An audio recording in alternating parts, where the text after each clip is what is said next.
certain extreme situations, the law is inadequate. In order to shame its inadequacy, it is necessary to act outside the law, to pursue natural justice. This is not vengeance. Revenge is not a valid motive, it's an emotional response. No, not vengeance. Punishment. Tonight we have a chance to say, yeah, you're right. We're too extreme, we're too wild, we're too out of control, we're too full of our own shit. Or we have a chance to say, hey, fuck you, you're wrong. Fuck you, we're right. Because you have all made it to the dance. Because believe me, this is the dance.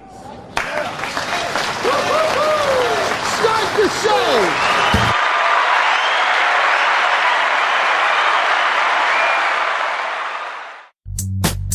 Shit, Larry Bird, what's going on, Larry? And I'm like, oh, I'm a white guy. I did a little layup with not a very high vertical. I'm Larry Bird, which is insulting to Larry Bird because every black player who ever played back then will tell you Larry Bird was an animal. Like Larry Bird, he's a beast, but yeah, they kind of limited him down to just being really tall white guy. Not only was he really, really good, but he talked a lot of shit. Oh, really? Oh, God, he was mean. Larry Bird was an asshole on the court. I think Magic even said they're like Larry was a dick on the court. Like he was playing against the Lakers and they put a white guy on him and Larry was insulted. And he started yelling at James Worthy and Magic Johnson. He goes, how you guys going to put a white guy on me? Don't put a white guy. And he scored like 50 points that game. Larry Bird was a monster. He was right. Oh, yeah. No, don't put a white guy on Larry Bird. You put two black guys on Larry Bird. Then maybe you have a chance. And even still, he's going to get 25, 30 points. Oh, Jesus. But look, man, it was if there were two things I became known for on the inside, best goddamn center on the basketball court and the cribbage guy.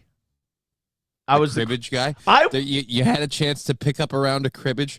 That explains like the sister's haircut that we've got going on here. I went to Great Clips yesterday and I told them, give me the Richard Spencer. And I fucked it up though. I got that space. I hate when I get that space.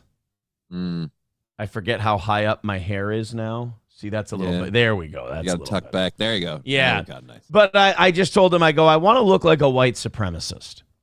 And they said, you know what? In this region of the country, we know exactly what that haircut is. And I got to say, they did a good job. I want to look like a white supremacist. Sir, we can't improve on perfection. Yeah, we can, sir, you mean that this isn't intentional? I'm sorry. No, it was, look, before we get into details, and everybody's got questions, if your question's under $5, I'm not going to be able to get to it. A, this needs to be a profit-making thing. And B, I'm not going to answer every goddamn question because every damn little. I don't know how many ways. I don't know how many different ways I can tell you guys without you believing me. I was not. I was not sodomized. I can't go everybody with $1.99 burning a hole in their pocket, letting them know I didn't have anything. And by the way, for all of you who run Twitter accounts, the toe is back, return of the toe, all that. Let's get that breaking news out there right now and write it the way you're going to write it, which is Imholt claims not to be sodomized on the inside. So that answers questions. On the outside, he's sodomized regularly. Right. I was upset. I was like, do they not like me? I've got a lifestyle to maintain, guys. What's going on? I thought we were cool. But I was not sodomized on the inside. So that handles questions 1 through 973. Okay. We'll answer the rest. I have a whole page. While you're in there, while you don't have, while you're locked down, while you're not out in the day room and everything else, you got all kinds of time. So I had a legal pad. That was actually one of my big questions was like, are you allowed to like keep track of time, like what time it is during the day, or do you kind of have your routine to maintain you? I had a phone. Oh, they fuck's sake, they let you have your phone? Yeah, not my no. In fact, you can't send text messages or phone calls after 11 p.m. on the phone they give you. But I had an unlimited movie package for like $20, I think, and I finally watched The Big Short. I was very excited about that. The Big Short. I love that movie. I bought it on Amazon Prime as soon as I got home. Love The Big Short. I watched a bunch of Marvel movies. I hadn't seen Ant-Man Quantumania. Got to check. I haven't seen that one yet. I watched the Doctor Strange one, and I hate myself. Do you hate the Doctor Strange one? It got too fucking wonky, and it went through a lot of work to make Scarlet Witch, who didn't need to be a villain. And then, like, the Darkhold thing was cool, but I didn't know. Darkhold, excuse me. Yes, the Darkhold.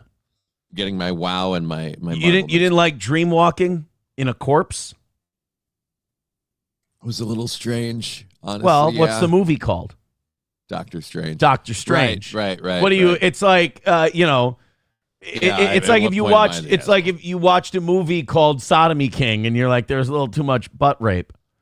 I didn't realize that would happen in such a film. Right? Yeah. No. Why didn't they put out a sign? No, the Doctor Strange movie was strange. You're right. Oh yeah. I just overall, like, I'd say like the first one versus this one, less impressed, less pleased. Okay. With this one. Well, I had a phone. I'm already anticipating people shouting, "We don't care. Talk about jail," and we're going to. But I got a lot, man. I'm intimidated of the list I've got here. So let's start from the beginning. Yes, I had a phone. We'll get to more of that soon. You can watch movies, listen to music, text people at 13 cents a pop. That was the most expensive thing I did in there was text. I text with SP. I text with my mom. Mm-hmm. I text, and those were I wrote down 3 numbers before I went in because I don't have my contacts, obviously. My mom, my girlfriend, and my attorney. Brian Johnson, who is the best attorney I've ever had. This guy's you guys. If you guys, a lot, have you? If you guys need anything, if you guys need DUI defense, help from a crazy stalker, Brian Johnson's a pit bull, man. This guy's a dog. He's great. Heller and Thien in St. Cloud or South Rapids. I worked with Heller and Thien before for Did my. You? I did it for something really lame and gay, the whole bankruptcy thing. Sure. Because of medical bills. Brian is an animal. He's very, very good. But when it comes to let's start from the beginning. Let me scrape up a few of these super chats. Let me try and keep up here today. You know what I think would be funny? If we missed the goal today. I'm amazed you would think that would be funny. I think that would be very funny. Knock it out of the park. Oh, okay. Believe me, I want to make hundreds of dollars. I want you guys to welcome me back. I want to feel like my audience loves me. And I want them to go, welcome back, Aaron. We miss you. And, $100. And you know what we really need? The memberships, obviously, after taking a week off. Yeah. A lot of membership expirations and no live shows for people to build the memberships back up. So memberships are great. Let me get through these. Let me keep up with the money here. And we have a 4.5-hour show. We'll have plenty of time to get to all the jail stuff. I am nervous as hell to talk about it because there's so much I do want to talk about, and I know I'm not going to get to all of it. Then we've got Candace Owens with it was fun to look at what happened while I was away because it was just a week. It was 7 days. I came in on a Friday, got out on a Friday. And Friday morning. Incarcerated on a Monday. Solomon Grundy. Eating pizza on a Thursday. Jail on a Friday. But we, I went in on a Friday, came out on a Friday. And a lot of shit happened. Like apparently Candace Owens got slapped with a gag order. She can't talk about Charlie Kirk, but she's still talking about Charlie Kirk. It's like violating gag orders is like the flu apparently now. This year, everybody's just violating gag orders. This is like the second time someone's tried to stop her from that. Like, because the presidency was kind of like, hey, can you stop talking about how the French president's wife might have been a dude? might have a cock. That's why I love Candace Owens. Like, the reasons she reminds me of me. The reasons she gets in trouble are so stupid. It's like, Candace Owens like, hey, Candace, this is a legal matter. A judge has declared that you can't keep saying the president's the wife of France has a dick. They used. She's like, I'll say it until she proves she does. And then right. Now, I will say this. I think it's funny that Candace keeps violating that gag order, but let me tell you something. You want to piss off a judge? You want to make sure they never have your back? Go ahead and violate a gag order. See what happens. Because it's basically the judge then, like, judges are smart people. They went to school. They were lawyers. They're up. They don't want to mediate argument. They deserve to have an ego, right? They're intelligent, like, accomplished people. So when some peasant starts violating their gag order, they're like, what are you, fucking stupid? Who do you think you are? Like, you don't respect me, you piece of shit? This is me trying to be nice, asshole. Right. So Candace Owens has all that going on. And then also the NBA betting scandal. I want to talk about that. Yeah. That's huge. Like, the mafia's back, dude. That was actually one of my questions. How hard was it to sit throughout the week and see news stories where you're like, oh, I wish I could have covered this. Oh, my God, when it's breaking. Yeah, there was one that I really wanted to get to. And I don't think the NBA betting one happened and, like, really broke until Friday morning. So I didn't have a chance. I didn't. Wednesday night, Thursday morning. Oh, okay. Yeah. I didn't see it in the old newspaper. So I was reading the paper every day, and I'm like, holy shit, I get a lot more information reading the paper than going on all these internet sites, because the internet sites are all people's opinion and clickbait and all that, whereas these newspaper articles are just full of information. One thing I will say, being in jail, is that we need to get rid of phones. We need to get rid of instant access to the internet. It's such a better life. I will say something. Being away from my phone, I know I have the tablet device for movies and shit. That's not really a phone. It's like a jitterbug. I mean, it's a flip phone. It's not a flip phone, but it's kind of that function. Yeah. We got to get rid of those phones, man. You're like, the way people communicated in jail versus the way people communicate online, they are far more well-behaved in jail. That's scary. Like, the human interactions are healthier. Is it supposed to be the other way around? Yeah. The human interactions are healthier, better, more personal, more respectful. It's pretty wild. And again, I'll tell you why I'm yammering and jumping from topic to topic, because I'm terrified today I'm not going to get in everything that I'm going to sit around this afternoon and go, shit, I forgot this. But I'm reading the newspaper. One story I wanted to get to, and we will get to it today, is this thing about, and I know, look, I kind of dropped a lot of my politics in there too. I'm not like, I know a lot of people are going to be like, Trump rules and Trump this and Trump that. I don't really care anymore. Mm-hmm. Also, being in jail look, it's not libto. We're not going to have libto, but my thoughts on the whole system that we have has been severely altered. It's a borderline. I wouldn't say it's an evil system, because I don't think it's intentional, but it's a bad system that we have It's designed to self-feed, which is the problem. Bingo. Like, it's recidivism. It's not designed to fix a goddamn thing. And it's Ronald Reagan's fault. I've always preached that we should have brought back the state hospitals. And for me, it was because I want to lock crazy people away. And after going in, I want the state hospitals more than ever, because I'm like, holy shit, a lot of these people I was in there with could really be helped. Like, they could really have their problems solved, because it's mostly drugs and DUI, and then the things they do because of the drugs and the drinking. Drugs and the DUI. So if we can get them off of the first one, we might and I know they the say second altogether. And I know they say treatment. It's not treatment. You don't need treatment. Drug abuse is a symptom. Drug abuse is not the problem. The problem is something that happened when these people were children. The problem is something that happened very young. These people need therapy. Right. They need restrictions that keep them from the drug while they deal with the issue, so they can go back to handling life. Then you got to wait. Fuck your drug treatment. All right. That's like the last thing. You need psychotherapy. So you open up the state hospitals. You never put these people in jail ever. You put them in these state hospitals. And then, I'm not saying you ever fix them. Addiction's rough. Most people don't kick it. but you give them a fighting chance, and maybe we don't have to deal with these people for their entire lives. But putting them in jail, it's a timeout, and then when they get out, there's nothing to stop them. No safety rails, no restrictions. And then you know what comes with the drug abuse? The number one thing that comes with the drug abuse is burglary. Theft. Burglary? A lot of guys in there, drugs and theft. Because you got to pay for your shit. Got to pay for your shit. A lot of it was people breaking into storage units. I'll get to all of it. Let me get to as many of these super chats as I can because my cellmate got accused of, or not accused, my cellmate bragged about murder. I'm like, oh yeah, when did you drop somebody? And he's like, I broke into this dude's house one time and thought I killed him and his wife. Turns out she was banging the freaking pool boy, and they blamed it all on the freaking husband. Some banker. This is some hot shot banker, they always called him. So, like, one guy was in there. It was funny because SP and I went, when I got out, and we went and looked what people were in there for and if they were in my block. I think my block was mostly a nonviolent theft.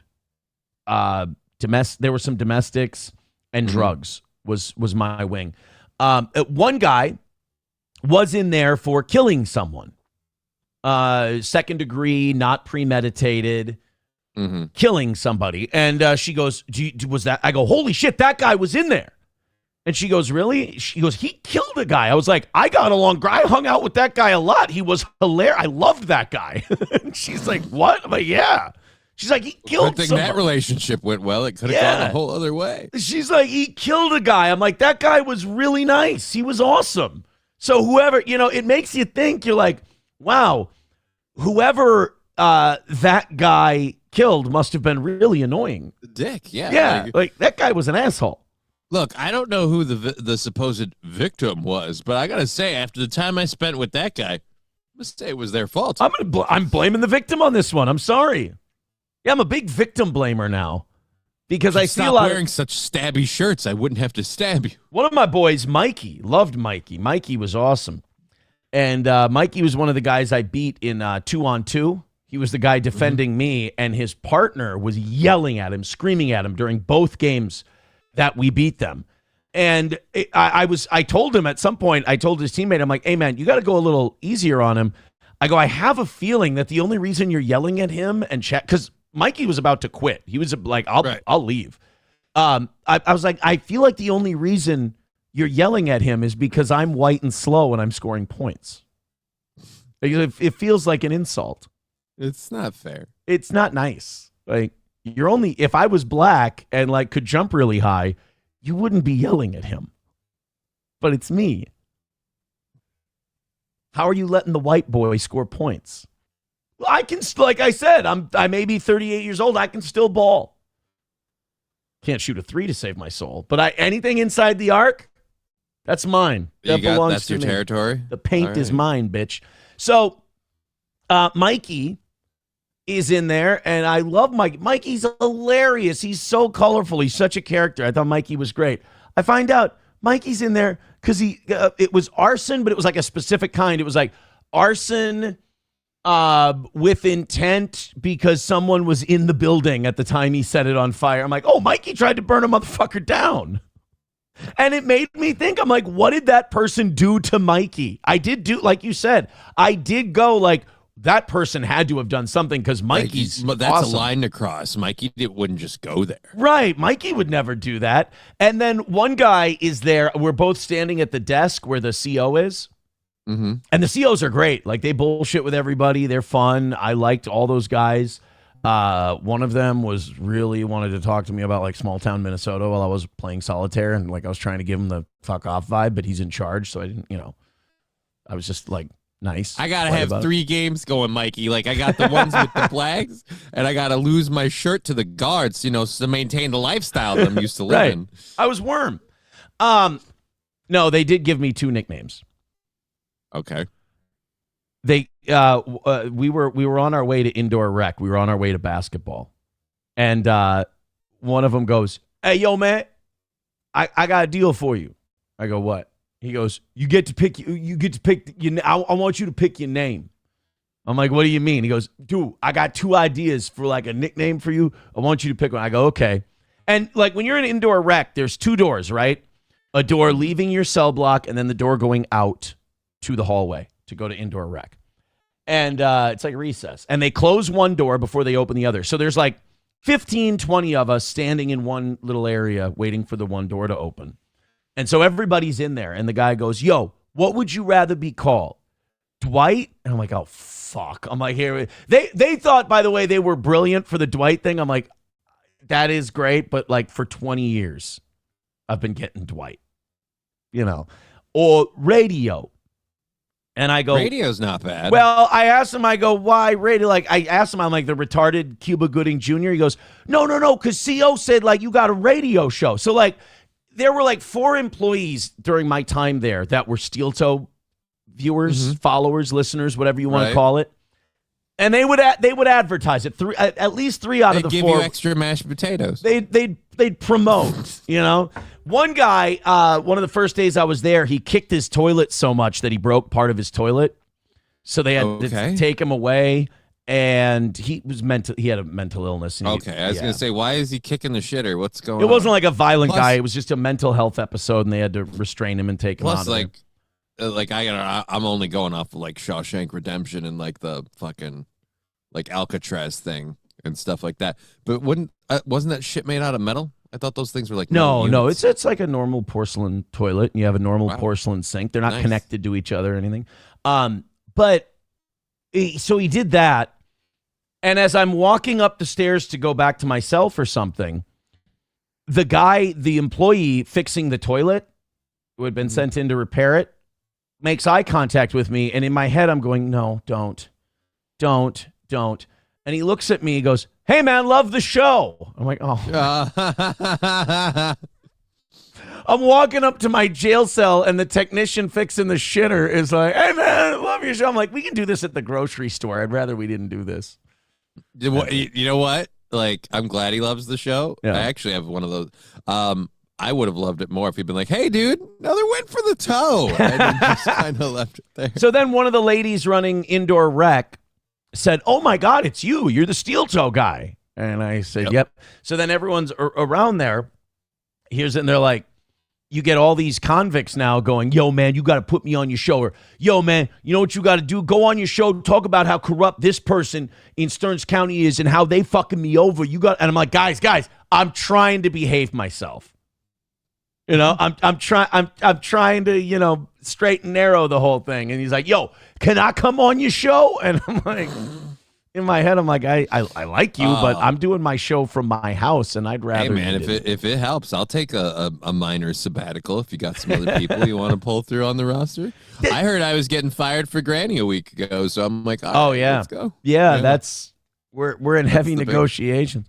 But, that's the thing. All those guys in there are funny. Like, they're all great to hang out with. They're all hilarious. And it's looking back on it, it makes me a little sad because I'm like, these guys could have been, and still can be, a lot of them are young, can be anything. Like, they're engaging, they're charismatic, they're funny, they're friendly, they're fun guys to hang out with. I mean, like you said, it's like the drugs thing gets in the way, and then they devolve because of it. Yeah, and there's some stories I want to tell, but I don't want to. But they're not my story. I don't want to give away. I don't want to give away like people are. Yeah, I don't. No thanks. But they're all very friendly. They're all really funny. We had a great time. My role is like a facilitator of shit to do. Kind of worked out really well in there because guys didn't really do much. They'd hang out in the day room or even at indoor rec. They didn't do a lot. And then when I got in there, I'd be like, hey, who wants to play cribbage? And I taught a couple people how to play cribbage. So I was sick of cribbage by the time I was done, but I had people to play with. When we would be shooting around, I'd be like, hey, guys, let's start a game of 21. Or, oh, you and I versus these two guys and this and that. Like, you've hung out with me before. Like, I can't sit still. And I'm like, let's go play some bags or let's go do this or let's go. And that was a lot. Like, that was an appreciated role in there. It was like facilitating shit to do. Because people are bored. MC of passing time. Pretty much. But no, nobody had a problem with anyone. Well, now, obviously something happened because at one point we were in the outdoor yard playing basketball. I had 2 cellmates while I was there. I had like 3 nights where I was by myself, but I had a couple DUI guys that got. So it was a bunk bed situation. There was a weekender. There was a weekender there for DUI, and then there was another guy who got picked up for DUI that day, and both of them cool.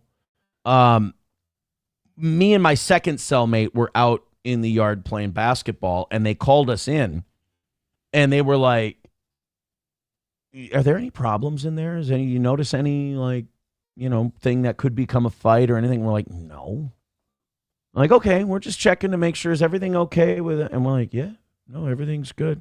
And like my cellmate was holding on to my pocket, and we were totally cool. And I got a hold of the pocket over here. so like one of the COs, like I guess there was word that maybe something was going to happen, but like everybody was fine, everybody was cool. If it was, I was totally oblivious.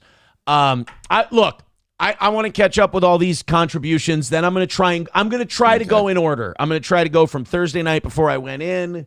I'm going to go through all these notes, the whole deal. We are jumping around like crazy. Let's go. $2 from Joey Caravello.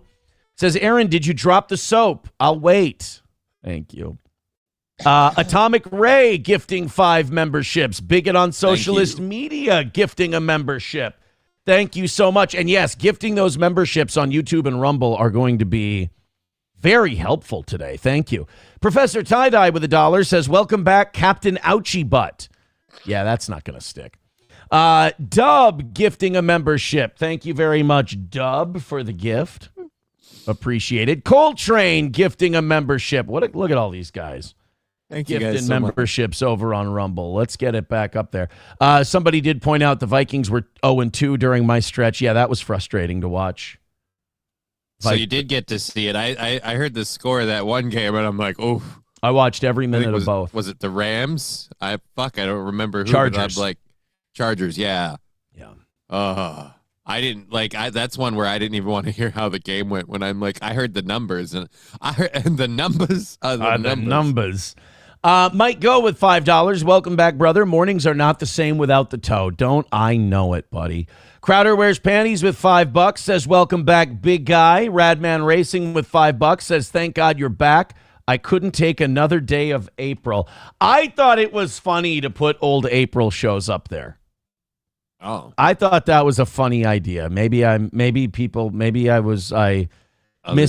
the sensitivity. Yeah, maybe. I do know a couple people came into my show last week saying how they saw Corey Adam with some of them, and they were like, yeah, dude, it was nice to see Corey back. I tried to do a show with everybody in it. Like there was a Whiskey Pete one, an Oz one, a Corey one. Pray to God I wasn't on that roster. I get enough time as it is. Well, they were all from 2022.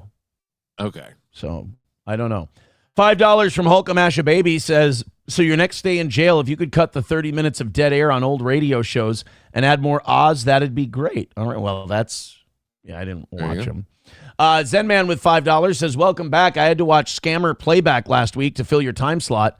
How long did your stash of pocket mashed potatoes last you in there? Oh, I want to say this. Fuck you guys.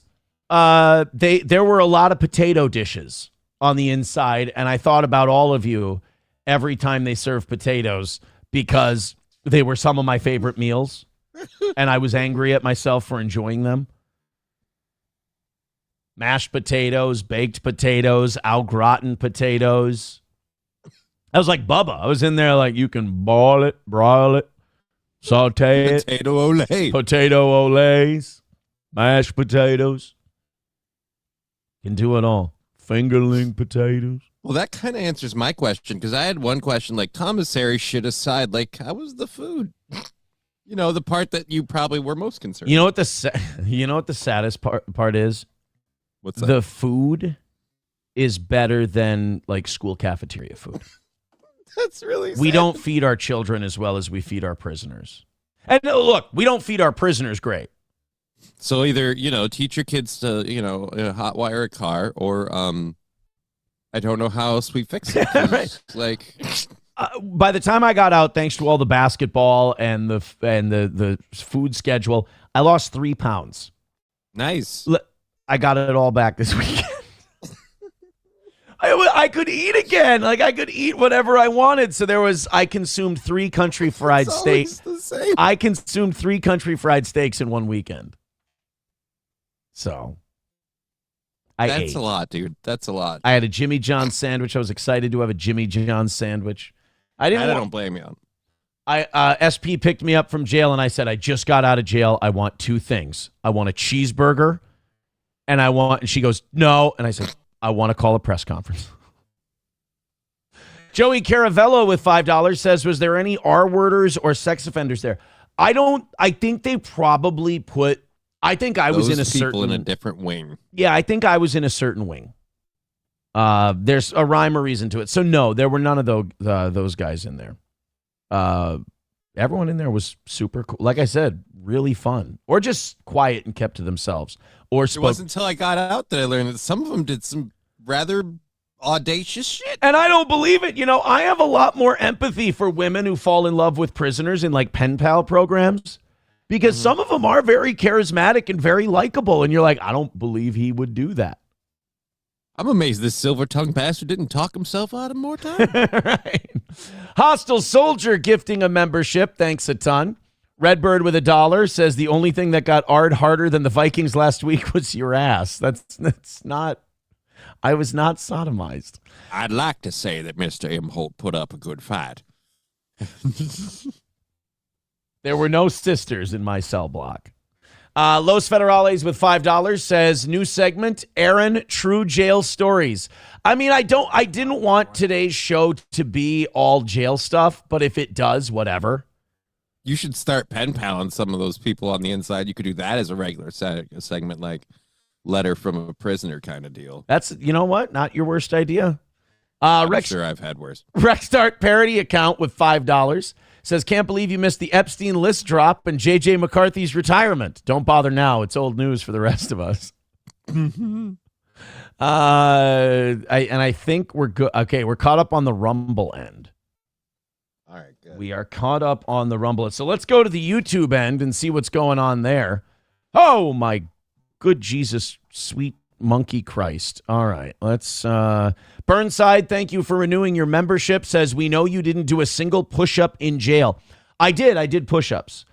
Not during my 1 week stay, but when I was in central booking in the holding cells, in the small 1-person holding cells, I did a lot of yoga push-ups. I did a lot of the... when you're down on all fours? Shut up. When you're down on all fours, you put one arm out, you put one leg back, and then you do and you crunch. I did a lot of those because I was in the holding cell. And we'll get to this later. I was in the holding cell for a good 8 hours before I went to the cell block. Yeah, slept a lot. Let's go. Scrolling, sorry. 199 from Unnerving Brain says, all the good pickup games are in jail? Figures. Oh, God, it's so easy to find a pickup game in jail. The basketball. I was shocked as shit. Number one, when a black guy picked me to be his teammate, I think it was the height. But number two, when I was winning. I didn't lose. It's important for me to stress this. I didn't lose a single 2-on-2 game in jail. I lost some games at 21, but I didn't lose a single 2-on-2 game in jail. We held the court the whole time I was there. And I was like, holy shit. Like, maybe I found like the worst black guys in the world at basketball. But I was like, I can still fucking go. And I don't know if you know this about me. I'm not in the greatest shape anymore. Yeah, dude. Like, that's one of the reasons I like hanging out with you, because you're an able-bodied person who makes me feel like, it could be worse. Yeah. I Taste My Own with $5 says that's what someone who was sodomized would say. Oh, and I wasn't sodomized. That's true. I mean, someone who was sodomized would say they weren't. So I guess there's no way to know whether or not I'm telling the truth. $5 from Mussolini Diff says, good news and bad news. Good news, Aaron is back. Bad news, Johnny had to wake up early. Sorry about that. Actually, no, I didn't have to wake up early. I was actually so excited for this show. I woke up an hour before my alarm, and I couldn't fall back asleep because I was like, I'm ready to do a show today. So, no, I didn't have to wake up early. I just did. Gray Duckling with $5 says, what was your Selly's name? Mine was Southside. He called me Cracker. One of mine was a little Mexican fella, and the other one was a big white dude. Or like, seemed like he might have been part Native American. He was in there for DUI, so aren't we all? You know. So what was the bed arrangement like? Are they bunk beds like like you see in the movies and shit? Were they comfy? No, not at all. Okay, no. So the whole actions the dude took in Law Abiding Citizen, like of like burying a lawyer alive to get a better bed, was actually the right move. Okay. My lower back is still fucked. Completely. Oh, fucked. dear Lord. It's really bad. And then the stool you have to sit on that's at the table. Stop it. Stool. We got it. Yeah. You have a little concrete table and you have a stool there next to your bed for writing and stuff. That's where I took all my notes. That is not good. That's not doing your back any favors. The tables in the day room, they're not doing you any favors. So are the chairs too low or something? And they're metal. And they're uncomfortable. And then you take that, and then you go in the indoor yard or outdoor yard, and you're playing basketball for an hour and a half. And that's not going to help your lumbar support. No. So it's interesting. My back is still super, super fucked. Arch Magus Tim with $10 says, "Welcome back, bub." How did he know my nickname in jail? $5 from Panhandler says, "Not even 250 on YouTube. You weigh more than you have viewers. Kudos." Like I said, I did lose 3 pounds.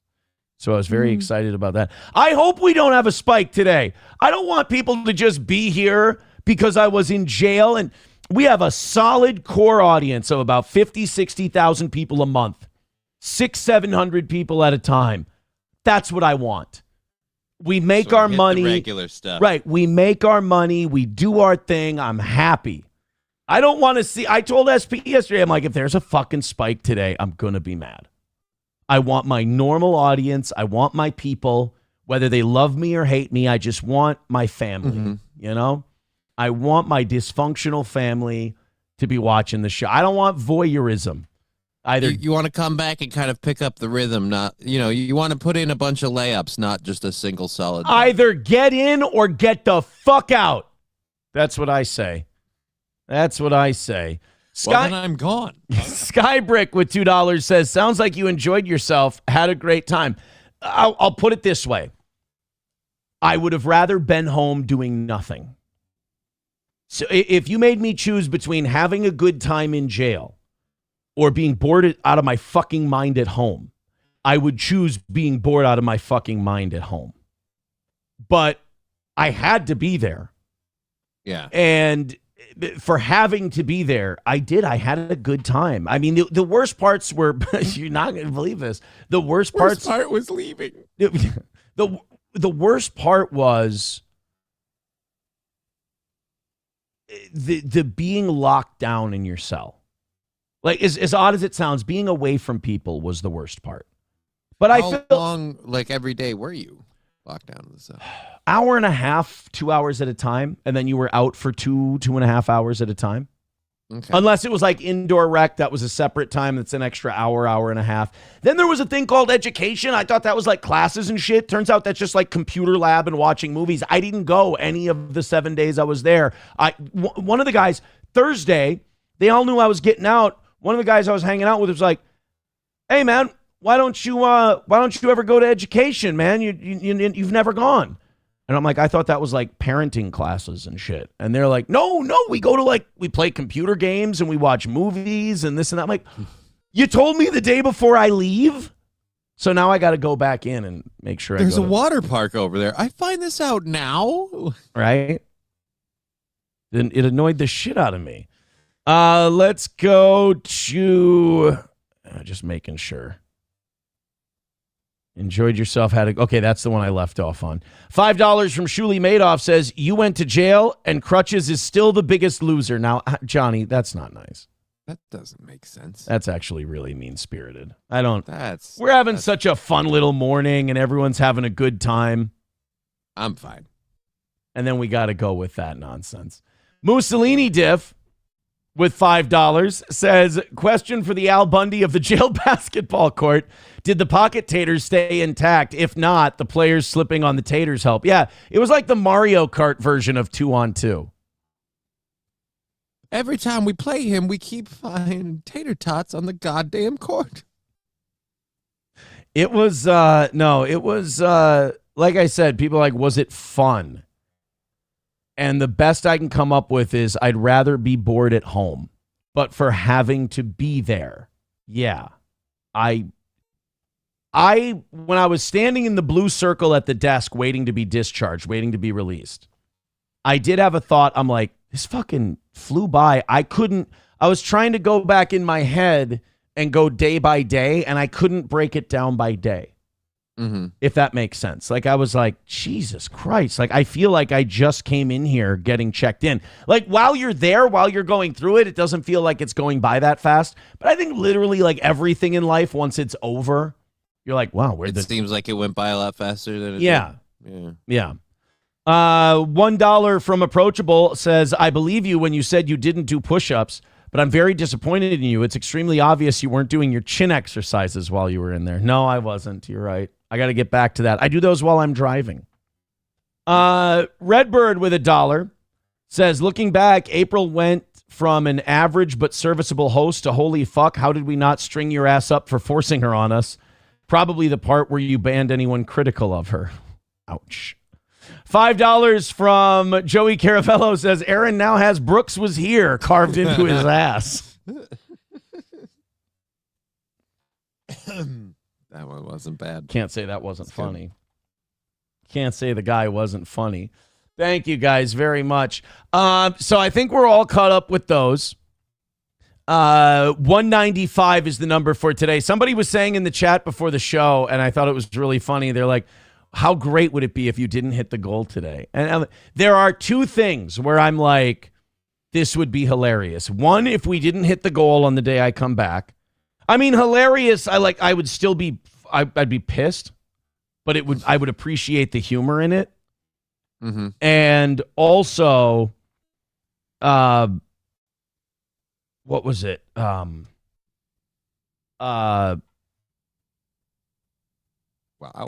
God damn it. We hit the goal.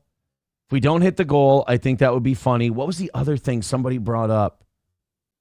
I was trying to bring up this thing I wanted to make sure I talked about, and I totally lost my train of thought. Yeah, now I have no idea what you didn't mention anything to me, so I got nothing to go on. I think it would be really funny. I'd be pissed, but it would be really funny. Oh, if we didn't hit the goal and we didn't have any $100 donations today. Because, to me, a $100 donate, there were $100 donations when I left, like, hey, man, take it easy, blah, blah, blah. I feel like $100 welcome backs. If I don't get one of those and we don't hit the goal, and I think they go hand in hand, in a way. Right. I think that would be very funny. Again, would I be annoyed? Yeah. But I would appreciate the humor in it. Most overdoses happen because of addicts getting out of jail with no tolerance and taking too much to celebrate their freedom. I would believe that. Yep. I would believe that. Breaking news, local OBS misunderstander gives reassurances his anus remains unencumbered despite cocoa butter smell, claims cribbage title. Oh, I cannot claim the cribbage title. I taught people how to play cribbage. And you got schooled? And one of them, I didn't beat him until like the third or fourth time I played him. He's fucking killing me. I was getting a little annoyed. I was ready to start cheating like my grandma used to. If we started beating my grandma in cribbage, she'd just cheat. Really? Dirty, man. Yeah. Fucking old lady was not having it. That was her game. She wasn't. You got youngins got so much on her. She's like, no, this is the one thing. Like hell or high water. I'm not giving this up. Grandma wins cribbage. People are trying to figure out who the Mikey is. No, it's not this person who tried to. What is it? Stealing a laptop from a South Minneapolis clinic and then strangling a female member of the. No. I hope you didn't give out your address or phone number to your bunkmates. No, I did not. Skybrick with $2 says, you idiot, weren't you supposed to lose at everything? I mean, if I'm running like the worm gimmick in Rounders, I'm supposed to lose everything. Just keep the lifestyle, you're accustomed to. Keep the lifestyle that I've, become accustomed to living. Right. So I guess, okay, good. We're all caught up. Everybody hit like, hit subscribe, hit share, all that good stuff. And we got over 600 before 7 o'clock. See, I'm going to get fucking mad. Because we're going to be at 700 before 7 o'clock hits. And like 700 is a solid peak for us. Mm-hmm. If we hit 900 today, I'm going to be fucking mad. Maybe it's just maybe all the regular people that filter in on their time today made an extra special effort to. That is, I told SP. Maybe like me, they just kind of woke up rearing to go. I told SP if we peak out at 800, that's still enough to beat everybody else. But it also, I can justify it as all of the people who watch later tuned in live today, and that's okay. Yeah. If it's over 900, I'm going to be fucking infuriated because that's just gawking. Wow. I don't want gawking. We hit 1,000, I'm shutting it off. All right, now I just want to hit 1,000. I'm shutting the show off. Just to hold you to that. I'll be like, hey, dude, it's at 1,000. Time to go. Shut it down. Oh, man. Veldrain with $1 says, a McDonald's employee Christmas party where you can't go home and some people kind of speak English. Is this what jail was like? No. Most of the people spoke English. In fact, I think there were two guys. There were two guys in there that spoke Spanish, and one of my cellmates actually translated for them. Oh, nice. You know. We have. All right. I'm just trying to make sure I've got everything before we talk about jail type stuff. So let's, okay, we got everybody. Everybody's good. Everybody on Rumble's good. So let's start at the beginning. And then as we need to clear out Super Chats and Rumble Rants, Venmo, PayPal, all that stuff, we'll take breaks and get in there. So Thursday, let's start at Thursday, the day before I go to jail. My daughter has volleyball. SP and I, we took all the kids out to a pizza place. And we did the old school order a pizza in advance and then dine in. Like, who does dine in at a pizza place anymore? Shit, most of them don't even have the option. Right? So we found a pizza place where there's dine in, and we went to the pizza place, and we all sat down. We ordered a few pies and a few breadsticks, and it was nice. We had a nice family pizza night. Then we went to volleyball, and they don't let you in to watch the practice at volleyball. So my son and I brought a football into the school where the volleyball's at, and then in the cafeteria, we just threw the football around. The rest of us did a little walking tour around the school and waited for volleyball to get done. Coolest thing happened. If you're a parent with a kid in any kind of sport, coolest thing happened. My daughter gets out of volleyball, and she says, yeah, Dad, my serving was way better. We've been working on her serving. She goes, my serving was way better. And the coach was telling me, like, hey, don't, because she like has this thing where she would go from here. She wouldn't come like around and serve. And so when she wouldn't go around, the coach would go, don't hold your hand up here. Make sure you go back first. And she goes, and I told my coach, yeah, my dad's been working on that with me. And I'm like, yeah, there it is. Bam. There it is. So, we had volleyball. That was nice. We went home. We had snacks. We watched movies. We did the whole thing. Went to bed, woke up in the morning, and I did a little 3-hour Rumble Friday farewell show for everybody. Thank you guys very much for making that as fun as it was. Then I went up. I made breakfast. We hung out for a few hours, and I was kind of shocked at how fine I was. I was not looking forward to going in. You got to remember, this is before, the tablets and the basketball and all. All I'm thinking is I'm going to jail. And I thought I was going in for longer than I did. I went in for a week. It was supposed to be 8 days, and it turned out to be barely 7. And they weren't counting time. They were counting days. That's why I got released on day 8. I didn't serve 8 days. I served 7 days, 6.5 technically. And they let me go at 5 a.m. on the 8th day. I thought that it was going to be whatever time I checked in. And then start the clock. So I got in early. I got in like 11:30. And they let me out at 5 a.m. I had until 3 p.m. to check in. So I went in Like they had like a check-in window? yeah, I had I came in 3.5 hours early, so I gave them a free 3.5 hours. Stupid. Stupid. I will say this. You know how I said I was 50-50 on whether I wanted to serve it all at once versus weekends? Yeah. Like they both had their benefit. I am so glad I did it this way. Because like I would have just gotten out this morning at like 4:30. For this would have been my second weekend. And then I'd be looking at going back again this coming weekend. Ugh. Right. And then the next one.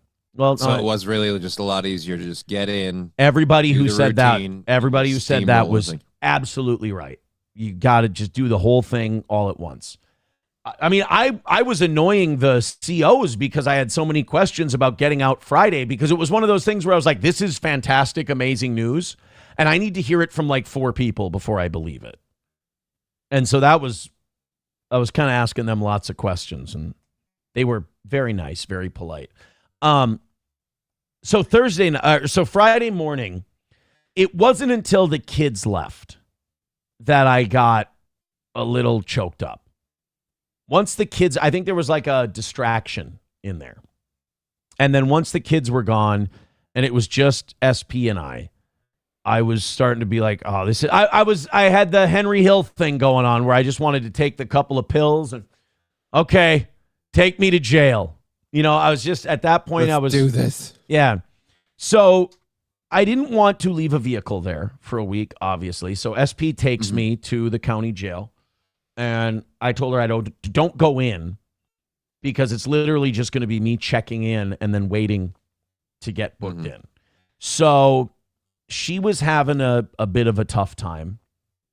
I was like, to me, man, I was just kind of resigned to it. I'm like, okay, this is my reality. This is what I'm doing. So, I mean, honestly, it's the smartest decision. It's not like you're going to change it now. Right. So I'm just kind of like, yeah, I'm going in. Let's just do this.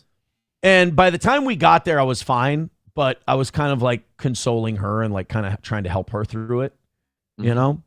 And she was having a difficult time. So I sat there in the car for a while. I think we got there like 11 and I left the car at like 11:30. We sat outside the building for a while. And I went up there, I checked in. I didn't bring my phone with me. I didn't want a lot of stuff. So I left my phone, my wallet, my keys with her, and I went in. Well, I sat there for like an hour and 15 minutes, like in this state of limbo, not free, not in jail. Now, technically, my time had started, but I'm sitting out in this lobby area in the county services building. Like, I'm not handcuffed. I'm not anything like that. I'm just sitting there. So I'm like, God damn, I wish I would have brought my phone. I'd be playing some Royal Crush, or I'd be dicking around on the phone or something, whatever. So I'm sitting there. Finally, look, if you're a fan of the show, you're not going to care. But if you don't like me, you're going to hate this part. I went and by the way, which is on you, I went and grabbed a Bible and I just started reading the Gospels, starting at Matthew. Okay. And I'm like, this will kill some time. Bible, I don't know if you know this. Bible's a big book. New Testament, not as big as the Old. The Gospels, not as much as the Old Testament, but plenty of reading to be done there. So I start reading Matthew, and I didn't get all the way through. Or did I? I don't think I got all the way through. I read more once I was in, like during lockdown times, but I don't think I got through Matthew there. But I mean, I was... God damn, man, I had to take breaks. It was taking so damn long. And I'm like, well, I don't want to. And then part of me was like, why don't I go do a lap around the building? Why don't I go walk around the building? I'm not sure I was allowed to, but I thought about it. And then I'm like, well, what if they call me to come take me out of there? And then I'm walking around the building. It's going to, like, is that an escape? I don't know. Did they have church services while you were there? Did you go to church services? They didn't announce them. Okay. They didn't announce them. I don't know if they did or not.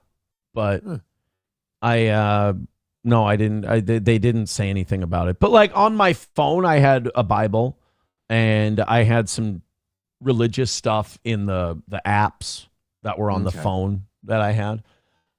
So I go in. So on Friday, they bring me in, and it was the only time that I was handcuffed.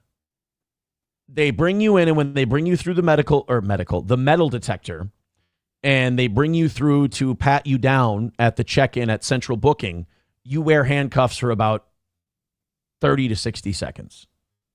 You get them on, they get you through there, they do that, and then they take them off. Take them right back off.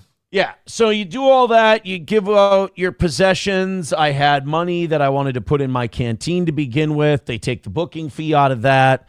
And then you go to central booking. Central booking is 1,000% the worst part of the whole thing. Central booking is boring as hell. It's shit.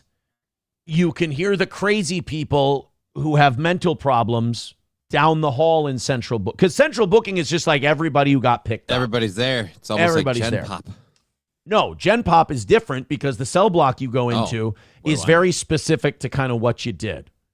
Okay, well, so wait, so the like Gen Pop is just that block and not like everybody? Gen Pop is your cell block, so you have a lower tier and an upper tier.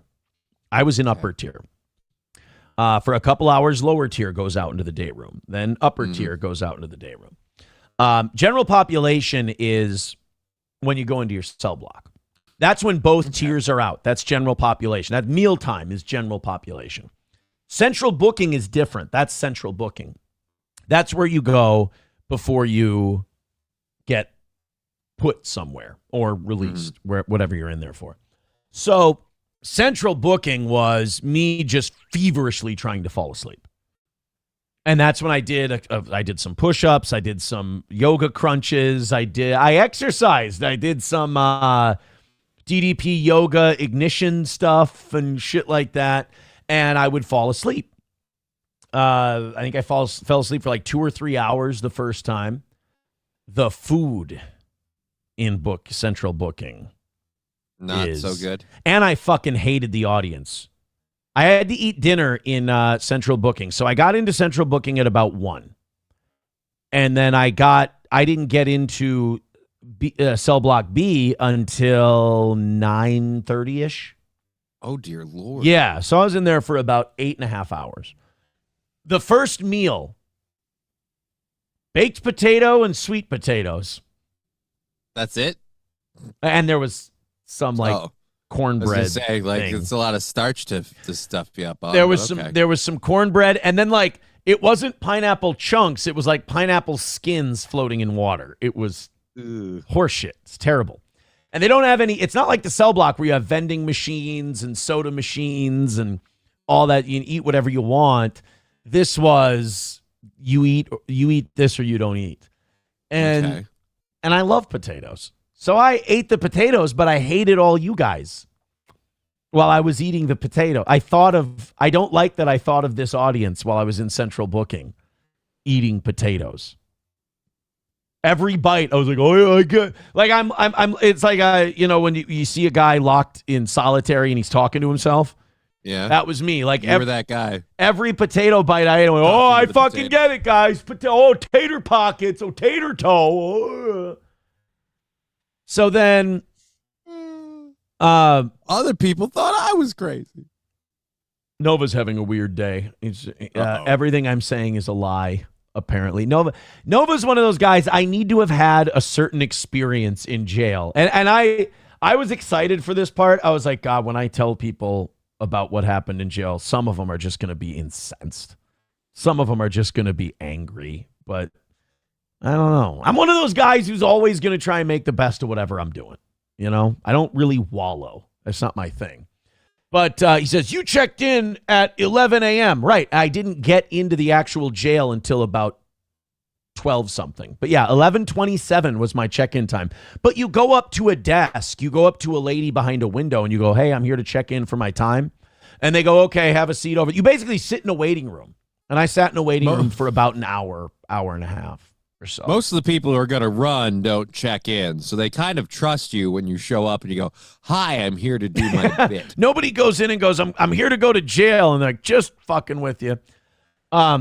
So I go into central booking and then I get out for a while. That's where I meet my first steel toe fan, luckily an employee, not a resident. And we were talking a little bit and, he's got to ask me the questions like, are you going to hurt yourself? Are you going to this? Are you going to have you drank or anything?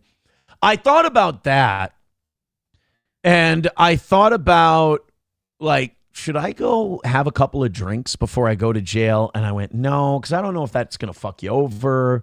I don't know if that's a problem. It's not that important to me. Like, it's a week. I'll be fine.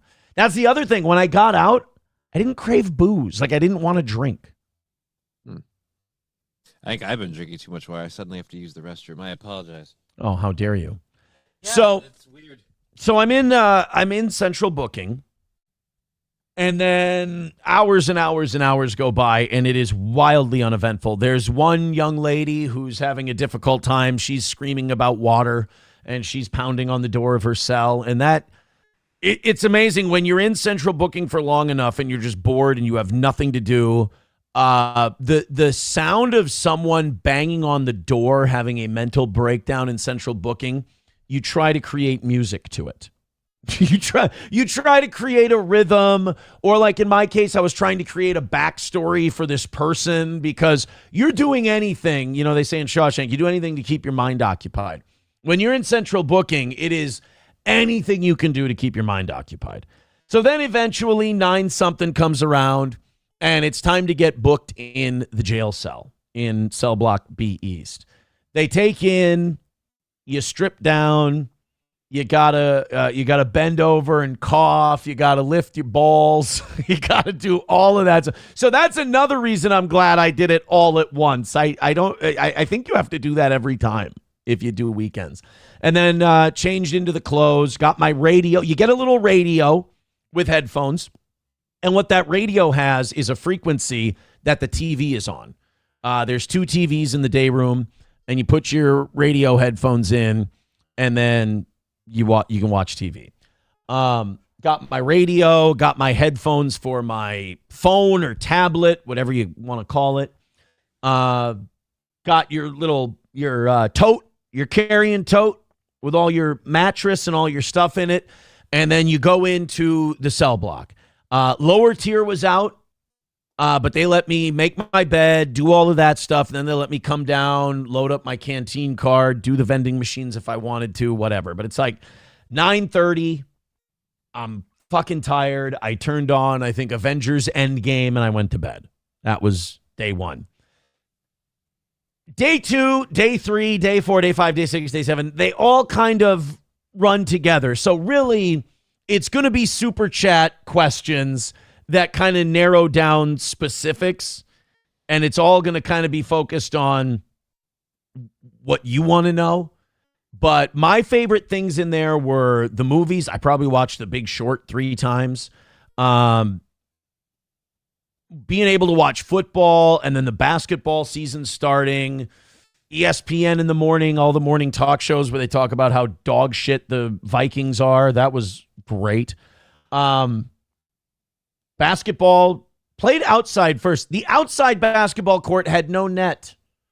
That was the first thing. That was the first thing that bothered me, but also made me go, hey, asshole, you're in jail. That's how this works.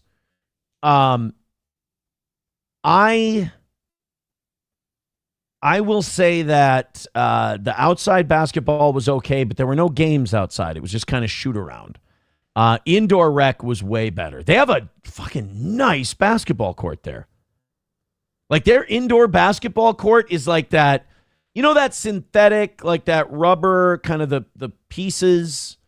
Sometimes you'll see it at like hotel basketball courts or whatever. Really nice, like brand new looking basketball court. I assume they didn't have a pool table. No, they had ping pong. They had, or as the Chinese call it, ping pong. Basketball, ping pong, weight room. They had a barber, but I didn't get my hair cut in jail. I got my hair cut yesterday. I didn't want to. Pull-ups. Bags. They had bags there. I didn't want to call it cornhole while I was there. Also, I will say this to people who have never been on the inside. Stop, thinking it's movies and TV. It is zero. Well, yeah, but you were also in jail. How many movies and TV? I feel like true. Movies and TV lean way more on, the prison side. of stuff. Yeah, you're They right. portray everything as that. You're right. But there were even people telling me like, oh no, Aaron, jail is sometimes even worse than prison. And I'm like, guys. And then you have like people who work there who are fans of the show messaging you. And they're like, dude, it's not. You're fucking in the day room most of the day. You got education. You haven't been in detention. It's like that only all day long. It's funny. I did say that to someone. I'm like, this is like being in ISS in high school in an odd way. You know, I again, the food, I cannot stress this enough. We feed our children worse. We do dog shit to our kids, but if you burn down a building, oh boy, is there at least a nice meal on the other end of that. I mean, it's not great compared to food on the outside, but it's better than the shit we feed our kids. That is not good. Did they have any Italian dunkers while you were in there? I didn't have Italian dunkers. We did have taco day. It wasn't Tuesday. I think it was Thursday. We had tacos. So That must have been or nice. like taco salad, whatever. Do it the was. people like now? Obviously, I'm again thinking of prison versus like. Is there like an actual like food staff, or do the people? No, like they bring in trays. I'm sure there's a kitchen somewhere where they're putting this shit together, Right. but they wheel in trays. Oh, I was curious if they had like an actual like if you worked the kitchen staff kind of deal if you were in the prison or jail. Excuse I me. didn't see any. No, I didn't. Yeah. Okay. There's trustees. There's people that like really good behavior that like mop the floors and they do work and stuff like that. But no, I didn't see any. Okay. I didn't see any kitchen folk. You know, it was yeah. I mean, it was not the most difficult. You know, compared to like what you hear about jail and stuff like that. That now people, I see people writing already. They're like, it's bullshit. Jail is bullshit. It's this and that. It still is a fucked up system. I felt bad for so many people that were in there. Like you talk to these guys, and all jokes aside, some of these guys just don't belong in a jail cell. Some of these guys need serious help, and they're not getting it in jail. And you may say, fuck them, criminals. And then what's that? I thought of that Dostoevsky quote in Con Air quite a bit. I want to pull it up real quick. It's something about a degree of civilization. Yeah. The degree of civilization in a society can be judged by entering its prisons. America is fucked. Like, there are two things I learned in jail, one from reading the paper, one from observing people. Number one, our economy is about to crash. Plan accordingly. Number two, when I read about the auto loan delinquencies going through the roof and Target's about to lay off a shitload of people, those are both good indicators that the middle class is falling apart. Oh, shit. I hadn't heard Target's going to lay off. Of like, this is like, because we're closing in on fucking Thanksgiving, Black Friday, Christmas season around the corner. Yeah. You wouldn't hear about layoffs now. Yeah, it's bad. So I learned that we're going to have an economic collapse, and also that we are like, there's a reason we imprison more people than any other country times like 5. We have 5 times the prison inmate population. Even per capita, it's way higher than everyone else. And to me, the reason is pretty simple. All we do is we stash these people away until we have to let them out and they can go fuck up again. Right. Anyone who doesn't stay with inside the lines, you get jail and or prison, and then rinse, repeat. There was one guy I taught how to play cribbage, and we would play cribbage and we would talk a lot. And he would talk about, his stuff and what he did. And it was meth and it was robbery. And he'd talk about the women he hung out with and the people he hung out with. And this guy would say he'd just get so frustrated and he'd go, I have to stop. Like, I can't screw up again. I can't do this. It hurts my mom. It hurts my girlfriend. It hurts this person. It hurts that person. And your heart bleeds for the guy. And he goes, I'm moving to Minneapolis when I get out of here because I got to get away from the people I know because I'll get in trouble and I can't fuck up anymore and this and that. And I'm watching, and these guys who they've got drug problems, they've got meth problems. what you'll see them do is they'll try to mix every caffeinated drink possible to try and give themselves the biggest fucking shot in the arm. Boost and high that they can get. They're used to needing something. Right. So I'm like, this ain't working. Like, this ain't helping. So I talked to this guy, and the more I talk to this guy, the more I learn. And the more I talk to other people who it was a lot of their problem was drugs kind of being the gateway to more crime. I was going, these guys, like, it's so clear what the problem is here, and it's so clear how to treat the problem. We act like it's this big secret, like, well, if we don't do jail, what are we supposed to do? There was a part of me that my political opinion on crime and punishment changed to, outside of severe violent crime, I do feel we should abolish prison. I do feel we should abolish the incarceration system, at least how it stands now. I did think of one thing that Sean, potentially criminal, said that I have to call him on this. He's 1,000% wrong. He's 1,000,000% incorrect. He said we lock people up because we're afraid of them, not because we hate them. As someone who has been there, that is the most delusional, naive statement I have ever heard. Our jails. None of these people were intimidated. I'm not afraid of any of these people. Well, of course not, Larry Bird. You could see over all of them. They were my basketball buddies. But these are people, especially the people in there for drugs and the things that stem from drugs. They need therapy. They need a doctor. They need someone to talk to them about their childhood, about the way they were brought up. Because one thing about therapy, when you do it right, you don't know until someone kind of makes you talk about it and brings it out of you why you kind are. of goes, hey, that's fucked up. And you go, well, wait, yeah. And it clicks with you. And you're like, oh, shit, yeah. That's something that was passed down from my dad, from his dad, from that guy's dad, from that. And you got to be the one to break that kind of behavior. These guys need therapy because I don't think they even know why they do what they do. Their drug problem is not their problem. Their problem is something else. The drugs are a symptom. The drugs are a coping mechanism. We don't need to be locking these people up for drugs because I'm just guaranteeing you're going to see them again. The saddest part was talking to this guy and him wanting to get better and knowing he wouldn't. Like, I didn't. You knowing he wouldn't, or yeah, he knew he me knowing he wouldn't. Because I was like, I was hanging out with the guy I was talking to him. I'll tell you right now, he was a good kid. This is not a bad guy. We got to stop acting like everybody who's in there is a bad guy. They're not. A lot of these people, like all of the brothers I would play basketball with, a different environment, a different Solid atmosphere, dudes. a different I'm serious though, a different upbringing, a different atmosphere. These guys are great salespeople. These guys are great marketers. These guys are entrepreneurs. They're some of the things I heard them talking about. I was like, God, if you could channel this to something different, you'd be remarkably successful. Because every one of them, engaging, friendly, they didn't want anything. They weren't hustling you. They weren't trying to get something out of you. They just want to kill the time. They want to serve their time. They're funny. They're engaging. They could get along well in a workplace environment. They don't get away from the drugs, and then they do stupid shit like assault and theft and all these other things.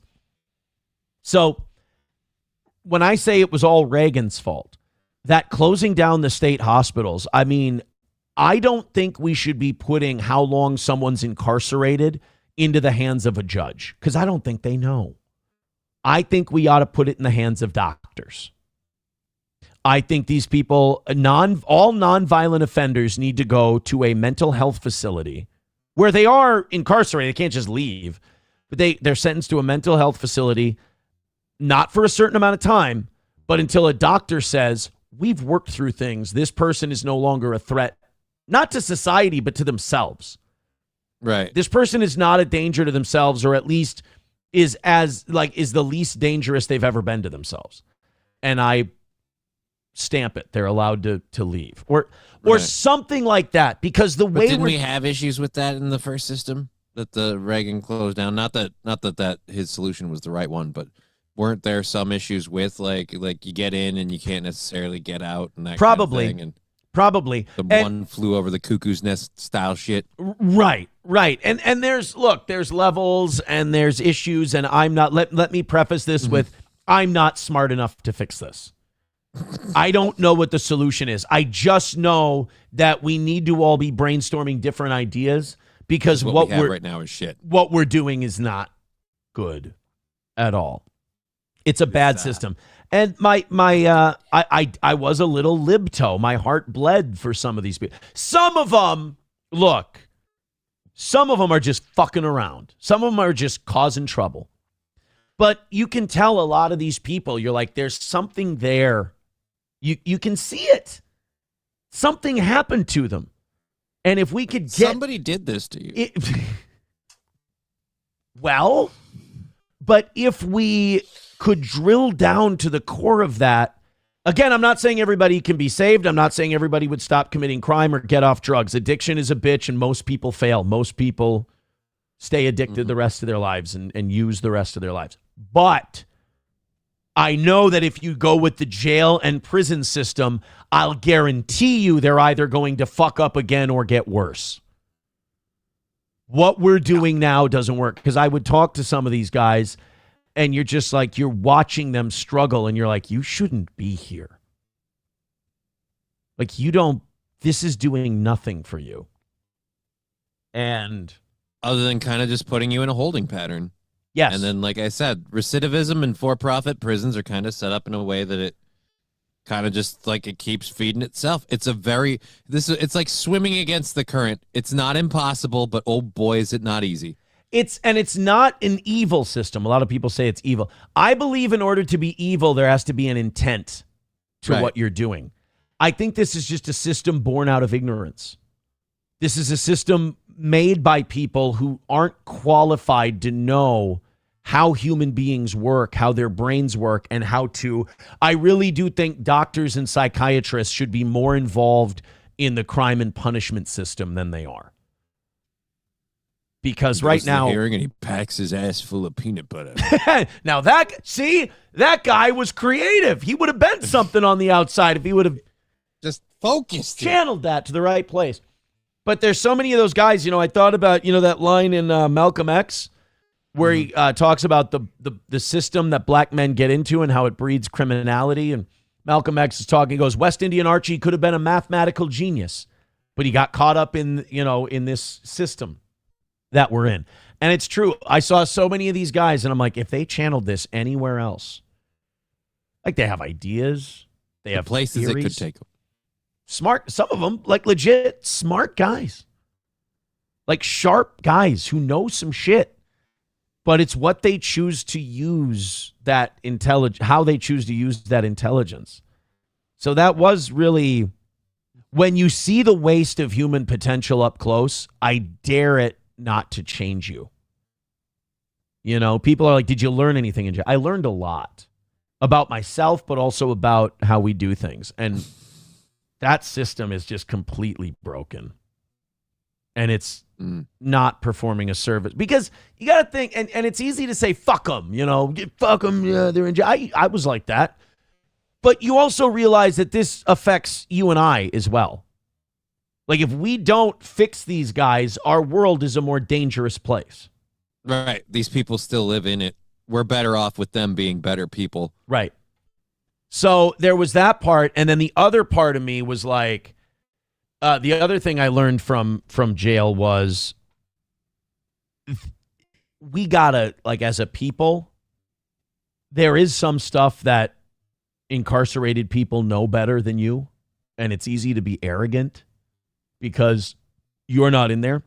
But you guys all, me, you, everybody who's maybe online too much, we're done. We're cooked. We're heading for a fall. And I mean, as society, you're all kind of sociopaths. It's over. Like, unless you start putting that phone down, you got to unplug. We're not coming back from this. We're done. Well, it's easy for you to say. Every day you had like 2 hours of mandatory touch grass time. My mental health in jail was good. This is about to be... Was great. I didn't have like notifications on my phone that I felt like I needed to respond to. I didn't have notifications of bullshit that I didn't have shit I was scrolling through just to keep me busy. I didn't have shit that I was just doing out of habit because I was fucking bored. I filled my time with shit. I sat down. I took notes. I was present in where I was, even if that was jail. I was present. I got home. I didn't want my phone. Since I've been home, when I come down here to do anything, or I'm upstairs doing anything, or I'm doing dishes, or I'm out shopping or anything, when SP and I went out to dinner, I left my phone at home. I didn't want it. And I was present for the entire dinner, and you don't need to check the time. There's nothing on your phone that you need. Literally nothing on here you don't need it. Well, I think... How many times do we take our phone out during something, we go like that just to look at what time it is? And then you see notification. You see a notification. Knock it off. Stop it. I thought about it today. I only kept the phone close today for the show because I knew a lot of people were going to be writing in. I wanted to, make sure I got to everybody. And stuff, yeah. But I'm leaving this fucking thing upstairs. Like when I do stuff now, I have a rule.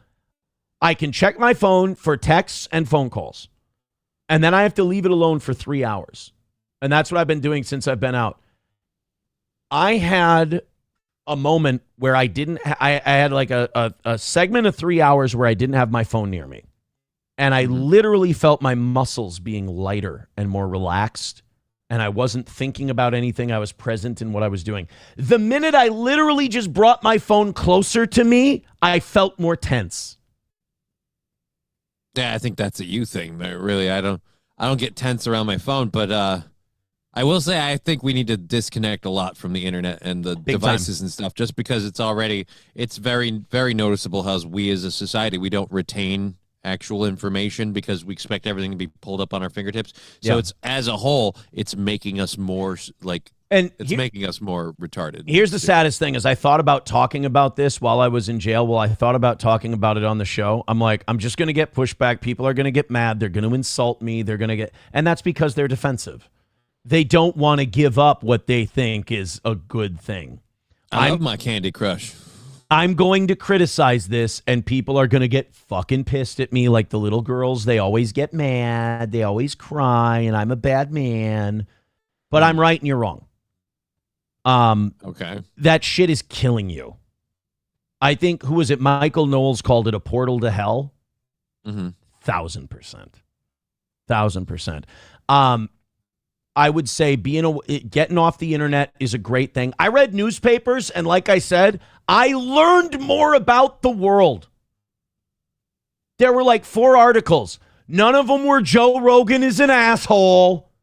None of them was, did you hear what Brendan Schaub did?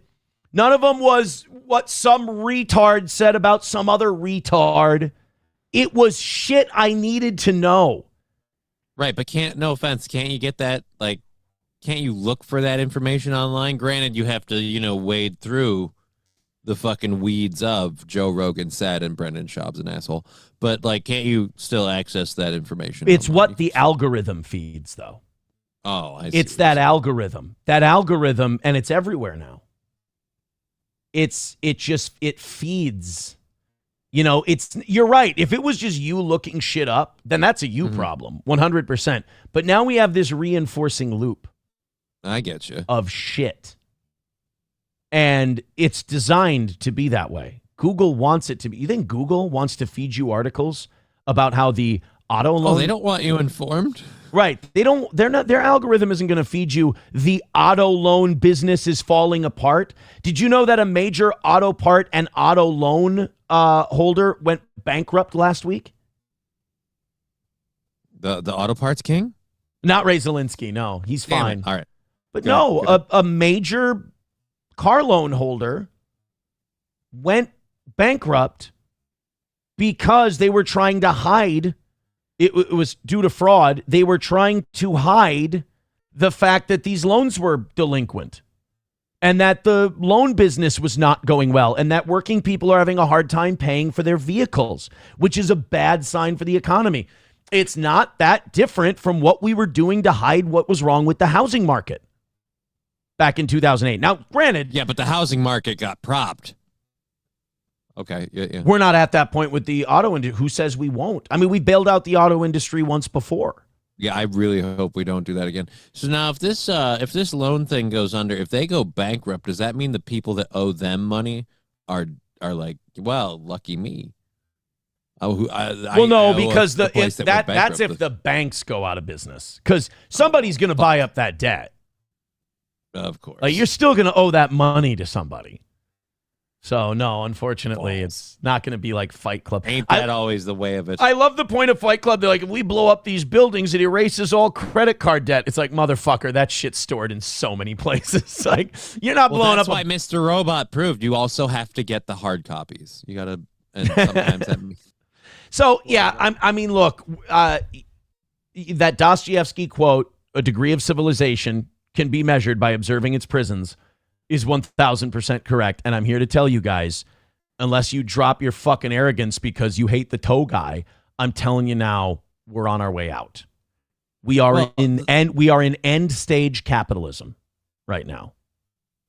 I think it's been end stage capitalism for most of my life. But here, Johnny, buy seeds.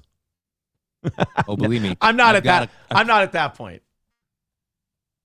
I've got an entire prepper room ready to go. No, but that was what the Dostoevsky quote thing, though. You're kind of saying almost we've reached the point where it's the opposite, where it's like we're almost more like our society's almost better in the incarcerated areas than it is outside of it. No, it's not better. I learned more. Okay. It was nice to have the different perspective. All right, it's just you'd mentioned again the I went to a place where I was forced to not have a phone for 7 days. Okay. A smartphone. I didn't have a smartphone for 7 days. And it felt really good. I turned on my phone after 7 days, and there was nothing on there that I needed. Like, of what I missed in the last week, there was an appointment I have for orientation with my probation officer and an interview that I booked that we scheduled our date. But again, all of that waited till I got out. There was all fine. Oh, and I forgot to hit run payroll before I left. So I ran payroll about 1 day late. But other than that, way to go, dick. Sorry. I ran that 1 day late. I still think payroll's going to hit on the same day, but there was nothing that was necessary. There was nothing pressing for time. There was nothing. It's all voluntary. None of you are as important as you think you are. And if we don't change, you're fucked and you're dead. Well, like I again, a lot of people younger than us might not remember this time, but I clearly do. We grew up with the phone still attached to the fucking wall. Right. So the idea that you need this, I clearly remember a time where society, we got along just fine and these things didn't exist. You know what the worst? Like, let alone not connected, not service, no, they were not a thing. You could not call somebody unless you found a phone. Two of the worst things that ever happened to us: unlimited talk and text and unlimited data. Thank you, Verizon. We were better when you had to pay. Like, I think it's good. I will tell you one thing I learned in jail. You can take your libertarianism and your freedom and shove it up your ass. I think freedom has caused us a lot of our problems. I think like humans can't control themselves and they almost need certain guidelines. Any system created by man will inevitably collapse. Mm-hmm. Whether it's authoritarianism, whether it's freedom, you need to find the balance between these two things, because humanity left to its own device will kill itself. Libertarianism, let me tell you, is a fucking joke. Because here's what libertarianism is for. Really, really smart people. Most libertarians I know are fucking stupid. Libertarianism is great if we have one of those Jetsons, fucking everybody wearing the powdered wigs and sitting on floating thrones human beings. But we're lard-eating dipshits, and we can't be trusted with the freedoms we have. Okay. So you want us all to be incarcerated now? Is that it? Yeah. Lock them all up. No, it's more, I believe we should have freedom, I believe people should be free. I'm being a bit hyperbolic. I guess what I'm saying is people should be allowed to be free, but I'm telling you right now, we're going to fuck it up and we're going to bring everything burning down with our freedom. The sad truth is humanity needs guardrails. Yes. Because you guys can't do it on your own. It's not a criticism of you specifically. It's right. us as a whole. It's humanity as a whole. It's our programming. It's not a bug. It's a feature.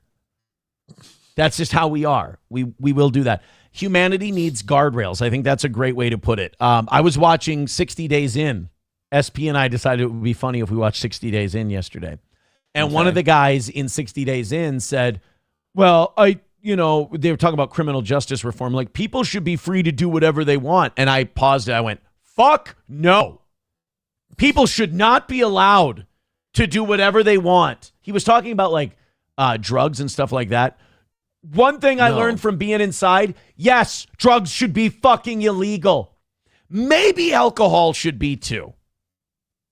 Here's the problem. Like on this, I have a very kind of point of perspective. I feel like it's not that drugs should be illegal. It's that we need to have a very understanding that there are plenty, and I mean like all of us, and it's not it's not a personal criticism. It's a genetic thing. There are some people who are just genetically wired that if this substance crosses your threshold, it's like and your brain is rewritten and you got to keep pushing that button. And people can't stop doing that. It's like cats with catnip. Every cat on the planet loves catnip. It doesn't matter what cat they are. They love it in some way, shape, or form. They can't resist the shit. It has nothing to do with like, oh, I made the wrong choices. And it's and we need, again, guardrails for those people, because if you hit that fucking pothole, you can't get out of it. I don't believe you can have capitalism and legalize drugs. And I'll tell you what I mean by that. Capitalism is based on creating more capital, creating more wealth. Running a profit every quarter is not good enough. You have to grow your profits. Otherwise, your stock price doesn't go up. You don't get more investors. One of the number one things drugs do is kill focus and kill ambition. Yeah, they're almost always a numbing agent. You can have legal drugs, but you can't have capitalism with it.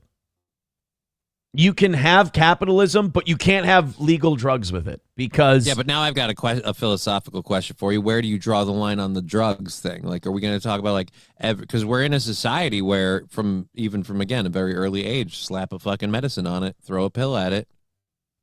Well, see, now you get into the questions of pharmaceuticals, and then now you're killing my hope, and my response becomes, we're fucked. It's too late. Right. Oh, yeah, it's totally too late. But I'm just saying again. Because, okay, that's another good thing about jail. The med cart would come through, and these guys would belly up to the fucking med cart. And it's like, you're just numbing these people. They're not helping. Right. There's no progress is being made here. But that's what we as a society have grown into is, again, like if we have a problem, we medicate it. Yes. And that becomes an issue. Some medications are good, but they can all be abused. It doesn't matter what kind it is, even fucking Tylenol. There's a lady who literally took out herself and her baby to prove Trump wrong, and on TikTok, and it's just like it doesn't matter. Like killed? Yeah, like Jesus. She downed huge bottles of Tylenol to prove it doesn't give your kid autism, and it caused her to have like some sort of renal failure or something, and she's like she's done, and I don't know if they were able to save the baby or not. But it's, again, like I said, it creates just a societal and a subconscious kind of setup where it's like, no, you can take a substance to deal with your problem. And then we as a society throw substances at problems. And surprise, surprise, eventually the substances themselves become the problem.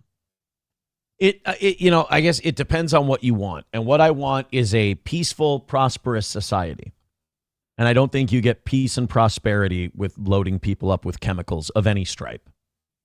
Right. And people who can't be peaceful and prosperous should be in some form of therapeutic treatment until they can be, or so they're away from people. Because I think the therapeutic treatment thing, instead of the prison thing, is a win-win.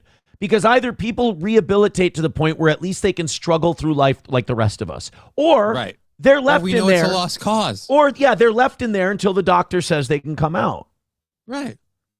We spot some of the red flags. Speaking of therapy, was that a thing that was available in there? Was there therapy? Was there mental health? Not explicitly, but I did. There were resources on my phone that I used to kill time. I did read up about a few things. Okay.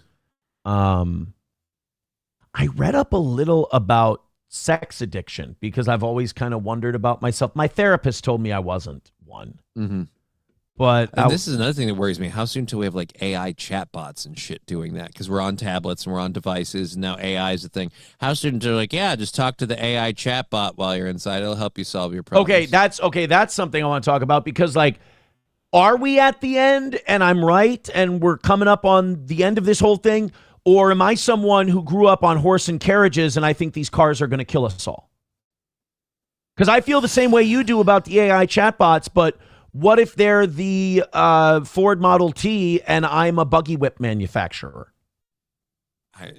I see the point you're trying to make there. I don't think it's the same just because, like in this particular situation, you literally have the with it, without it thing to test like the before and after. I mean, like, say what you will against the horse and buggy, the Model T, whatever.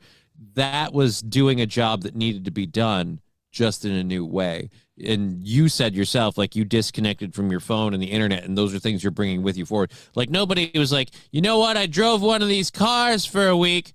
Made me really appreciate the horse that takes a shit in front of me when I do it normally and takes 5 times the time. So, I say cars, I'm sticking with the horse and the buggy because I want to know that thing is eventually going to take a deuce. Like, you know what I say? Yeah, you know what I say, Johnny? What's that? I saw an automobile once when I was a boy. Now they're everywhere. Seems like everybody went and got themselves in some damn hurry. By the way, what's Rumble Studio spitting out at us? 1,009. Oh, no, sorry, 997. Fuck. What did I say? You didn't want a spike. I didn't want a spike today. I wanted a normal show with our audience. 995. We'll see. There we go. Oh, 998. Hit like, hit subscribe, hit follow. At least subscribe if you're going to be here. We're not touching 1,000 tomorrow. Probably not. I was okay at 800. Anything over 800, I was going to be fucking pissed. And now I'm mad. And what did I say? It's going to be hilarious, but I'll be frustrated if we don't hit the goal and if there's no $100 drop to say welcome back. Sam with $5 says, how does your rear end feel after jail? What's your new boyfriend like? He's a very giving lover. Veldrain with $1 says, hey, Aaron, on Twitch, Emiro spoke out about how she was in an abusive relationship with Miss Kiff. You would have known about that if you had your phone on you. That's okay. Thank you, Veldrain, because I know you're doing a funny thing there. That's what I'm talking about. His point. That's my point. That's huge news. I was prepping today's show, and that was all over the place. And that's what made me go, we're fucked. Because when I was on the inside, I was reading about the fraud in Minnesota, what was going on with our food shelves during the federal government shutdown, the delinquencies on auto loans, Target struggles, and all that kind of shit, and the farm subsidies and how it's affecting crops and food supply and all of that stuff. And while I'm doing that and everyone's feeling bad or celebrating, like, Toe's in jail, or, oh, Toe's in jail, what's that? Believe me, I was staying way more informed than most of you were, because most of you were going, what did the Muro say about Miskiff? It's embarrassing. It's fucking embarrassing. It's almost like we need to bring back like the nuclear family where, mom keeps the house together so the kids live a good stress-free life and can kind of learn and grow. And every morning dad reads the paper to learn what's happening in the world. I will tell you this. At least according to that guy. If I were the Jews, I would fucking rip off, manipulate, and control all of these stupid motherfuckers too. I don't blame them. I mean, why leave the money? We've got all of these people in our chat who go, the Jews do this, the Jews do this. They fucking should. If they've got their making it hard for them. If they've got their shit together enough that they can distract you with the retarded shit they distract you with, the world is theirs for the taking. They should fucking take it. You know what?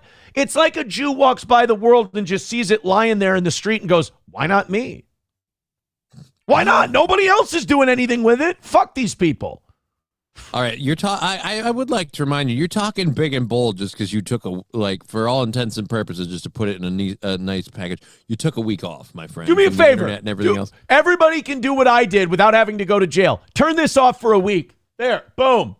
Throw it. Now it's over there. Do that for a week. I guarantee you'll be a smarter person, a better person, and then you'll come back to the internet, and all of you people look like stupid cavemen to me.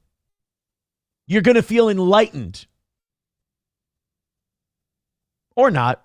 This might only feel last. Physically lighter. I mean, enlightened in that way. There you go. Mine, I don't know about yours, but mine's fucking heavy. This thing's a weapon. This thing's a fucking brick. Although I got, I got mine, for the trick thing. I got mine because it turns into a tablet, and I got it for my daughter to play with. And now that's literally all she wants to do. I have been having to stop her from it. She'll be like, Daddy, can I play Happy Color? It's her little coloring app on my phone. And I'm like, honey, we have markers. You took all of my fucking ink pens that I got for my coloring books, and you got, so you color. You have coloring stuff. Let's just use those. King Kong Dong with $1 says the AI chat will cause us to go extinct because we're not going to be a reproductive society. I believe, after a week in, I believe in dead internet theory. What's dead internet? That's where almost everyone on the internet's a bot. And most of the fights going on are bots fighting bots. I believe that. Well, okay, so I guess it's not that I don't believe it. I just curious what suddenly made you believe that because you were inside and you're all right, dead internet theory. I'm inside, and when I turned on my phone after a week, there was nothing important on there. Right. From people I know, people who I know are real human beings, shit like that. It's all bots. So then, so what you're saying is you're saying that Citizen M is a bot? I don't think. I used to make fun of Citizen M. After being in for a week, I don't think I could feel worse for a human being than I do, not him specifically, but someone like that. Okay. I see a dead person. I see someone who's already dead, and they've wasted everything they have because they got to be connected to this temporal fake thing. You're connected to this thing now. You feel connected for the first time in your life, but you've never been more disconnected. You've never been further away from reality than you ever have. And if you could put what you think is a treasure down, right, the riches you would find. The people there are so many people in jail that deserve the freedom a person like a Citizen M has. And I don't mean him specifically. I'm using him as an example. Right. There are so many guys that I was in with that I would take them out, put them out there where Citizen M is, and they would do much more with what they were given. And I would take Citizen M and I would put him where they are, and society would be a better place for the switch. And both of them would be in a more productive place because a person like Citizen M needs that phone to go away. They need that internet to go away. They need jail. They need to be imprisoned. This is where I'm talking about. People are wired. Some people can't handle these things. I'm not one of them because I'm very easy to ignore all of that stuff. Like I said, I very clearly remember a time when it wasn't a thing. I don't bring my phone with me everywhere. It sits at my desk and then I leave it here. Actually, this is really one of the weird ways where tech has saved me. My desk has a wireless charger. So half the time I leave my phone at my desk because it's on the charging pad.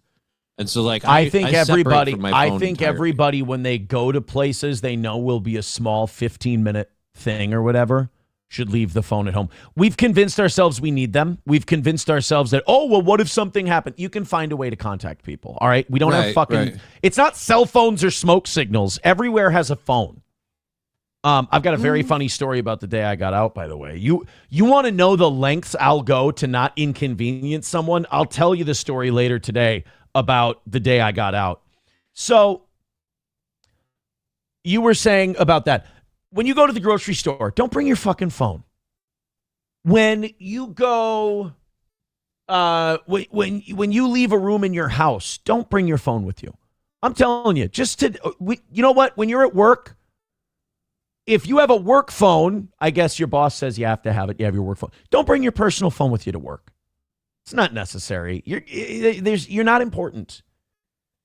I would say the only reason I ever bring my phone in is because it's in the car. Leave it in the car. Put it in the center console. Or when you leave for the grocery store, leave your phone at home. Leave it at home? Yeah. That's what I did. SP and I went out to dinner. I think I said this. I left my phone at home. You left the phone at home. And I never felt more present. I never felt more present. I guess, I don't know. I really don't, I don't gravitate towards using my phone right away, like for me. So maybe you're better with it than I am. Yeah, but like I'm worse in other ways. I mean, we've been talking about drugs this whole time. I use a shit ton of them. What? Like, oh yeah, dude. I'm on what is it? The prescription shit. That's what I'm talking about. Like, I use a bunch of drugs. You don't use weed too much? Oh no, I totally do. Oh, okay. Just making sure. Johnny, half the things I was going to be embarrassed about today will not come to pass. Mommy with $100 says, "Welcome back, Aaron." Thank you, Mommy. And I just want to say thank you for making it happen. Thank you. Thank you very much, Mommy. That's very sweet of you. $10 from TDR Shit Show. Says, next time you want to take a week off jail, please put the vids on Rumble. YouTube sucks with ads, and I refuse to give those commie bastards any of my hard-earned money. I was so mad at myself that I forgot about that, but I was already on the inside. There was nothing I could do. You couldn't have fixed it. I'm sorry, guys. My bad. Grand Poobah with $2 says, so Aaron, do you feel reformed after broing out for a week? Look, like I said, I would have rather been home, bored with my thumb up my ass, than be in jail. But I had to be there, and it was a much better experience than I thought it was going to be. When I was going, I know that there's people out there who just want me to be a wreck. Guys, it's been 2 years. You're not going to get that from me. I'm just not that kind of guy. I think you project a lot of what you are on me. I'm just built different. But when it comes to the jail thing, when I was going in, nervous as shit. But I'll tell you what kind of muted that was having to sit there in central booking for 8 hours.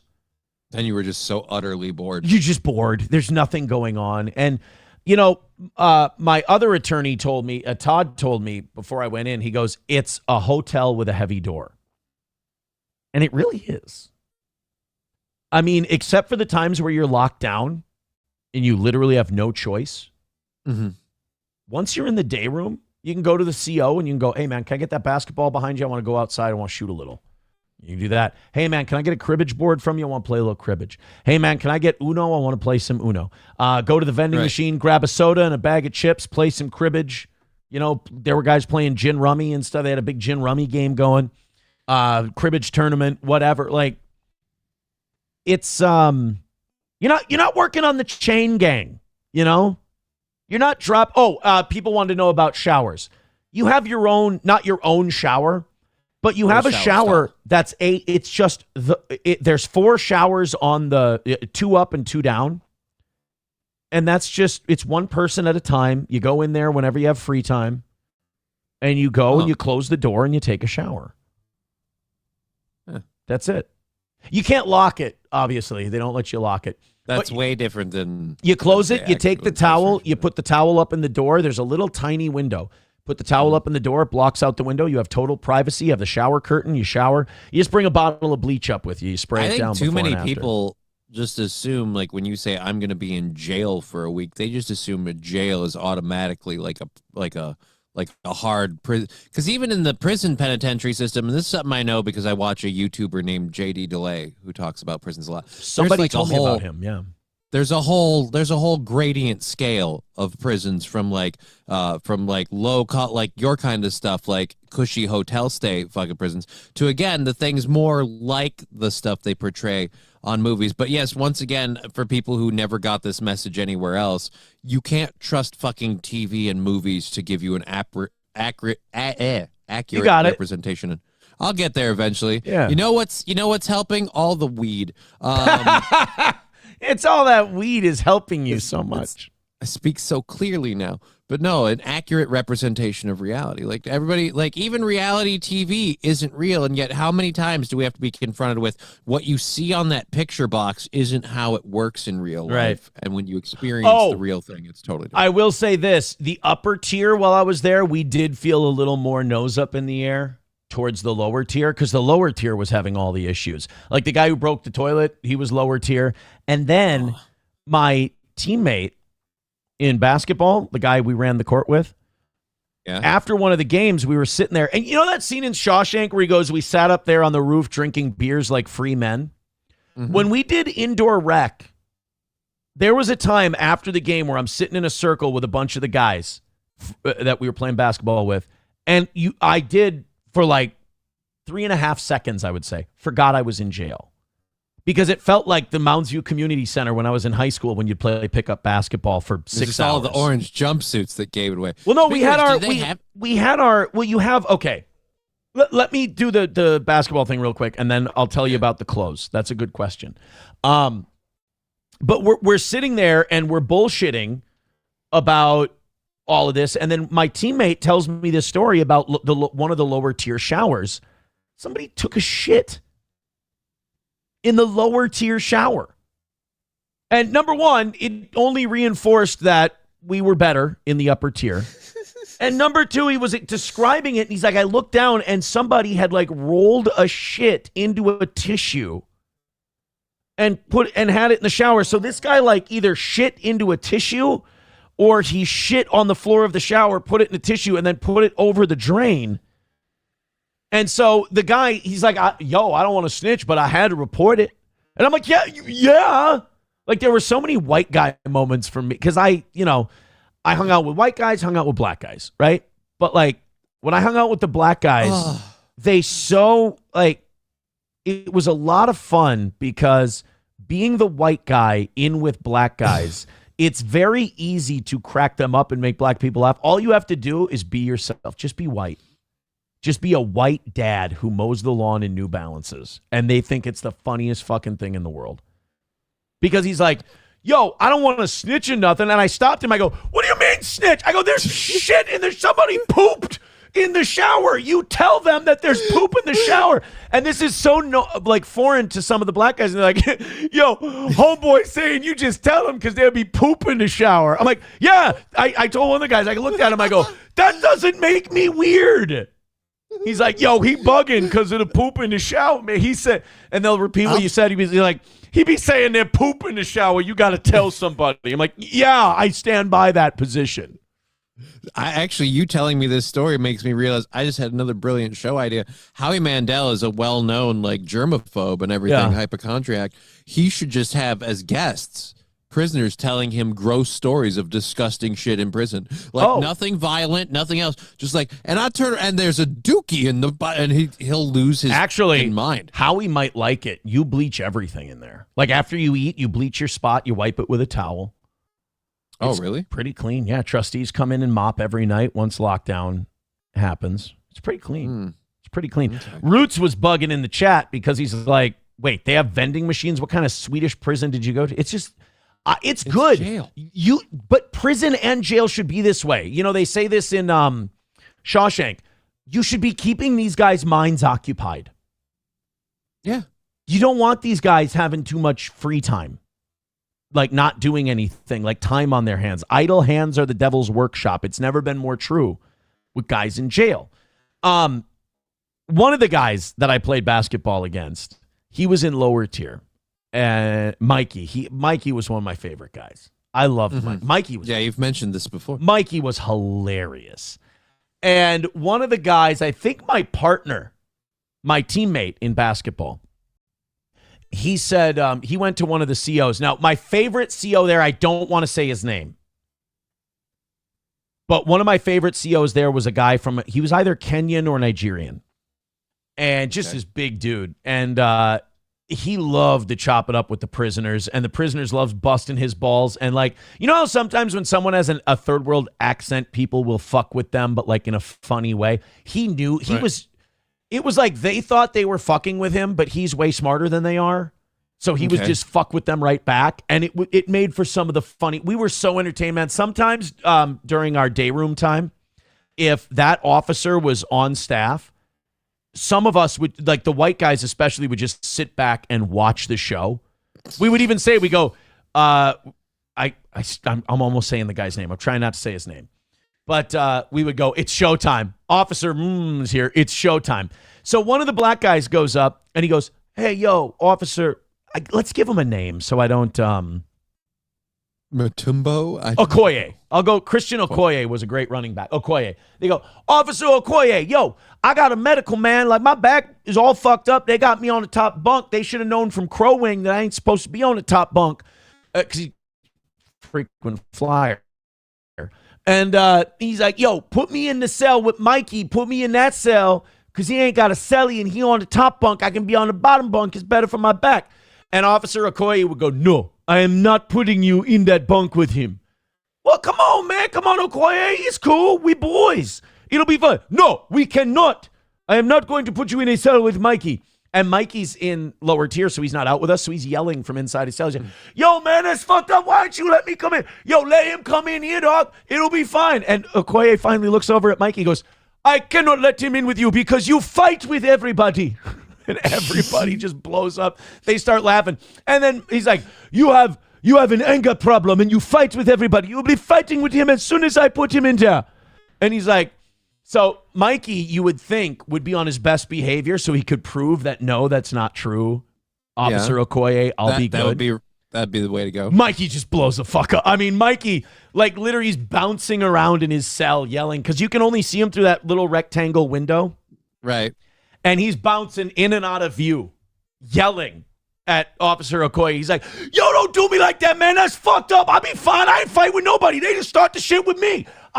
They got me fucked up. You got me fucked up right now. And he's just yelling, and we're all laughing our fucking ass off. And Okoye just goes right up to his cell. He'd be like, if I put him in there, you guys will be punching each other by the end of the night. And Mikey's just off, man, and he's just ranting. And this goes on for 5-10 minutes. And Mikey ain't running out of breath. And then there's 4 black guys back in the corner, and they start going, yo, he is right, though. Mikey be fighting everything. Mikey be fighting everything. Mikey will fight a ham sandwich at lunch, man. Shit, Mikey be fighting over everything. Mikey will fight you over a towel. Mikey fight for everything. He's fucking crazy. Mikey almost got in a fight with his... that calmed Mikey down. So Mikey was the guy guarding me, and his teammate was getting on him and yelling at him, and Mikey almost quit because he was getting shit on so hard by his teammate. Yeah. So we're all hanging out, Mikey, my teammate, and another guy. Mikey's teammate was still on the court doing something. And Mikey's teammate is sitting there telling everybody, I'm going to fuck him up. We get on the outside. I'm going to fuck him up. I can't stand this. And fuck this guy up. I see him on the outside. And so now all the black guys that I'm hanging out with, we're talking in the indoor weight room. And they're going like, man, listen to this white skin. Listen to this light skin. And he like booking a fight. He's like scheduling this shit. Like this is like SmackDown or some shit. So and Mikey's like, yo, he got me fucked up. He talking about fucking me up. I'll whoop his ass. And we're just like, every time Mikey got going, it was just fireworks. It was showtime. It was so funny. It was entertainment. Oh my God. And then Officer Okoye would just, he'd play with it. He'd have fun with it. Oh, was it fun? Mikey made the time go quick. That's for sure. Do you ever think some of those entertaining moments of drama, though, are they much different from the paying attention what's on what so-and-so said about Khalifa or vice versa or whatever? Look, Mikey was in there for arson with somebody in the building. I mean, Mikey's got a temper. Don't fuck with Mikey. Okay? I like Mikey, though. I love Mikey. I think Mikey's great. Like I said, there's some of these guys, you spend enough time with them in jail, you go, what'd that motherfucker do for you to want to set him on fire? That motherfucker, it's his fault, Mikey. Look, I don't think every ass whooping just falls up out of the sky. Somebody had to piss this asshole off.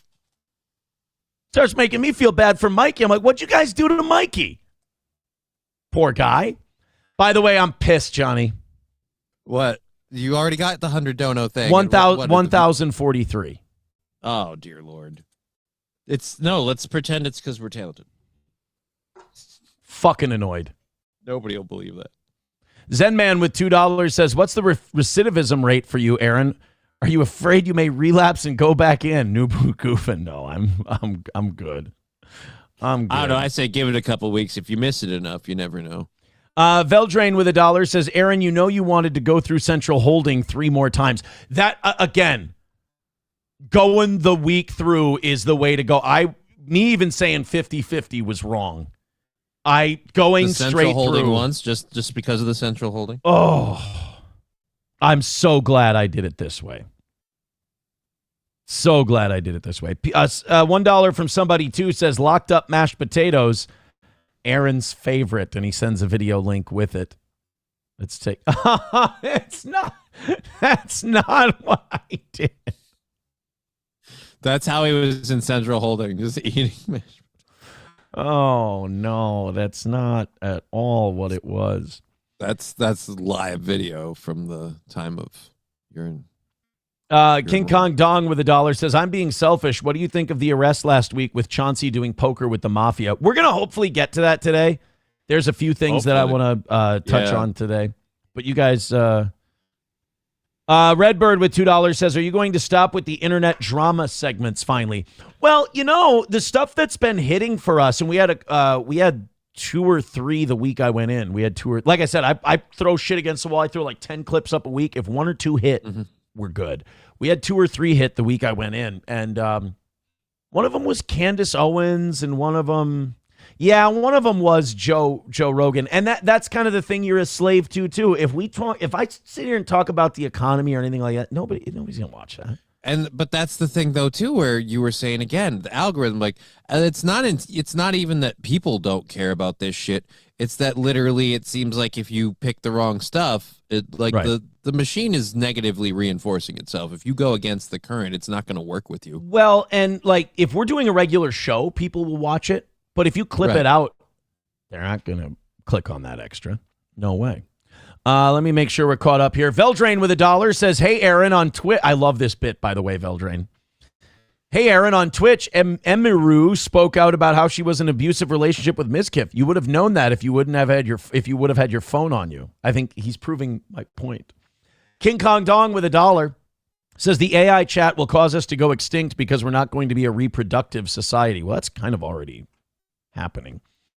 Redbird, the fucking realism of the sex bots and the silicone fake fuck dolls and stuff, so that people can spend enough money to sit there like, I don't have to worry about having social skills or things worthy of attracting a mate. I've got this fake thing that I can plow all day. Like, oh, great.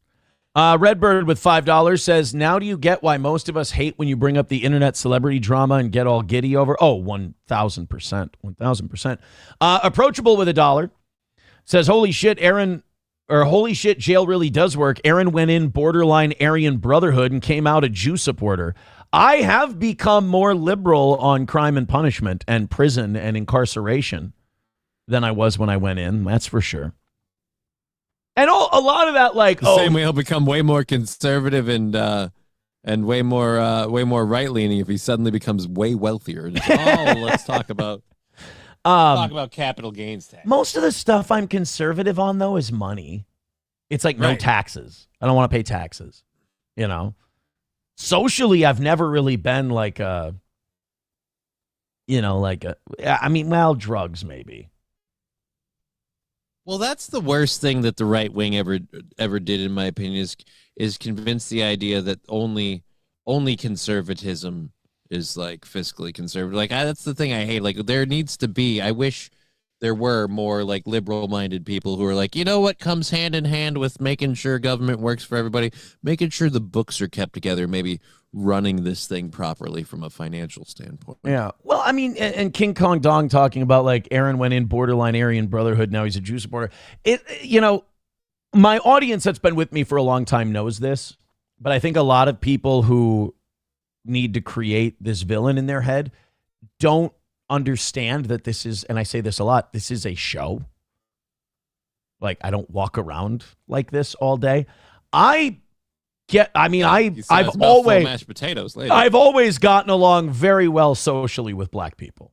I mean, I've always just been, because one thing about black people is that what they really love is when people are real. I think a lot When white people tell you how to deal with them. when white people are kind of a little racist, you can chop it up with them a little easier because they're kind of racist. Like, when we were hanging out in the rec room after basketball, they would sit there and they were talking about one of the light-skinned brothers, and they were talking about how he would talk shit so free, like, yo, he talked way too much shit. And one of the black guys goes, yo, you know that's that light-skinned shit. They just always be like that. And I would sit back and I looked at him, I go, guys, I just want to let you know, you have no idea how happy it makes me as a white guy to watch you guys shit on each other. They would laugh. That's the funniest shit in the world to them. And they would sit there, they go, Larry Bird telling us that we shitting on each other. So I had a lot of fun with those guys. Because like I said, man, we got to change that system up because those guys could be very successful. They're very funny, very engaging, nice people. Just got to stop setting people on fire. Or they need to go to therapy and they need to learn how to deal with someone who needs to be set on fire in ways other than setting them on fire. Yo, but what if that bitch really needs to be set on fire? But see, now that's a good point, so it's hard to argue with them. You're like, yeah, that's true. Some people do need to be set on fire. This isn't the Wild West where you can just go out and set someone on fire. Even though sometimes that's exactly what's needed. Oh, the other thing about Officer Okoye was awesome. They were giving him shit. Like, to the black guys, every African guy is Somali. Okay. So the black guys were giving Officer Okoye shit. And they were going like, hey, man.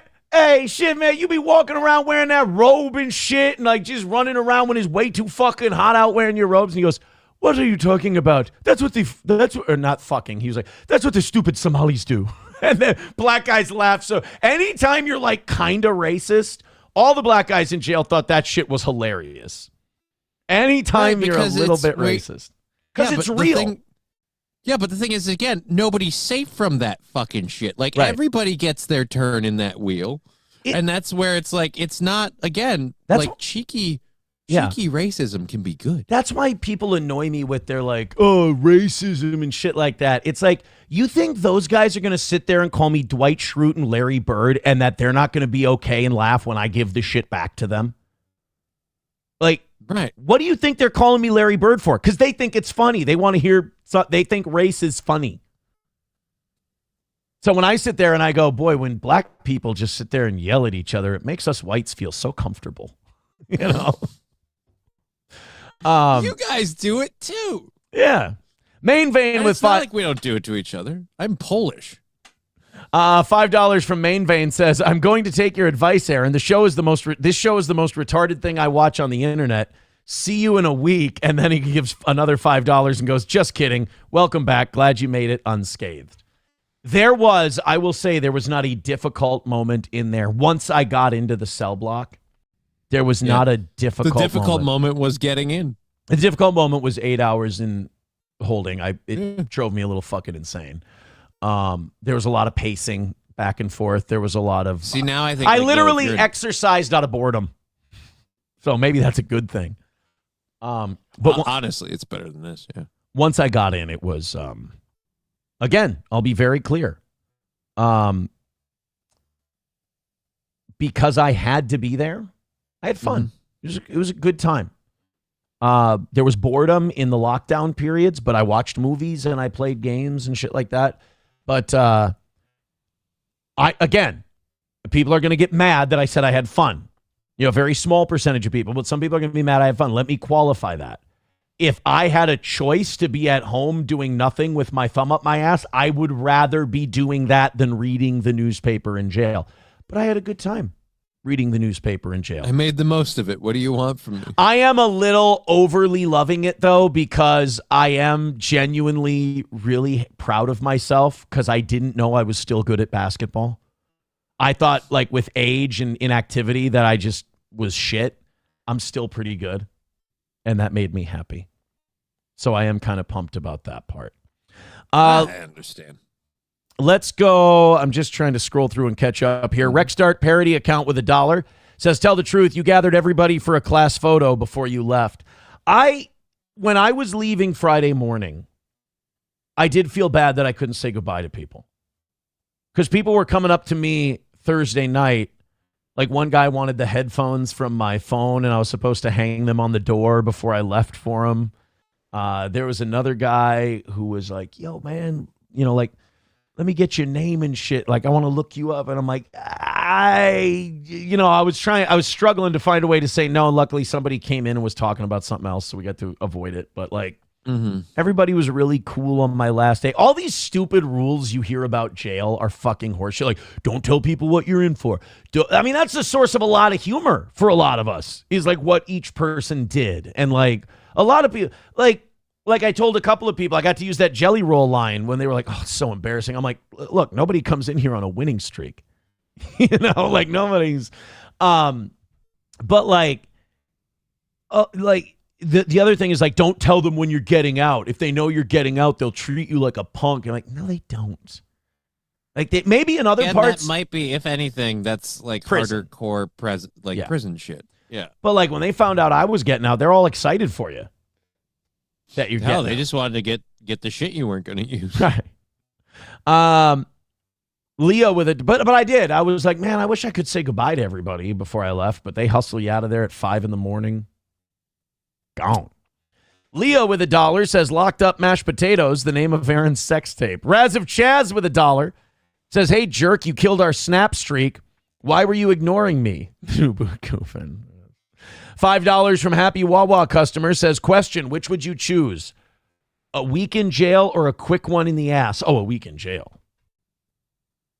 A week in jail. For sure. If you have the wrong week in jail, you might get both. Yeah, you could. I mean, who knows? That is another thing I was thinking about while I was in there. Is at one point I did think, I go, it is virtually impossible to fuck someone in the ass in here. I've done the numbers. To be fucked in the ass in there, you would have to want to. And you would have to be discreet. There's no unwillingly getting fucked in the ass in the Stearns County Jail. And that, I feel like if the Stearns County Jail heard that, they would take that as a compliment. They would be like, look, we're not the ass fucking jail. Right? Everyone's got to have a reputation. Glad that's not ours. If you want to get cornhole in there, or cornhole in there, you've got to want to get cornholed. Absolutely. That's what that whole Dookie in the shower event was. They needed a distraction. Yeah, maybe that. Because it's still, when I think about it, the poop in the shower still vexes me. I don't know how the hell that happened. I know how it happened, but like, nobody would own up to it. Would you? I don't think you'd poop in the shower. If you're gonna shit in the shower and leave it in there for someone else, at least have the decency to give people the peace of mind knowing it was you. Dick. Michael with $10 says, did you ever take a trip down to Cobb County, Georgia? Nope, but I would read the signs and respect the law and order, because I'll serve hard time. Thank you. I got to do a Mean Gene Okerlund impression while I was in jail. Nice. Yeah, they liked that. Well, it was when the two guys were yelling at each other on the basketball court. And the one guy was like, yo, they scheduling this shit like it's Friday Night SmackDown. And I would go, all right, we're here with Mikey, and he says that he is going to beat the shit out of that guy when he gets out. Mikey, this Sunday, what's going to happen? And he goes, yo, if he wants to be about it, he got to come see me and be about it. And he cut a real promo. And I go, you heard it here first, folks. Is he going to be about it, or will he not be about it? And the black guy's like, yo, that actually sound like the dude. Oh, shit. And you know what I learned in jail? I learned how to not beat the bit into the ground, because I did that. I got the big laugh, and I went, all right, don't get greedy. Now just step away. And I just shut it down after that. I was very proud of myself. Yeah. You're still Larry Bird. Finally. How many years in did we get this one in there? Well, I just figured in a place like that, the fucking room can turn pretty quick. So I didn't want to get greedy. I didn't want to be the next bitch Mikey had to burn down. I still think that person had to have done something. They did something. You don't stop fucking with Mikey. He's a good egg. You're fucking with him. That's what's happening. Poor Mikey, when they're talking shit about him fighting, he was in lockdown. So it's like you're out. I'm not going to use this. I was going to use a zoo euphemism, and then I realized that probably sounds wrong. But it's like you're knocking on the glass, and he's locked behind there, and it ain't right. You're just pissing him off. It's a fish in an aquarium. It's being mean. All I'm saying is it ain't right. All right, thank you, guys. We're all caught up with the Super Chats, Rumble Rants, PayPals. I don't know about the Venmos because I threw my phone over there, so I have no fucking clue. $80 away from today. So there were two things I said I'd be embarrassed about today.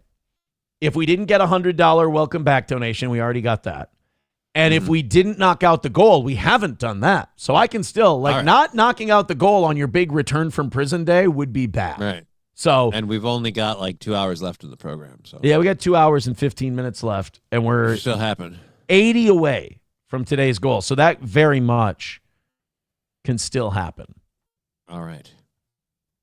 I hope nobody was upset about me not serving as much time as they said I was going to serve. Again, it's not like you control these things. I don't. Well, in their mind, I do. What kind of fucked up is that then? You control these things, but you chose to serve time at all. Also, by the way, we kind of glossed over it. What was the clothing situation? Like, y'all get the same sweats or? So you go in, and it's really weird. When you go to Central Booking, you put on that red shit that makes me look like a tomato in my mugshot. Yeah. But then when you go into Central Booking, you get like your uniform, your jail uniform. And then every 2 days, you order more clothing. You write down on a slip what you need, and they bring it in an hour or two later. It's orange sweatpants, brown boxers, gray socks, a navy blue t-shirt, and then a pullover with a pocket in the front, orange pullover thing. Huh. So most of the time when you're out, like especially playing basketball and stuff, you take the orange thing off. Yeah, you need the ability to move. So, yeah, most of the time you're just in a t-shirt and sweatpants. So it literally was kind of like for you on this thing. It was just like chilling at home. It was a Sunday, you know. Yeah. And yeah, I really thought when I got out I'd want a beer. I didn't really care for alcohol. I still have not had a drink since I got out. And it's not something I really think about. I don't really drink that much. It's mostly a celebration thing. Like I'll be drinking pretty soon here because I got a birthday coming up in like a week. But like I'm other than that, I'm not big on the drinking. The fun thing for me is that you're like, oh, dude, like get rid of your phone. So it's just like, so you're not going to be like, we can only reach you during your show times now. Is that what it is? Like no, like every 3 hours, like I said, I check it for texts. Check it for texts. Yeah. But yeah, like, I mean, that's actually not a hard practice that people could do is just like, you know, plug it in or keep it in one spot, like the phone that you would on the wall, and then come check in with it once in a while, but then go about your life. Well, I'm going to start at 3 hours. It's eventually going to get to beginning of the day, end of the day. But I also want to talk to my girl and stuff. Right. It's like I want to communicate with her. Don't want her to feel well, like... Charlie Kirk used to take his, because I guess he'd take like, a whole 24 or 48 hours off every week. That's a good idea. Yeah, look where it landed him. I don't... He was killed by Verizon. Right? They're like, we're not going to tolerate this bullshit. He's bad for our numbers. Leo with $5 says, thank you for not wearing sunglasses in your return like a piece of shit. I would wear sunglasses. I would inside. Why? No, I'm not going to wear sunglasses. You out of your fucking mind. What kind of retard only do you tards think would stream wearing sunglasses? Did somebody stream wearing sunglasses that I don't know Oh, dude, about? I totally do. I wear stupid. Oh, you do? Was that a shot at you? I don't know. I don't think I that thought was a shot at me. I made my own shot at me. It's such a random thing. I'm like, I got to be missing something. That's got to be a thing. I don't know. Oh, she's shitting on you. Oh, because you wear those fucking steampunk glasses. Yeah, but I do that for two reasons. One, I have 4 screens and I manage a lot of shit. It really helps me to focus on one thing at a time and avoid chat cancer. And 2, the other reason I do it is when all 4 screens are going, it's kind of bright and it's nice to keep it dim on me. It's nicer on my eyes. But yeah, no, I do that during my show. I'm gonna continue to, as I don't think that hers was a dig at me. But oh, okay. Well, she'll probably clear it up in a little bit. Hey, Johnny, I guess I'm not gonna be embarrassed about anything today. Sanford's son gifting 20 memberships Thank you. on Rumble. Thank you very much. And I just want to say thank you for making it happen. Thank you. Thanks a million, buddy. So yeah, keep gifting those memberships. We appreciate it. So you guys are into tomorrow morning already. I'm going to be very honest. If we knock out 2 morning goals on my return, that's too much. That is too much. That's too much. I got the return story. I got the day I got released story, if you want it. This is actually physically kind of badass, but kind of embarrassing. It also shows that I'm a very nice boy, that I don't like to inconvenience people. Oh, we'll get to that in a second. First, Johnny, I just hit refresh over here. Walter with $100 says, welcome back. Hilarious show. Thank you, Walter. And I just want to say thank you for making it happen. Thank you. Thank you very much. Let me, I'm going to make some, I wasn't going to do the standings, like keep updating the standings today because I wanted to keep the jail talk going. But we've got 3 $100 drops. So I'm going to put them in real quick. And then we've got more jail stories. And also, whatever you guys want to know, just put it in there in a form of a super chat or Rumble rant or whatever, and we'll get it for you. Sanford Son, who was our first one? It was Forrest. Urs Mommy. Okay. That's who our other 100 was. And then Atomic Ray had a $25 membership drop. We'll put that in there. All right, so we got our top 4 for today. Thank you very much. And David with $5 says you should volunteer at the jail. Do something to help those men who need it. I had an attorney tell me recently, and they actually sent me a link to an online course and said, it's not too late in your life. People think that it's too late to do certain things. He goes, I strongly encourage you because I think you'd be good at it to take online, to get your Juris Doctorate online. He says it'll take about 3-4 years, but here's a couple of links to some good respected programs and get them online. And I was thinking about doing that at some point here because I saw a lot of those guys and I'm like, these guys need help.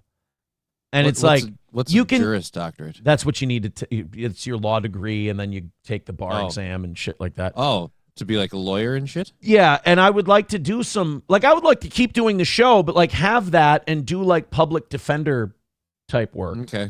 For guys that I knew, like people I knew on the inside for a week. Your Honor, can we all agree, like, Mikey doesn't deserve this? I want to be Mikey's lawyer. Like, honestly, there's 2 guys in there that made me go, I do want to be a lawyer. I do. Because, like, you can talk a bunch of shit about how the system's all wrong and how these people are this and that. And it's great to just talk that shit and then walk away. But, like, put some skin in the game. So I did think about volunteering. And then also... when a lawyer told me, encouraged me to do that, I was like, maybe it's something to think about. But I would like to help those guys out because nobody pushes back. Like our prosecutorial system is fucking evil. It's really, really bad. It's sociopathic. It's unfeeling. There's no empathy. There's no nothing. These are just bad fucking people who are out for their own statistics. They're out to look at the back of their fucking rookie card to see what they can shop to other law firms. They don't give a fuck about people, society, whether or not people get better. These are, I'm not going to say bad people, but they're people who actively participate in an evil system. Next thing you're going to tell me is Keith Ellison isn't a super awesome guy. Great example, though. Great example. Personal opinion, I think that whole fucking housing, feeding our futures scandal, the fraud shit, stuff, yeah. Like it always borders on it, but I'm always like, I gotta wonder if there's like an overarching figure involved in this. Yeah, that's where. Yeah. Well, he knows some of the people, but so yeah, I thought about that real quick. Leo with $1 says, "Not making fun of Johnny. You'll figure it out." Well, fuck. Now I really don't know. Redbird with $2 says, did you have access to adequate quantities of butter and gravy to prevent withdrawal? No, he had straight up potatoes. They main dosed him right when he got in, sweet and mashed, like they double ended. Leah says you can't practice with an online JD in almost every state. That's why he sent me accredited ones. He did say that. He said you got to be careful. It's got to be accredited for you to be able to take the bar. There's a lot of these programs that are not accredited, and they'll just take your money. So he sent They'll take your money and give you the shit, and then you're fucked. Yeah. So he was he said the same thing you did, Leah. He said you have to be very careful about that. So I appreciated the help. All right. Now, I wanted to talk about the day I got out. Yes, the day you So got out. I didn't think I'd be able to sleep the day I got out. I was surprised that I was able to get to sleep. I watched my new favorite movie for the third time, and I was able to fall asleep. The Big Short is like I love that fucking movie. Can't believe it took me 10 years to watch it. I thought it was like a documentary. And so I was like, no, I'm not. I didn't know that it was like a movie. Because the only clips I've seen of The Big Short are like Selena Gomez at the poker table or Margot Robbie in the bubble bath. And I'm like, oh, so it's like a documentary, but it's like funny. Yeah. And then fucking, of course, like always, Christian Bale just crushes it. He's so goddamn good as an autistic dude. He's just really good. And he looks, in that movie, he looks exactly like the real Michael Burry. He looks, because you know me, I watch one of these movies, I get into them, and I got to watch interviews with the people they're based on. Yeah, then you got to look up on it. Yeah, see what's what. Carell is incredible. Like, Steve Carell should do serious acting more often. But, you know, he got known for The Daily Show, which put him in The Office. Now, let's just get him out of that. Yeah, 40-Year-Old Virgin, Anchorman, shit like that. Yeah. All right, so I get out on that Friday, and it's Thursday night, I'm like, I'm not going to be able to fall asleep. I fall asleep. I get up at about 4:15, 4:20, somewhere around there, bro. And I'm like, you know what I'm going to do? I'm going to stay awake, and I'll pace back and forth. And then I just passed right out again. I wake up literally. You know, there's those times you wake up, and it's like your brain tells you something's about to happen, so it wakes you up. Mm-hmm. I wake up, and it's like literally 3 seconds after I wake up that the officer appears in the little window slit thing and starts unlocking, then goes, Imholt, pack up your stuff, get ready to go. I'm like, all right, packing up my tote, my dark blue tote, all my sheets, all my bedding, all my clothes, my clean clothes that I haven't worn yet, all of that stuff. And then I take my belongings that I bought from the canteen and I put them on top of the tote, walk down. I have my phone tablet thing. And I was going to call a cab. Because after you get out, whatever you have left on your canteen account, they give you money. Okay. And so I was going to take the money that was left from my canteen. I was going to get a cab and go home. It was 5 a.m. I'm not calling my girlfriend. I'm not calling any of my friends or cousins. I'm not calling my family members who live in the area. I'm not calling people at 5 a.m. to come pick me up from jail.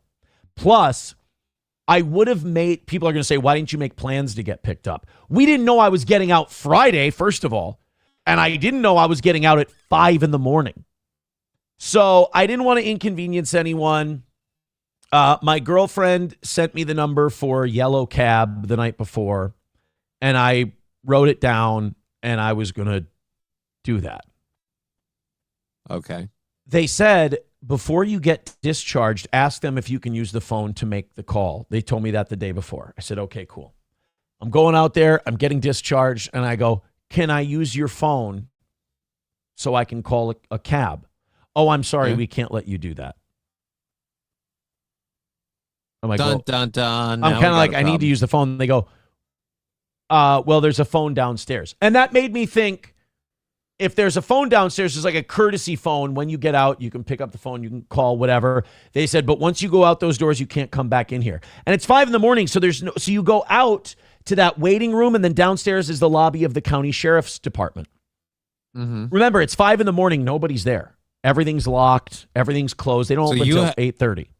So you had to wait till someone came to open shit up, didn't you? Just wait. I get down there to use that phone. It's a payphone. all I have are bills. I don't have change fuckity. for a phone call in my pocket. And there's nowhere to make change. So I'm sitting there, and I haven't used a payphone in ages. And I didn't remember. I told you I didn't bring my phone, wallet, or keys to jail with me. So I'm like, okay, we're in a pickle here. Now, I was like, when I was a teenager at the community center and I didn't have money to make a phone call, you could dial 1-800-COLLECT. So I was wondering if that was still a thing. I guess it's not. Plus, you're going to call a cab agency? No, I was going to call somebody I knew to call me a cab. Because like I said, I didn't want to bother anybody, but I also thought they were going to let me use a phone to call a cab. Right. So they didn't. Now, you know where I live. You know where the county jail is. It's downtown. Yep. It's by, what's the bar there? Howie's. It's by Howie's. It's about 30 degrees. There's frost on some of the cars. When I went to jail, I wore a Gophers football jersey and a pair of Under Armour shorts. That's what I've got. That's what I've got on. And I'm looking around. I'm looking around, and I go, you know what? Ain't no option here. So I said, here's what I'm going to do. I'm going to jog until I get to a gas station, and I'm going to have the gas station either call me an Uber, and I'll give them my license. I'll come back. I'll give them $20, or have them call me a cab. I can just pay the cab. I did not prepare very well for this at all. I fucked up the dismount on this because we all thought I was getting out at 11:27 a.m. when I went in. Right.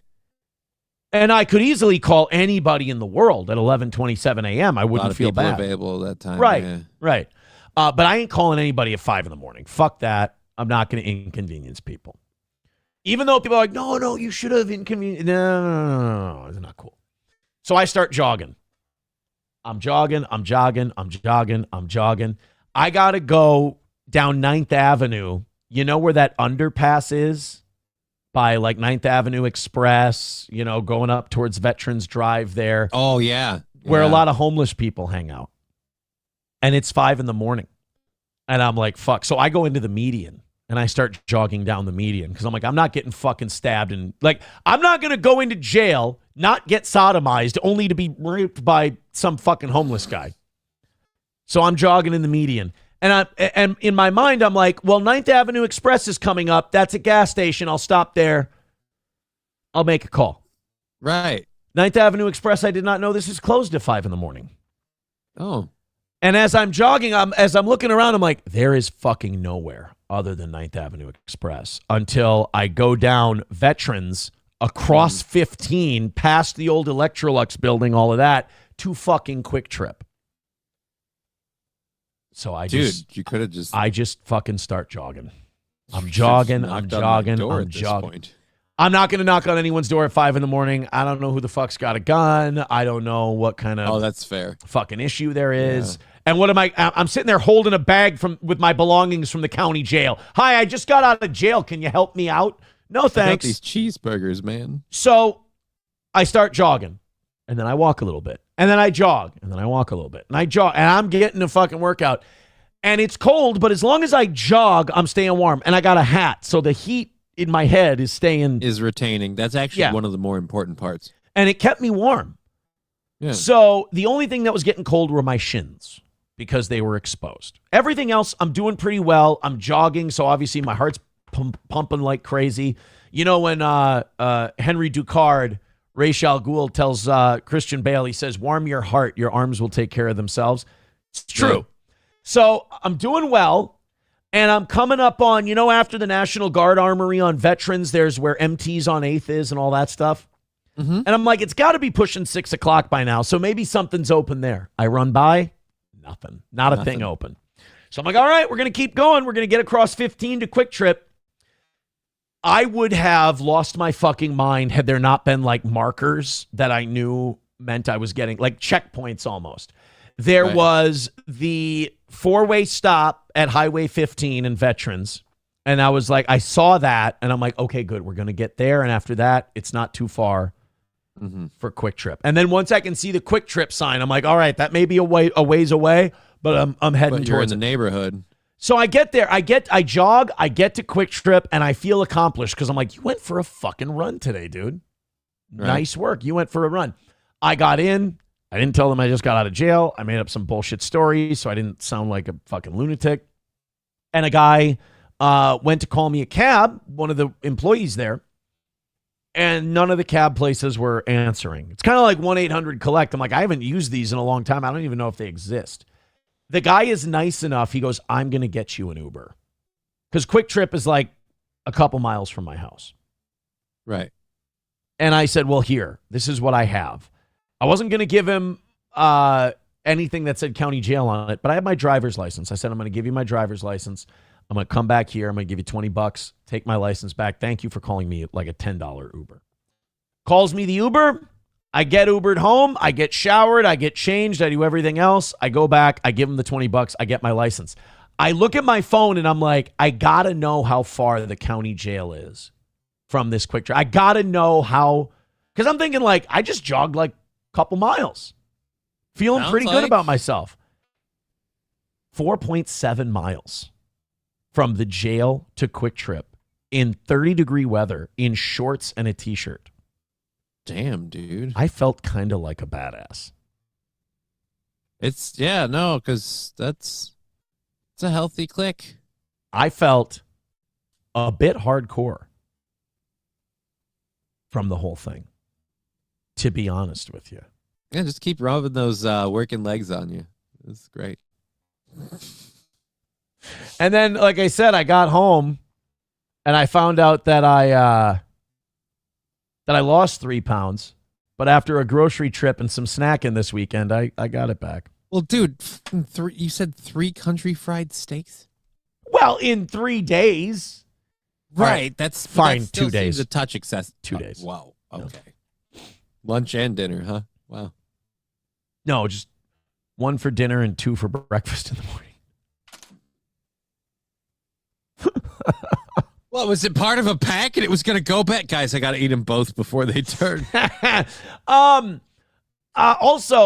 Sunday morning, slept till 10. How is that? I How's can't that like remember with- the last time I slept past 8. I can. It was yesterday. Oh.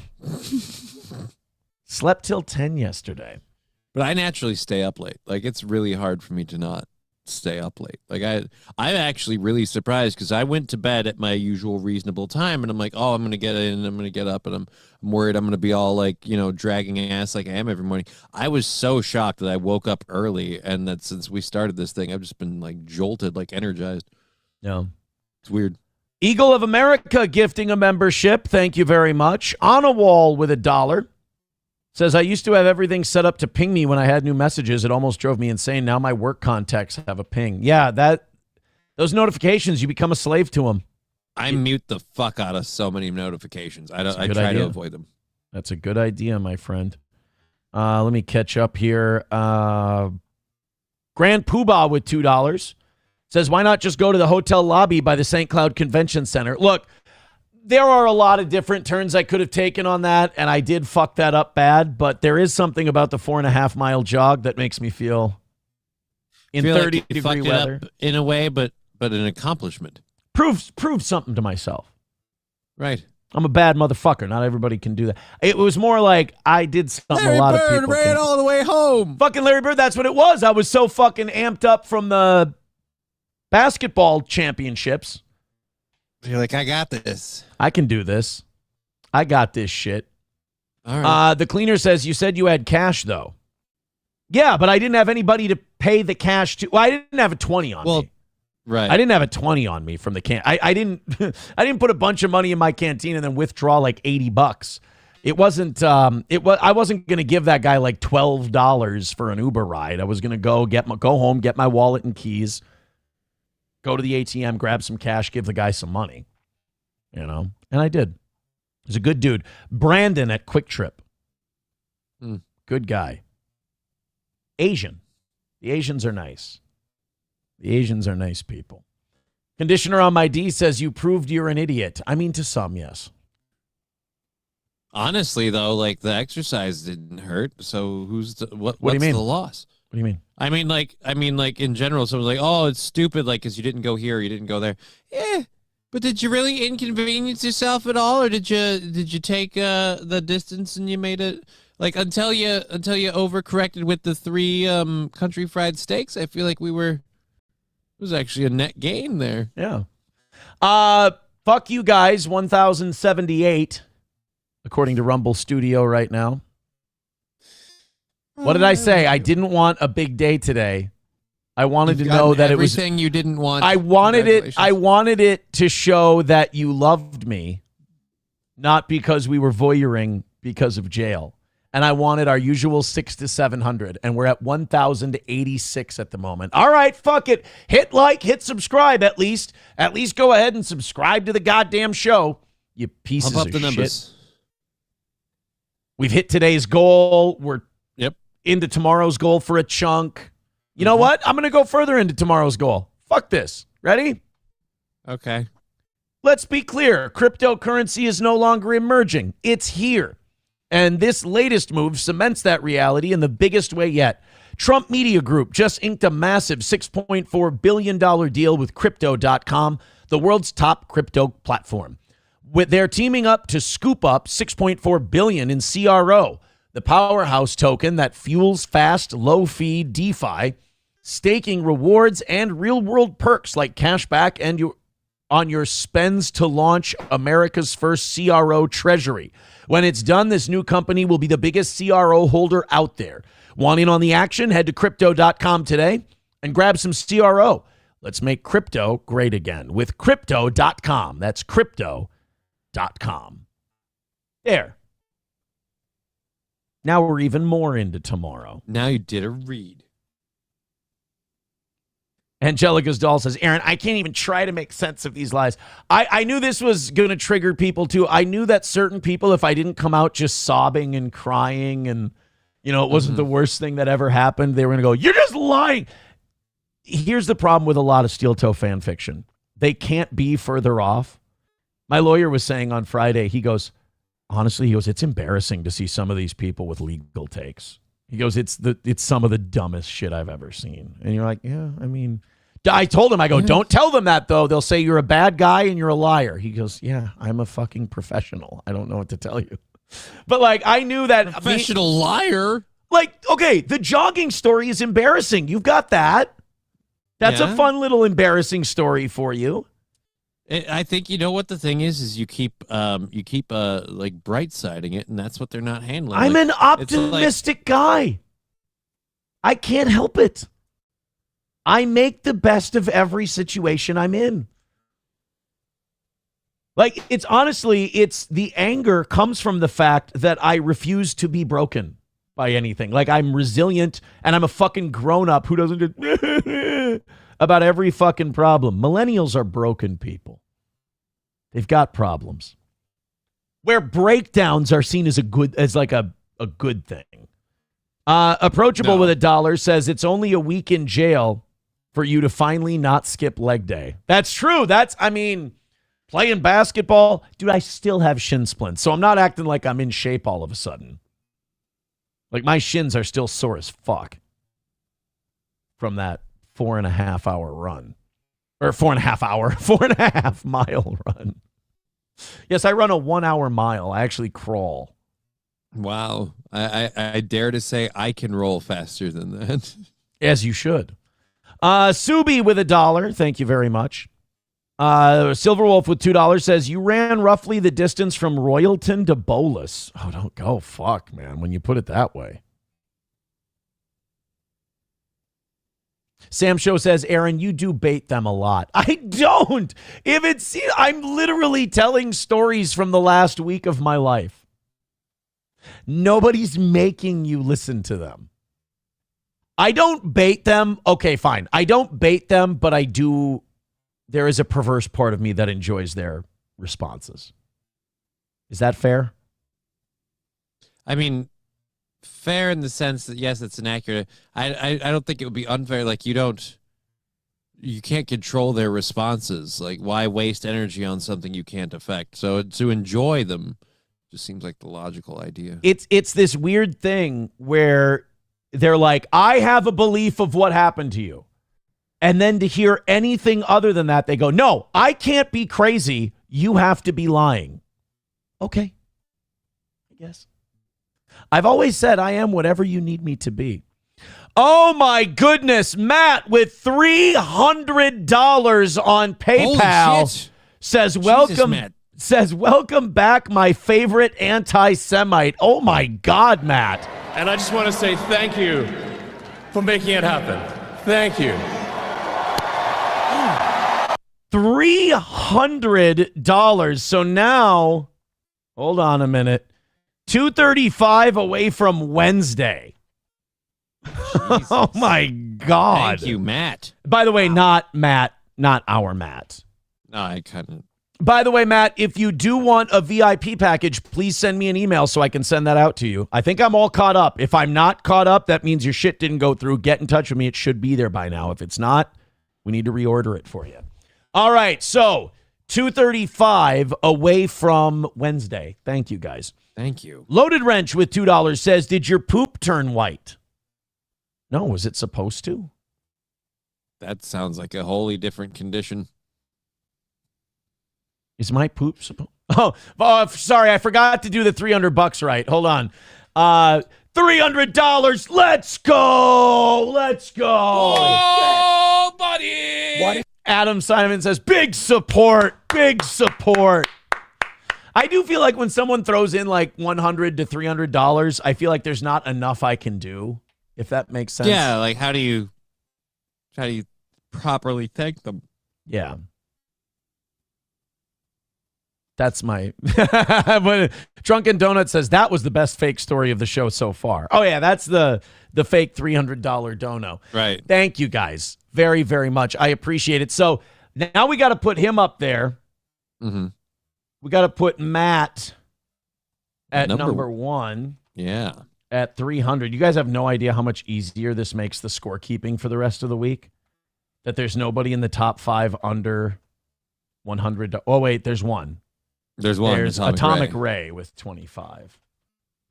There we go. Wait, let's not call it the cuck chair anymore. Now that I've been in, should we call it solitary? Should we call it day room? Should we call it cell block B? Got to be something jail. Central booking. There you go. There you go. Central booking is Atomic Ray at 25. So we are officially retiring the cuck chair because it's now central booking. So thank you very much for that, guys. Love you. Veldrain with $1 says, Aaron, you bait them so much you are a chronic master baiter. Do I? Okay, you need to be honest right now because I don't think I do. I think I enjoy their tears. I enjoy their whining more than I should. But do I bait them? I wouldn't say. It's hard to say because it's not that necessarily that you bait them, but you know things are going to bait them and you lean in. That's what I mean. I enjoy when it happens, but I don't think I try to facilitate it because I would agree to that. I'm just talking about my time in jail. Yeah. And then they get mad when I'm like, as a matter of fact, I go, they're not going to be happy unless I die. And they're like, you can't say that. Shut up. And then like, bad shit happens to me, and then I talk about the bad shit that happened to me, and it's not enough. And It's like, dude, I told you. Like, I know you better than you know yourself, unfortunately. But this is something I found from, like, because I go out and do my show for my little tiny audience, and it's like, I try to disconnect from this, and people, again, who have no interest in my show and don't care about it at all, which is totally fine, come over to try and with me or complain about you, and I'm like, there is so much energy that you have invested in another person that in the fact that it's not an actual real life relationship should be alarming to you. But it's one of those where I've thought, if you guys get what you want, like he's gone, whatever that means to you, you get that. What are you going to do with that void? Because no offense, there's so much energy that you've put into this that I feel like when that's not, you need something to hold that. Someone's always going to be in that shitbird spot. It's you right now. But if you're gone, they'll need a new shitbird. But I always feel bad because I feel like I have to comfort them, even though they're like, they have vitriolic hatred for me. But that certainly doesn't help. Is Like that being that's not helping? comforted? I think the 'Cause being comforted, that's the salting their wound thing that they really kind of. Okay, fair enough. So just ignore them and let them. Well, I mean, you can handle it however you want. You know, I mean, Because it's my your thing life, is it's your like, world, but I have to comfort them now because they're mad at all these stories from my time in jail. And I'm sitting here going, guys, it's okay. I still had to go to jail for a week. Like, that's not good. Like, how many times have you heard me say that to these people? Like, guys, this thing that you're mad about, you know it's not good for me, right? Like, that's not a positive thing for me. yeah, but I guess they want to see you endure some sort of like visible or personal emotional discomfort. I don't know. It's again where I'm like that. You've invested so much in somebody else's life. They want to be my girlfriend. Just say it. They want to be my girlfriend. They want the emotion. They want the opening up. They want all of that. They want to be my girlfriend. Hold my pocket then, bitch. Like, just hold my pocket. That's all we need to do. If you hold my pocket, we'll be good. By the way, no pocket holding. Really? No, it's Fucking Prison Break lied to me? Son of a bitch. this is again jail, not prison. I think that's what a big part of it is. Jail is more a bunch of guys that are working on, like, they're bricklayers. You know, like guys who work on the bricklaying squad or the construction squad together. They don't necessarily Cheeseburger pie. Well, Cheeseburger Pie literally has been there multiple times. No, there were three employees who were fans, and it was 4 employees. I thought the one was a trustee. They weren't. They were the what do you call it? The toilet maintenance. They were the maintenance worker. Okay. Was the one of them. But one of them was a white shirt, one of them was an officer, and fucked with me. Like, played some kind of weird joke on me and a CO. So I found out I was getting out on Friday, which was a shock to me. I didn't think I was getting out Friday. And I found out I was getting out Friday at 5 a.m., which was a shock to me as well. And so remember when I said that CO came in and pulled aside my cellmate and I and asked us if everything was going okay in there? Yeah. Well, she said she had papers for him because he got in on a DUI and he had to sign some shit. And then she told me, oh, we have a court order for you that you need to look at. I'm like, no, I'm just used to like retarded shit happening to me at this point. Right. And I'm like, no, this is going to fuck up Friday. Are you kidding me? And the white shirt guy, the officer, he sticks his head in. He goes, like, we can hear him, like, where he's not behind a wall, but he's not saying anything. He's not being verbal. He's just pointing at me and he's going, she's like, what? And I'm like, what's going on? Like, I'm panicking at this point. I'm like, what? What's going on? And she's like, well, nothing. I just have some papers that I need you to look at from the court and sign. And he looks at her, he goes, and we're like, what are you doing? And he's like, and he looks at her, he goes, I was just kidding with you. She goes, oh, these aren't for him? He goes, no, they're for someone else. And I'm like, we don't get to make those jokes. And he was a guy who had said that he was a fan before. And I'm like, you don't get to make those jokes with prisoners in jail, do you? Like, you just get to... No, there's a special connection there that makes you think you can make that one. You just get to fuck with me like that? I'm going to say, outside looking in, fucking hilarious. Oh, funny. Very funny joke. Very funny joke. Funny guy. Hilarious as all hell. You fucking dick. Because that one had my heart in my throat. That one I was like, no, what happened now? What did I do? I swear to God, the sex was consensual with that guy. Like I said, you don't get sodomized in there unless you want to. Unless you want it. The walls are very echoey. Yeah. Thank you, Ryobi, for the $10. What do we have here? Thank you. Let's see. By the way, hey, guess what? We are from tomorrow. Or from Wednesday, I'm sorry. 2:30. You know what? I'm going to let you have this one today because I understand how you need it with all the other disappointments that have come across. Thank you. I appreciate that. You're welcome. Oh, yeah, they're calling me sending the killers. I'm Mr. Brightside.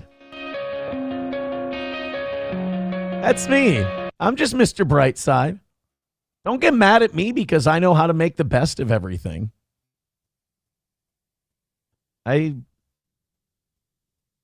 Just because I know how to make the best of a bad situation doesn't mean you need to get all fucking pissy, my friends. All right, are we done with I haven't even gone through my notes. I'll just look at some of these. Yeah, and we'll see. I'm trying to think if there's any other pressing question, but I think we've kind of hit everything that I've thought of. Yeah, I mean, throw them in the chat if you want to. Goat Wrangler says, "Sir, you have a new charge of smuggling potatoes into a jail facility." And see, I didn't even know that was illegal. You know, they're like, "Why?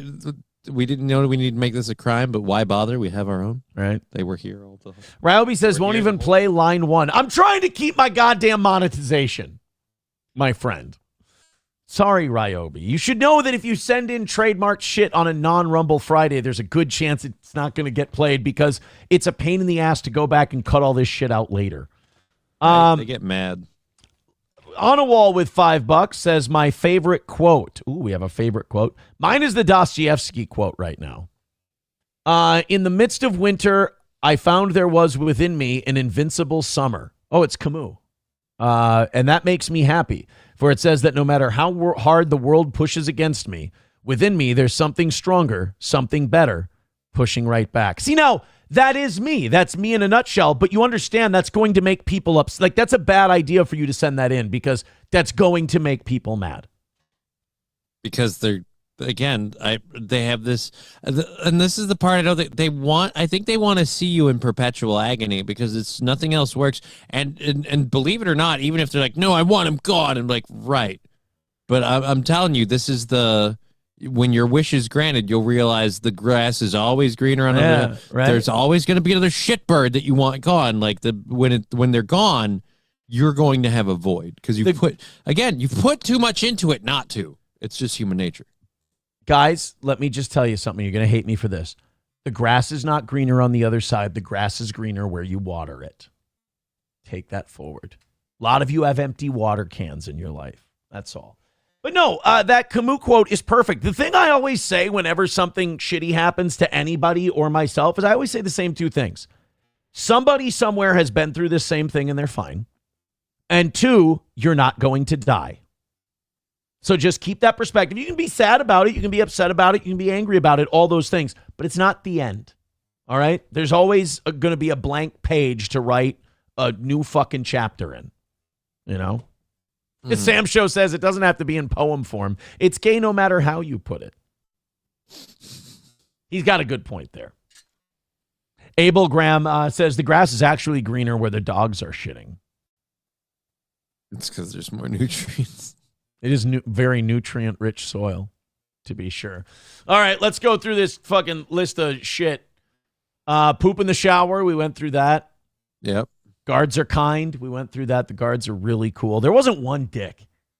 There was one lady who was a bit of an enforcer, but like it was on rules that are legit. Like one of the rules is the spork you get at each meal, you have to return that to the cup, and there have to be the same number of sporks in the cup at the end of the meal than there were at the beginning. Otherwise, we all go into lockdown because they got to find the spork.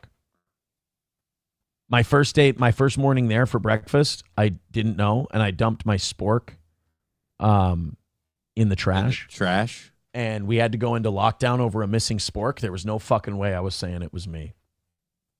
And you want to fucking expect someone to man up and say, yeah, I dropped a shit in the shower? No, wasn't I the one? Did I say that they should? I did, didn't I? Yeah, you did. Yeah. You said they should own up to it. But I'm saying overall, like, you can't own up to I didn't know the rules and accidentally threw away the spork. Yeah. I did throw away the spork. But somebody took Larry Bird just has endless sporks at home. Larry Bird fucked them over. No, I didn't even have the spork. I dumped it in the trash. You're not allowed to. So then the guards have to go in. Yeah, but that's why you have endless sporks. The guards have to go in and get the spork. So I should have taken that to the grave with me, to be honest. Yeah. Somebody took a tray.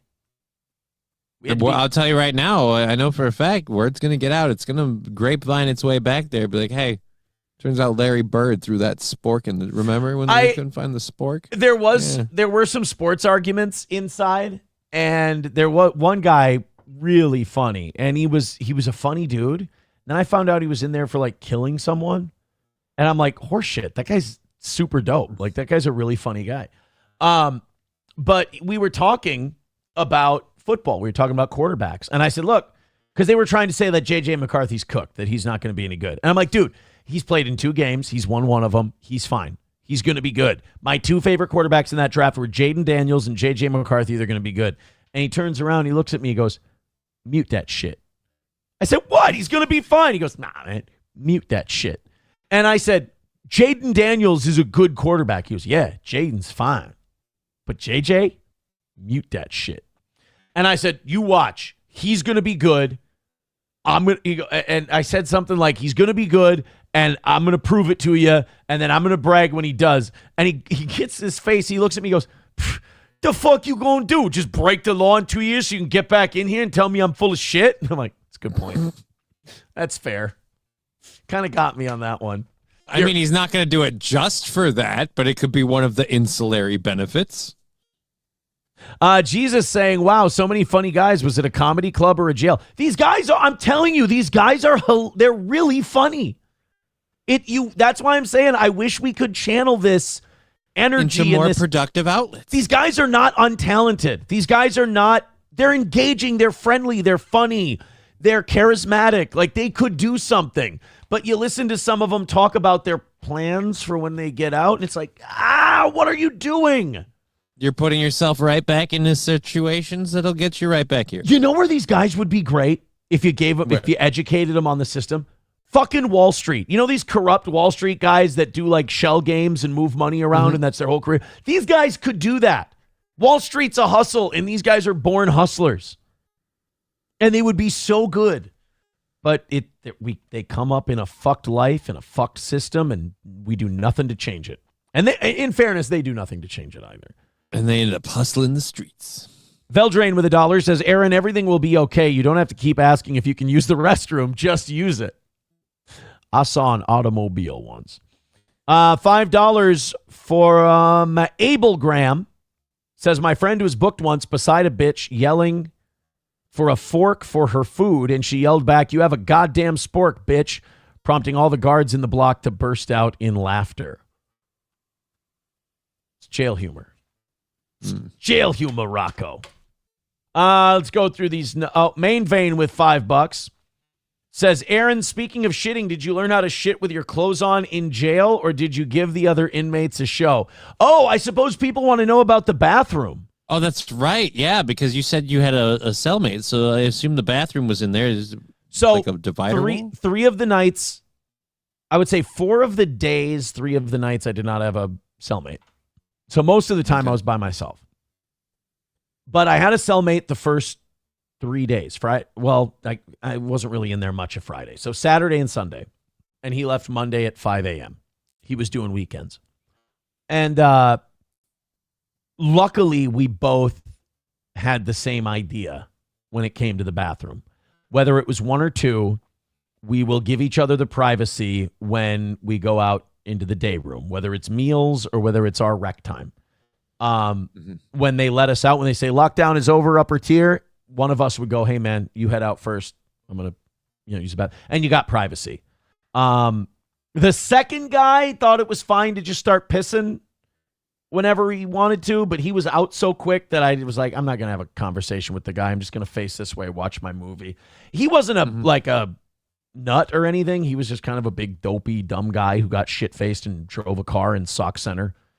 So like the 2 cellmates I had, the one wasn't in there very long, and the one I did have for a decent amount of time, we had a system right away. We didn't even have to talk about it. It was nice, and I think he'd been in before, and we just had a nice easy system of when we go out, or if we needed to make a phone call on our tablet phone thing, we would just say, hey, go out there first. I'm going to make a call quick. You can come back in. All right. But when he left, oh my God, I could just shit my brains out whenever I wanted. That was heaven. So did you kind of like hold it back in a way, like kind of minimize your... There were a few times where like I'm just sitting in my bed farting up a storm. Jesus. I'm just sitting there ripping ass because I'm like, I gotta fucking poop. I gotta make some room here. Yeah, I gotta make some room. I got some gas buildup. I gotta let this out. And you try to squeeze it out real slow so it doesn't make a lot of noise, but, you know. I would wait until I heard him snoring on the top bunk, and then I just cut him loose. Oh, You know? God. Because if he's... Now you know his mouth is open. It's so Well, wrong. it was just I knew he wouldn't hear it or whatever. It wasn't as disrespectful. That's the other thing. If you had to pee and the other person was asleep, you could go ahead and roll the dice that way, too. So I suppose. I don't know. But again, was it like you had like no divider or separator wall, so like you're just out and No. it was like they kind of just had to face the other way if you were. So, but you didn't have, because you said you had the days open. You didn't have any intense situations where it's like it's two of us locked in a box. I never had gotta to. I drop a never had deuce. to shit in front of another person. I never pissed in front of another conscious person. I got to shit privately every time. That was nice. You realize how many of us we're desperately like picturing like that's where if I was ever going to put any mental effort, I'd be like I'd picture you sweating beads. Well, 'Cause like, dude, I've got to take a dump, but there's See now- somebody see in now- this room with me. But see, Johnny, if you were a deranged steel toe hater, you would just soothe yourself by saying, I'm lying. You would just go, well, that's a lie. You're right. You know what I decided to do? To impress you fucking weirdos, I lied about how I shit in jail. Hey, like I always say, you don't have a problem. It's never you. Trust me. Approachable with $1 says, did you have to shit in front of your cellie and did you strip naked to shit there at the time? I didn't strip naked to shit. Most of the time I was shitting by myself. Well, every time I was shitting by myself, but most of the time I didn't even have a cellmate to worry about. But I did keep the sweatpants pulled up to about the knee. Even though you can't, even if you're walking by, you can't see the toilet. And it's also against the rules to look into someone's cell. You look into someone's cell, you'll get chastised. Oh. There was one guy, and he knew how to play cribbage. We played a lot of cribbage together. And we would talk about shit. And my last day there, he's like, yeah, we got talking about, my phone, the tablet phone that you have. I dropped it on the table and I went, these things are indestructible. They don't break. He goes, well, I broke one. And I'm like, oh, really? He's like, yeah, I'm not allowed to have them. I go, why aren't you allowed to have them? He's like, well, I broke one. I go, how'd you break it? I've dropped this thing from my bed a couple of times. I can't crack it. He goes, it was under a blanket and I jumped from my top bunk. I was mad and I jumped from the top bunk and I smashed it with my feet. I'm like, oh, that sucks. And he's like, yeah, I have a mental illness where if I don't take my meds, I hear voices and then pressure builds up in my brain and I have to release that pressure by smashing things or breaking stuff. Yeah, again, I feel like, you might not be off on that whole mental hospital. That's what I mean. How is that availability system thing. doing that guy any favors? It's definitely not helping. I mean, it helps for a little bit while he's getting his meds on the inside, and then what happens when he gets out? That's where that's where there's so many fucking like odd strands that are tied into this fucking knot. Like the medical society and set up too, so people can't necessarily maintain their meds as well when they're out, or they're more responsible for making sure to take their meds. And if they take their meds irregularly, some people, like you said, like this guy, apparently might start hearing voices that tell them to smash a car. And the funny thing is, when he gets the med cart and he gets his meds and everything, good enough guy. Good enough, dude. Problems. Decent enough human being, if you ask me. One hell of a cribbage player. He was pretty good, actually. I lost to him a couple of times. Did you just get like your ass summarily kicked in cribbage? Did do it. basketball soothe the cribbage wounds? Yeah, I think I lost more cribbage games than I won on the inside. So really, basketball saved you on the inside. Yeah, basketball. And the thing is, when I started with basketball, we were playing 21. And I was not winning any 21 games. I was scoring like 15 points a game, losing, coming in second, third, fourth, whatever. It wasn't until we started playing 2-on-2 that I dominated, and we were just kicking the shit out of people. But, yeah, cribbage, I was getting my ass kicked. Won a couple of games, but... Did you play for stakes? Like, did you bet a bag of chips or some shit? What was going on? Some people did. Some people played games like they played gin rummy for stuff. They love ramen in there. Yeah. Like I'm not a ramen guy at all. And they love ramen in there. So if you can if you can play anything for ramen. Like I don't blame him. I love ramen. I bought ramen for 2 people who weren't getting their money for a couple of days. And I have to say this, I felt like I was getting hustled at first. Mm-hmm. They paid up. Each one of them paid up.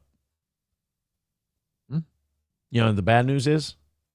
What's that? I fucking hate ramen, so I just gave it to somebody else. They would show up like they didn't ask me what I wanted. They were just going to pay back what they got. And they just showed up one day. Both of them on different days showed up with the thing of ramen, and they go, "Hey man, thanks for doing that for me. I really appreciate it." And I'm like, one of the guys, I told him, I'm like, I'm not really a big ramen guy. Like, do you want something else? And I'm like, no, it's fine. You already got this. Like, don't worry about it. Whatever. And one of them I just gave it back to. Because I told him, I go, well, I would have done it for like, just get me a Dr. Pepper or a Gatorade or something. He's like, yeah, but the ramen's $5 something and a Dr. Pepper's $2.95. I'm like, I don't give a shit. It's like the gesture is fine with me. It's not a big deal. We're not sweating the small stuff. No, man, I'm a big ramen person. The weirdest thing I've learned, like Diggers explains to me, she's one of these weird people that eats ramen like without cooking it. Eats it like my first cellmate crunches did it that. up and just eats it like chips and shit. My first cellmate did that, and I told him like break it up and mix the seasoning in, and then it's like Dorito noodles. I looked at him. I go, what the fuck is wrong with you? And then he stabbed me with a spork that he smuggled from dinner. But I did. I don't get it. I don't get the eating it, the crunching on it, and shit like that. Ugh. Das Optic Nerve, or I'm sorry, Jesus. Jesus has been having a problem all morning. He says Aaron beating black jail inmates in basketball is bullshit. Well, my teammate was black. I mean, and he did explain he had a height advantage. There's a lot of this. Oh yeah, and again, I don't think there was another person playing in the games that was over 6 feet tall. So I had a nice little advantage on that. I was tipping rebounds like Dennis, or tipping them to myself because those black guys can jump high enough where they can get it from me, so I got to tip it away from them. I'm not the best jumper in the world. I wasn't the best jumper. Like when I was playing basketball in high school, I didn't have a very good vertical, and I guarantee in the last 20 years that has not gone up. It hasn't improved? Damn. No. What have you been doing all this time? Eating, mostly. Eating. Veldrain with $1 says, Aaron, were there any trans men in there that you thought had a nice core? If yes, did you let them know? No, there were no trans people in the jail. There were no, the trans were not in existence. It's not in your wing. No, oh yeah, that's a good point. Yeah, not in my They might have been in another one. They might have had their own space. Not in my block, if you will. Drunken Donut says, come on, you haven't seen the movie White Men Can't Jump? That was based on Steel Toe. Yeah, I would have rather they called me Billy Ho rather than Larry Bird, but I did tell them. I was like, you know when you guys yell at your teammates? Or like, I came out of the off the court, and some of the other guys there were like, yo, man, you were balling out there. And I had to tell them, I was like, you know, you guys say that in an upward surprised inflection, and it's hard for me not to take that as you're white and big and slow and you scored points and we're shocked. It's hard for me not to take that. No, that's exactly what they meant. I know that's exactly what they meant. Oh. Because if a black guy would have hit the same kind of shots I did, which were like mid-range jumpers and like putbacks, they would be like, that's pretty basic shit. But for me, it's like, oh my God, Prometheus discovered fire. You know? Thank God for low expectations is what I'm trying to say. That's how you skated by. And that's all we need to know. Rebounds and putbacks, baby. That was... Which part? Are we talking about jail or the rest of your life? What's this? Trans man Utah's midsection says, Aaron is lying. I was his celly the whole stay. That's a phrase I could never get used to, by the way. Celly? Celly. I couldn't say celly. I always said cellmate. Did anybody else say Oh, celly? everybody said celly. Okay. I don't know. For me, it was always cellmate. Well, you didn't have one the whole time. Yeah, I would say it was it was damn near close to half and half. I would say most of the time I didn't. Yeah. So it's hard to, you might have embraced it more had you had one, made a real bond. The thing that pisses me off the most is if I would have known I was getting out at 5 a.m. on Friday, no matter what, I would have went in at 3 p.m. on Friday and spent more time with the kids. But I thought if I went in earlier, I would get out earlier. Yeah. Didn't matter. It was 5 a.m. no matter what. Oh, well. All right. So what, do they not let people out on Saturdays? Like, because you said it was 8 days. So it's the 8th day, like the 8th morning is when they released you? I didn't stay in long enough to find out why they were doing it.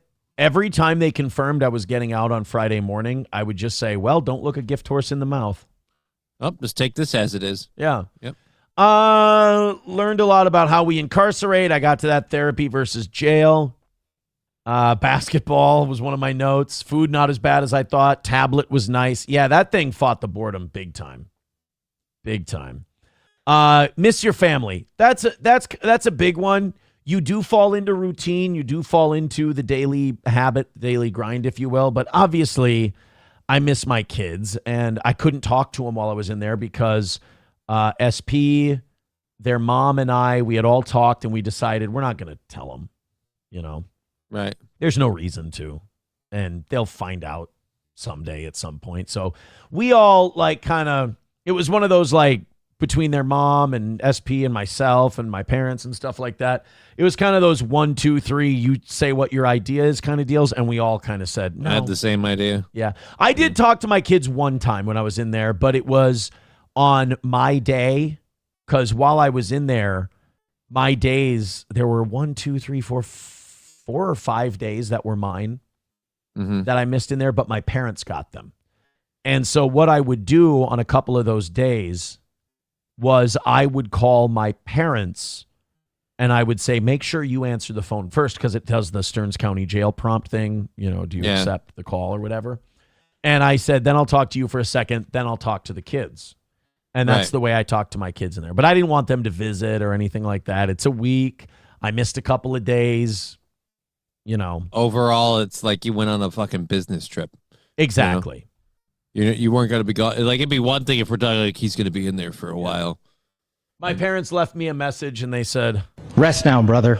We have the watch, and I'll see you in Valhalla. I thought that was very sweet. God, I love the AI videos I've been seeing of that. Someone sent me one where it's an AI video of Kash Patel in total Viking garb doing that fucking speech.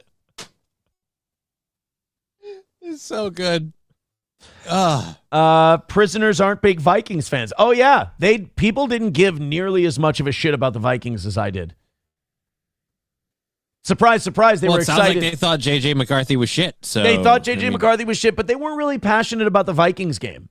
For me, it was I got 2 Vikings games while I was in there, and the Gophers were playing Nebraska while I was going in. So I got to see the Gophers kick the shit out of Nebraska, but then the Vikings lost to the Eagles, and then they got the shit kicked out of them by the Chargers.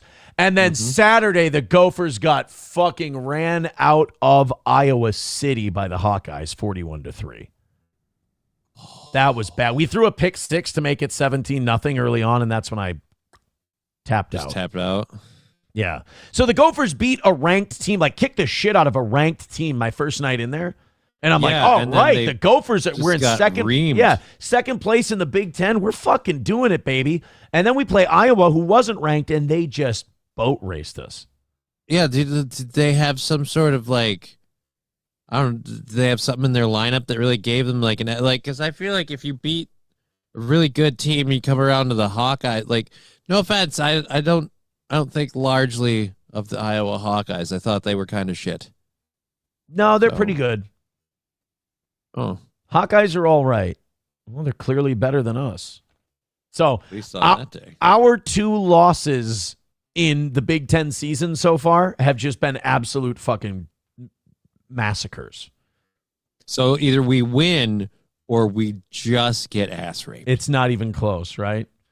I left a note. I wrote one note, hard on the people you love. That was the toughest part for me, was how how tough it was on other people. Well, like, I guess I don't know. How was it tough on them? I guess did it really? Was it really difficult? This might be hard for you to believe. They missed me. Like there were people who missed me. Come on, have they met? And they loved me, and they wanted to be with me. Again, I don't believe during these that people time. are real. Now I'm siding with the audience, fake and lies. There are people that love the real life person, Aaron Imholt, and not the character, the toe. Wow. And they wanted him to be around. It was nice that I could be like stiff upper lip for him. Like, especially as I was in there, and I could tell him, I'm like, guys, just relax. I'm having a good time. Like, it sucks. It sucks that I'm here, but I'm having a good time with the things I'm doing. You know? Newspapers taught me a lot more than the internet. We talked about that. Yeah. Getting out earlier. Oh, my nickname. We did the Dwight and Radio nicknames, right? Yeah. The two options they gave me for a nickname were Dwight or Radio. Don't want to use derogatory names. Somebody must have not wanted to say something about somebody. I don't know. Don't want to use derogatory names for people who are addicted to meth. Oh, that was the rest of the note. Yeah, I think one thing's for sure. I think I'm probably going to shit on meth heads less in my life.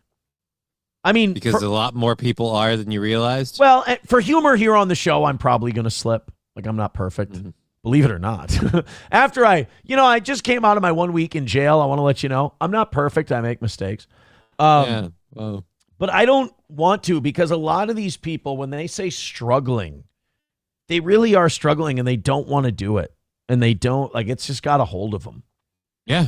And like a lot of those harder stuff things, like people like hate themselves for doing it. Yeah. So I'm going to try and be a little more sensitive to that. Another note I took, lots of DUIs.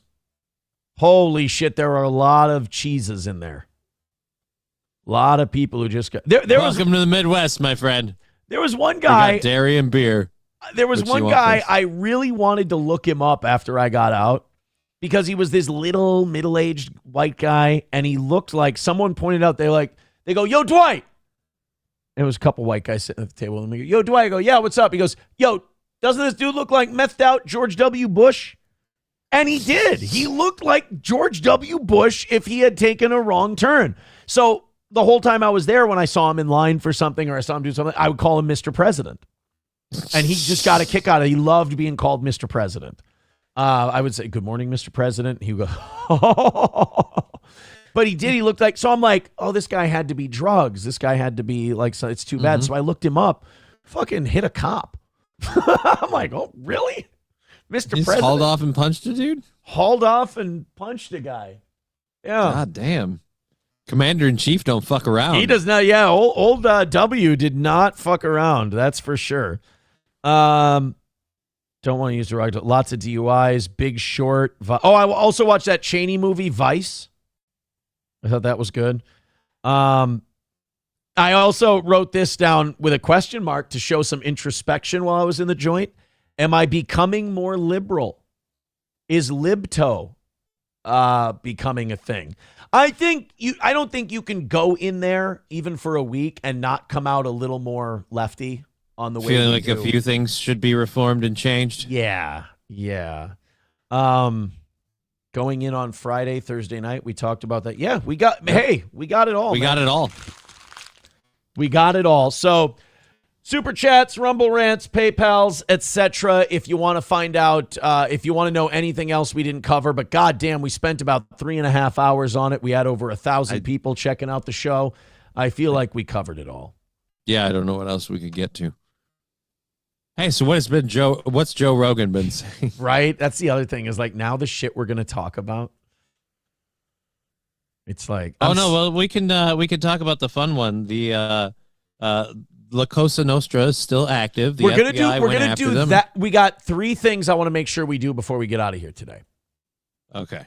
The Candace Owens thing about Charlie Kirk. Do you know Jubilee? You know those 20-on-1 things that Surrounded show? No. Where it's like one guy surrounded by 20. Oh, this. yeah. Like the fucking. Guess who ended Bachelor up in shit. one of those? Who? So you know Luke Beasley? You remember that guy who like decimated Tim Pool on the January 6th stuff? That young liberal kid? Yeah. Who he's like, no, Enrique Tarrio went in there because he planned to overthrow the government, and they found those text messages and emails. And Tim Pool's like, no, that is not true. That is not accurate. And then he had told Tim Pool, fucking look it up, you retard. And he did look it up, and it was accurate. And Luke Beasley's like, are you going to apologize for blowing up at me when I was totally right? And Tim Pool Totally like, he pouted about it. So I kind of like this Luke Beasley guy. He's a smug liberal little dickbag, but he's a smart guy. He's an intelligent guy. Right. Fucking Gino Bisconti. What? Gino Bisconti ended up on Surrounded. He was it was 20 boomer Trump supporters versus one Gen Z liberal. Oh my God. Now, Gino, the funniest thing to me is Gino's not a boomer. Gino's Gen X. So a Gen Xer got called a boomer. That's kind of funny. Dude, fucking headband and all. Gino lasted like 8 or 9 minutes with Luke Beasley on Surrounded. Nice. Because if enough people hold up a flag, you get voted out, and they're like, get the fuck out of here. All right, so he kept it out for 8 minutes before they. I don't see a lot of people make it 8 minutes. And unbelievable, man. So he ended up on Surrounded. Kevin Soundboard, becoming a member for 5 months, says, Aaron, did you educate others on the parable of the toe? I did not, because I don't know if you guys know this or not. Alex Stein actually owns the copyright on the parables of the toe. I'm not allowed to tell people. Oh. Only Alex Stein is allowed to tell people about the parables of the toe. Belusier, becoming a member for 41 months, says, to clarify, I said, long live the toe. Big fan, Aaron. Also, I was the plumber that did Johnny's tub. Got to see you play basketball and everything. No way. That was What? That was really you? That was, to clarify, I said, long live the toe, big fan. That was Belusier, the guy I told you was fixing the toilet or whatever it was in that cell. Oh, so that's the same guy that did my tub? Nice. I got to see you play basketball and everything. To clarify, I said, long live the toe, big fan, Aaron. So, I didn't hear you say long live the toe. All I heard was big fan, Aaron. And I will say, it is embarrassing to be in jail and have someone tell you they're a big fan. They're a huge fan. Because you're like, I'm in fucking jail, dude.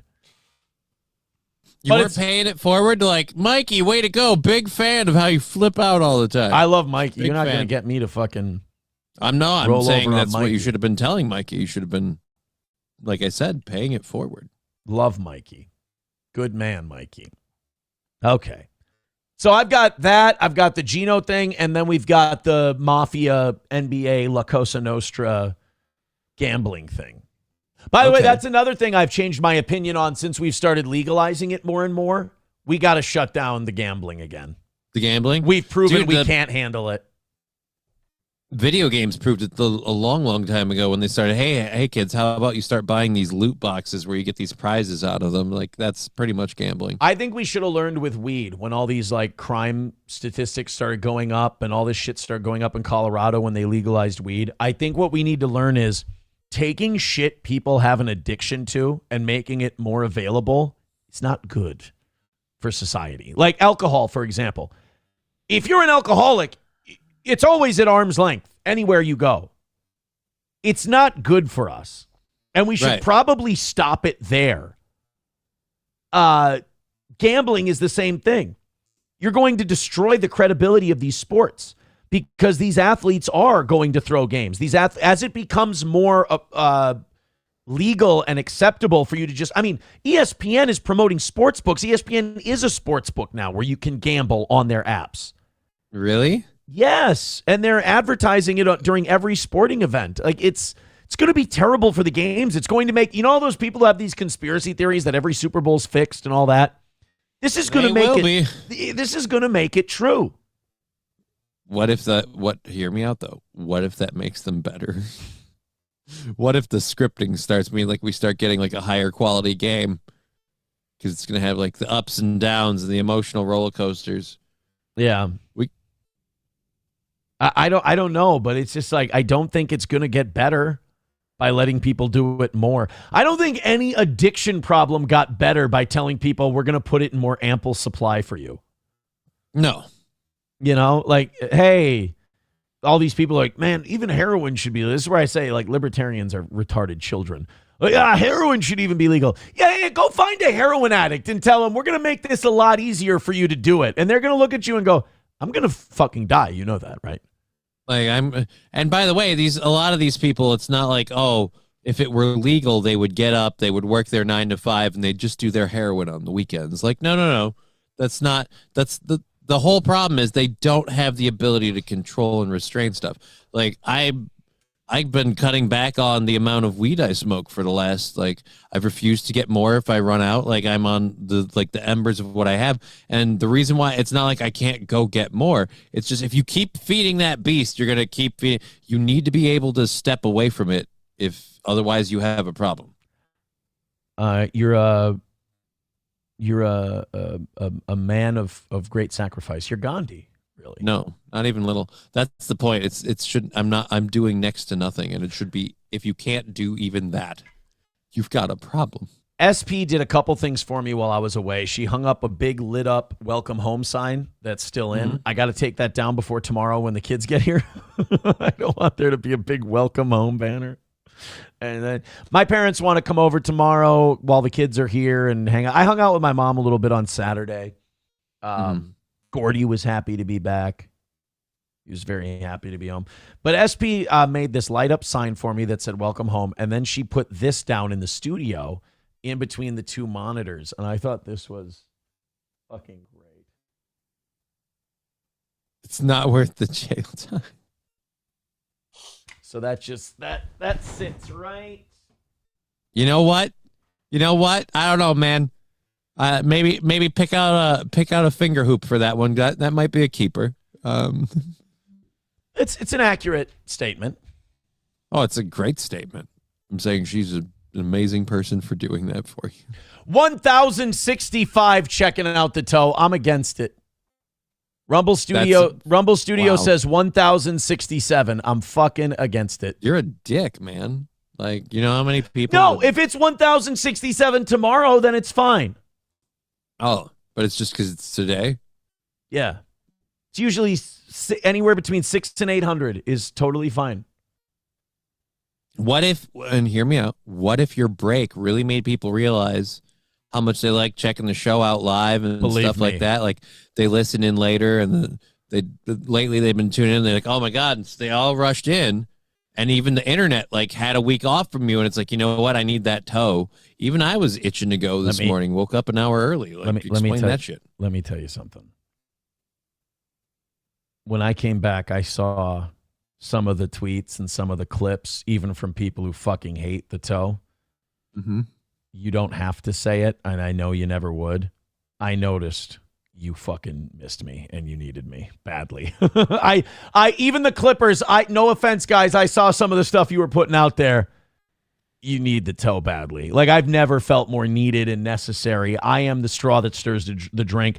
I am the engine that powers the vehicle. I am the alpha and the omega. Before me, there were many. After me, there will be none. I am the MAN fucking guy. I'm the dude. You're my bitch. Conto. Enjoy me, because someday you're not going to have me and you're going to lose your fucking mind. That's what I've said. So many people have put that much energy into that, where I'm like, yeah, but we realize you get what you want and that's gone. You're going to have a void to fill. And the Clippers and things, again, big similar thing. I had the experience I had, and I got some great stories out of it. And we made a lot of money today. So, and one question. Yeah. What the fuck that bitch do to Mikey? I need to know. Do you think I want to see if Mikey has a release date. I forgot how to look up the roster. I want to see if Mikey has a release date. I want to have Mikey on the show. Via Zoom, want to know. Obviously. But like, I want to see if I can get Mikey on the program. Well, go for it, man. I am mildly curious what that mofo did. I feel like you might have to do a little bit of coaching with him before he's on, like just on the whole like obscuring people's names and dates and places. Like no bullshit. That was information. one of the best yawn covers I've ever heard. I mean that as a compliment. That was a good yawn cover. Yeah. Yeah. Like I said, I had trouble sleeping last night, but I woke up this morning, and like once I woke up, and it was 4:40 in the morning, and I was like, I got to go back to bed because I got to get up in a little while to do the show, and I was there, but I was awake, just couldn't turn it off. So now I'm unfortunately tired. What'd you guys do to my girl Candace Owens while I was gone? Apparently, she's just like neck deep in shit, and she's decided she's going to keep digging. Yeah. I love her. Like, she's great. She's amazing. She's fantastic. But she is, boy, you can tell that she really did, no bullshit, love Charlie Kirk and that they were very good friends because she is a pit bull and she is not letting this go. Do you think Candace Owens, if you're in a relationship with her, do you think in fights she might bring up stuff from a long time ago? Probably. I think maybe. She seems like I have the receipts person. Yeah, Candace Owens is very much. Remember, it was only like a month or so ago that we were saying Candace is full of shit. She doesn't have the receipts, and now she's been dropping receipts on everybody. Yeah, no, she threatened to. She's followed through with her word, which makes, like you said, all of us that doubted her look like pieces of shit. Yeah, I was wrong. I'm convinced that one day she's just going to drop Brigitte Macron's dick right on the table during one of her shows. Honestly, it almost sounds like she's gotten to the point on that one too, where like literally Brigitte Macron is going to have to lift up her skirt to somebody, go, no, look, it's a real vagina. It's like, and then they have to come back to us. No, guys, she doesn't have a dick. I seen it. Like but then again, nobody that's against it. It'd be the same thing if they did it with Michelle Obama. Like, look, and they're like, no, you just won't admit that. How much are they paying you to lie about Big Mike's dick? Like, Candace is going to do a show where she goes, I have to say right now to my audience, and there's going to be like 350,000 people watching, Brigitte Macron does not have a penis. And then she holds up a bloody, severed dick and goes, anymore. And you just hear thwack against the table as she drops it. No, it's true, Your Honor. And then Candace Owens' wife has no dick. Yeah, Candace Owens is going to tell the world, she's going to go, not only have I won the lawsuit, but as part of the lawsuit stipulation, I get Brigitte Macron's dick. And she keeps it as like a trophy. Just mounts it on a plaque behind her from now on. Yeah. Just gets the thing like freaking gold plated or whatever. So I didn't know that this happened. So over the weekend, this story was yesterday. But like while I was out, there must have been some gag order that got put on Candace Owens about Charlie Kirk. So apparently in the FBI investigation, they imposed a gag order on Candace Owens. I didn't know you could do that. Just tell someone, because she's not like a witness. She's not a suspect. She has nothing to do with it. But they're telling her you're not allowed. A court has ruled that she can't talk about the Charlie Kirk murder case. They can do that? Is insane to me. I guess maybe because she's dropping those texts and those are considered part of the investigation. I don't know. Anyway, they got to say this, but it doesn't matter because Candace Owens decided to go, I have a better idea. How about you guys go fuck yourself and I'll just keep talking about this. And so she's flouting gay. Now, let me tell you something. I know this. One of the most retarded things you can do, arrogant, retarded, dipshit things you can do, and I'm worried about Candace on this one, is violate a judge's gag order. Because it shows you have no respect for them, their court, and you're treating judges like they're stupid. Judges don't like to be treated like they're stupid because they went to a lot of school.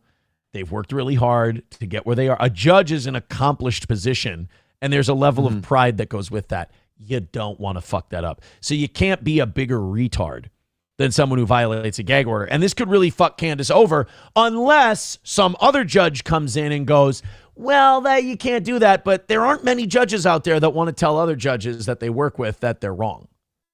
Right. You know, unless they're really violating some sort of amendment, unless they're really setting a precedent in a bad way. Like if it's a court of appeals overturning a district court, that's their job. Right. You know, but if it's like a judge here, you know, a judge in the same jurisdiction, it's like they're not going to go against their fucking golfing buddy. Well, this is from the iNews Zumbagla.com. I wish I could have newspapers again. I did subscribe to the Star Tribune after I got out. Conspiracy theorist Candace Owens has ignited a fresh controversy. She vows to violate a court-imposed gag order in the Charlie Kirk murder case. Owens claims her findings could, quote, burn the house down. And now normally we would say this sounds over dramatic, but it's hard to tell her she's wrong. She's got the hot hand. She's giving receipts. You can't really. Now, it's stupid to violate a court-imposed gag order. Even dumber to announce that you're going to do it. Right.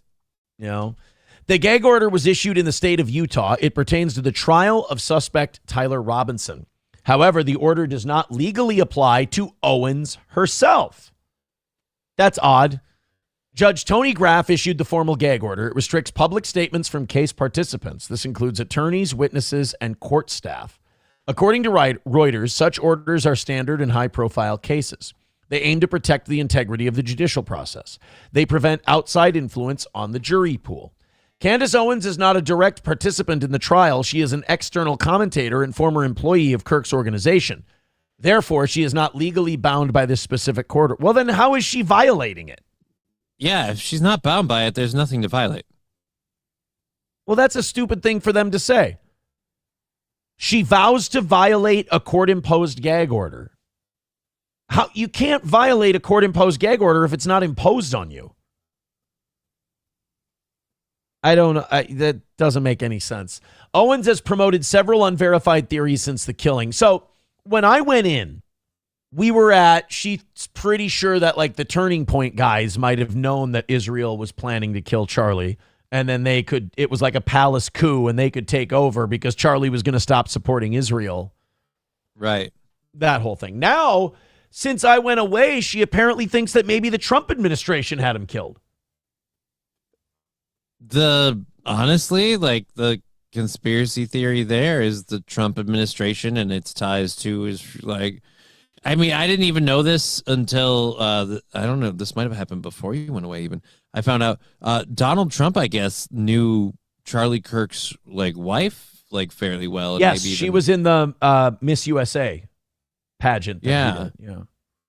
Yeah. So it's very interesting. It's one of those, you see all these conspiracies. It's hard to not start saying, well, there's correlation there. Yeah. Her dad also ran Raytheon in Israel.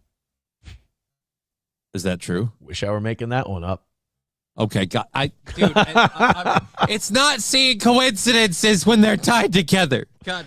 Just because I'm paranoid doesn't mean nobody's watching me. She released screenshots of messages she attributes to Kirk. In them, Kirk allegedly admits to pressure from Jewish donors. We know about that. However, Owens has not provided further evidence for her broader claims. Her assertions have sparked significant backlash and division within conservative circles. The situation remains volatile as the legal proceedings against Tyler Robinson continue. The Charlie Kirk murder case continues to attract intense public scrutiny, amplified by external commentators making bold claims. Yeah, I mean, I'm sure that the prosecution doesn't like, and the FBI doesn't like, that Candace Owens is out there saying shit. Yeah. You know, it doesn't make their job easier. But also, I don't think you're going to have to really come up with more evidence that Charlie Kirk was killed by Tyler Robinson, because I just ain't buying it. I don't think that Charlie was killed by that guy. Oh, you mean the one that we have? Yeah, no. I don't think so at all. I think my personal opinion, I'm on Candace's team. That's, I guess, the shortest way to say it. I'm on Candace's team simply because she's stirring the shit. And I like that. And ironically, like, it makes a lot more sense that is the motivating factor, because like Charlie Kirk's been doing this stuff that he's been doing for a while, and the idea that all of a sudden now, like, we get this person that's willing to go this far, but we had again fucking coincidences. We have this guy that just happens to show up and take credit for it to throw people off, and then we have the Tyler Robinson thing. Things don't quite line up there, but all the while in the background, it's like, yeah, you know, he had a meeting with a bunch of like prominent Jewish people beforehand, and he very publicly on TV, like to Ben Shapiro's face, kind of went, you know, we were kind of told question everything, question the media, question when it came to COVID and when it comes to this, that, and other. Why don't we do that with Israel? Why don't we question the media with what we're hearing about Israel? And he really just pretty much made Ben Shapiro shit his pants live on his show. So Friday night, SP and I go out to dinner, and after dinner, we're watching. We decided to rewatch Baby Reindeer. Baby Reindeer? Yeah, the Netflix show, which was pretty good. SP and I are watching it, and she's was scrolling through TikTok, and she goes, "Oh my God, you're gonna lose it." I go, "What?" You know how Larry Ellison and Oracle bought TikTok, and they're big Zionists and Netanyahu's buddies, and Netanyahu's like, "We own TikTok now." She goes, "You're gonna lose it. Look at this." There's an ad while she's scrolling. Stop Jewish hate. If you see anti-Semitism on the platform, make sure you report it. Here's how you can do so. Here are examples of anti-Semitic hate. Here, and one of them is criticism of Israel. Mm-hmm. And it's an ad that pops up on TikTok now. I'm like, okay, you've been using TikTok for a while. Was that an ad before? Never seen this before. Nope. So it's just, I mean, just they're not being subtle about it. It's just going to be right in your face. The reason they wanted Jews to buy TikTok was because TikTok was one of the biggest pro-Palestinian social media platforms out there. Like, Free Palestine was one of their top trending things for a long time, and young people were seeing this. That was kind of Charlie Kirk's letter to Netanyahu. He was telling him that. He was saying, "You're losing the youth. They're being told about all this pro-Palestinian stuff. You need to do something with social media." And so, of course, their idea was, well, why don't we just buy it? You know, right? Thank God the Trump administration made the Chinese government sell the American branch of TikTok. Yeah. So, well, I get it, because Israel had two choices. Israel could stop caving in the head of Palestinians who were looking for food, or they could spend billions of dollars buying TikTok. And they picked the one that was easier for them morally. Just buying TikTok. Billions of dollars buying TikTok. Yeah, that does sound like the easier choice. A little bit. A little bit. Pray by 12 said, "I forgot a $4.99 super chat from him. I apologize." He says, Did you hear we sent Argentina $40 billion? Was it a clean shower, etc.? Glad you're back.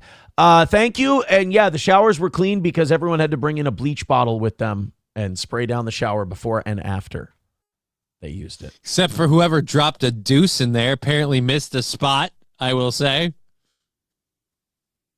At least one log. Somebody dropped the shit. But again, I want to point out, in the lower tier shower, I was upper tier. We were classier. We were classier bunch. We don't fuck with none of that lower tier shit. Y'all be pooping in the shower and stuff. We don't do that. Y'all be taking duties in the shower and shit. The fuck is wrong with you, homeboy? Mikey's gonna burn you down for that shit. I don't blame him. I'm not gonna lie. There are a couple people in there that I do miss. I made some friends in jail. You know what I said before I went in? I go, watch me become like Saul Goodman, friend of the cartel. While that didn't happen, because there were no like cartel guys in there, I did make some pals. You did make a few friends? Yeah, I miss Mikey, man. Mikey's cool shit. My basketball teammate that we fucking ran the court with, I miss that guy. My second cellmate he was a DUI guy.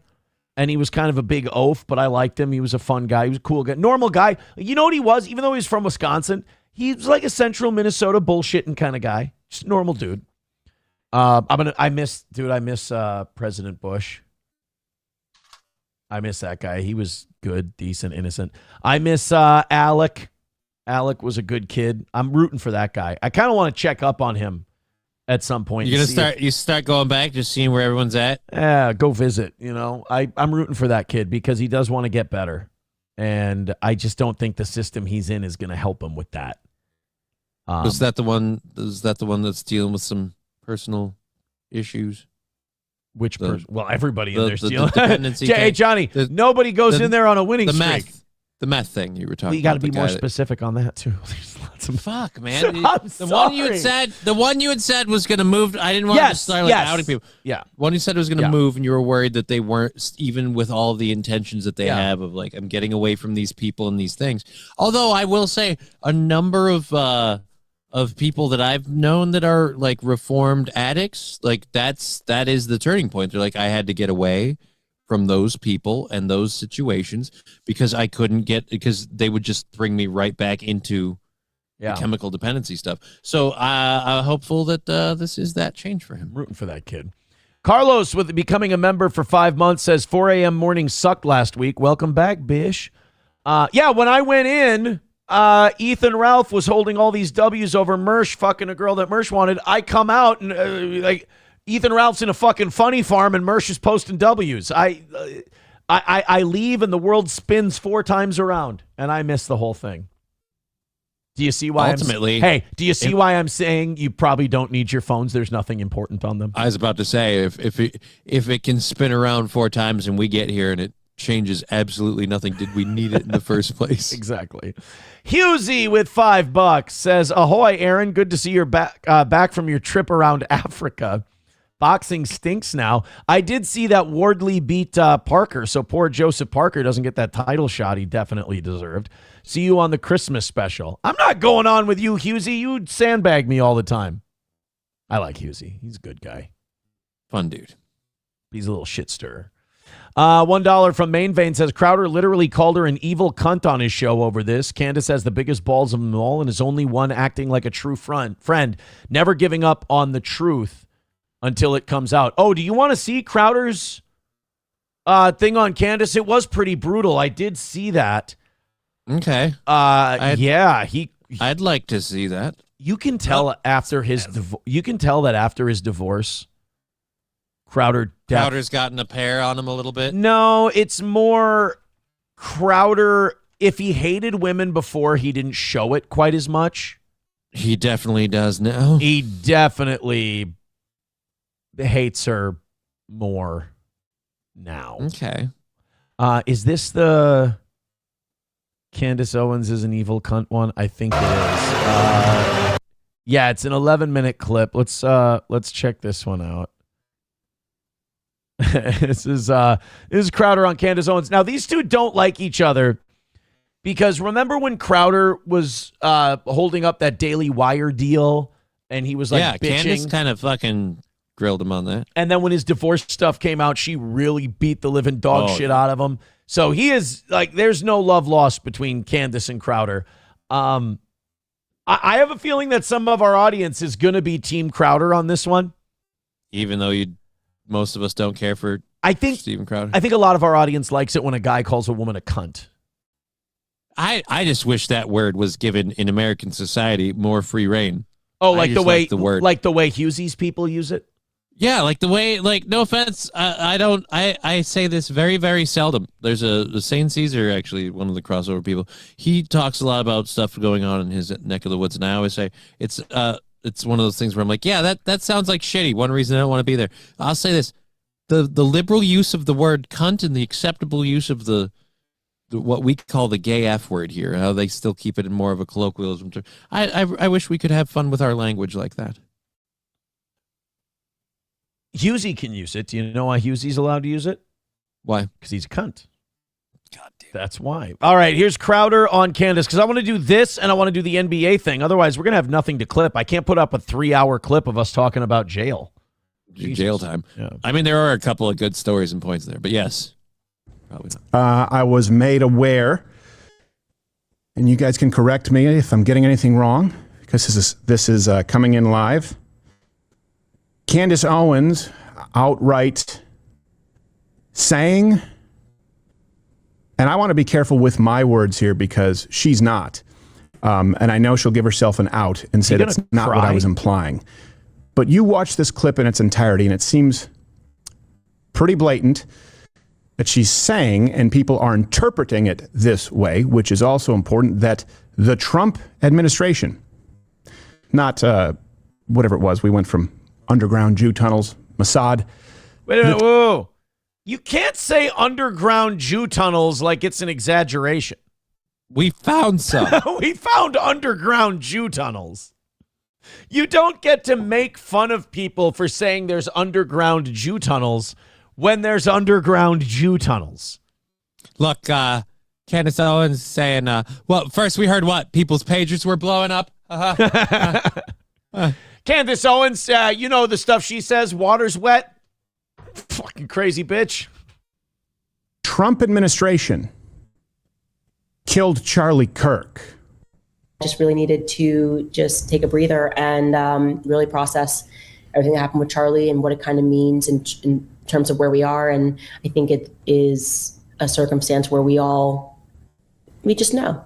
We just know that he was truly betrayed in one of the most egregious ways that I think I've ever seen. It has made me lose faith in politics. It has made me fully lose faith in Trump. And my heart aches for the fact that he gave so much of his life to Trump and to politics. And they just were like, nope, that is it. It serves us or it doesn't serve us and we want to move on. And so here's a holiday. Bro, if they try to give me a holiday, what is with them giving people a holiday after they kill them? Why is that a thing? You know what I mean?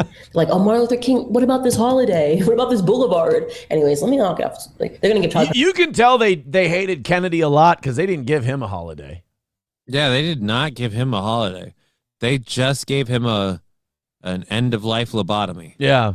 They fucking gave him a little, they cleaned out his ears with a Mannlicher Kakano rifle and then bury his ass in Arlington. You got these crazy thoughts in your brain. Don't worry. We'll help with that. But they're right. I mean, Martin Luther King gave him a holiday. Malcolm X. Oh, Malcolm X didn't get one either. They really hated Malcolm X. Yeah. What about the dude, Ruby Ridge? What about that guy? They didn't give him a holiday. There ain't no Randy Weaver Day. Randy Weaver's wife never got a holiday. Vicky Weaver, I believe. I think, dude, would that drive you more nuts if they gave your wife a holiday so they could commemorate the day that the government they came shot up her into your house and they shot your wife and tortured you over it? In the back while she was holding your baby? That would be, if it was truly sadistic, like that would be what they would do. Yeah. Be like, you know what? We made a mistake. Your wife is now a national holiday. Good luck ever moving on. Right. Because every year the world will remind you. I mean, technically we should have a Bo Gritz Day. He kind of saved some lives up there in Ruby Ridge. Bo Gritz coming in talking Randy Weaver down.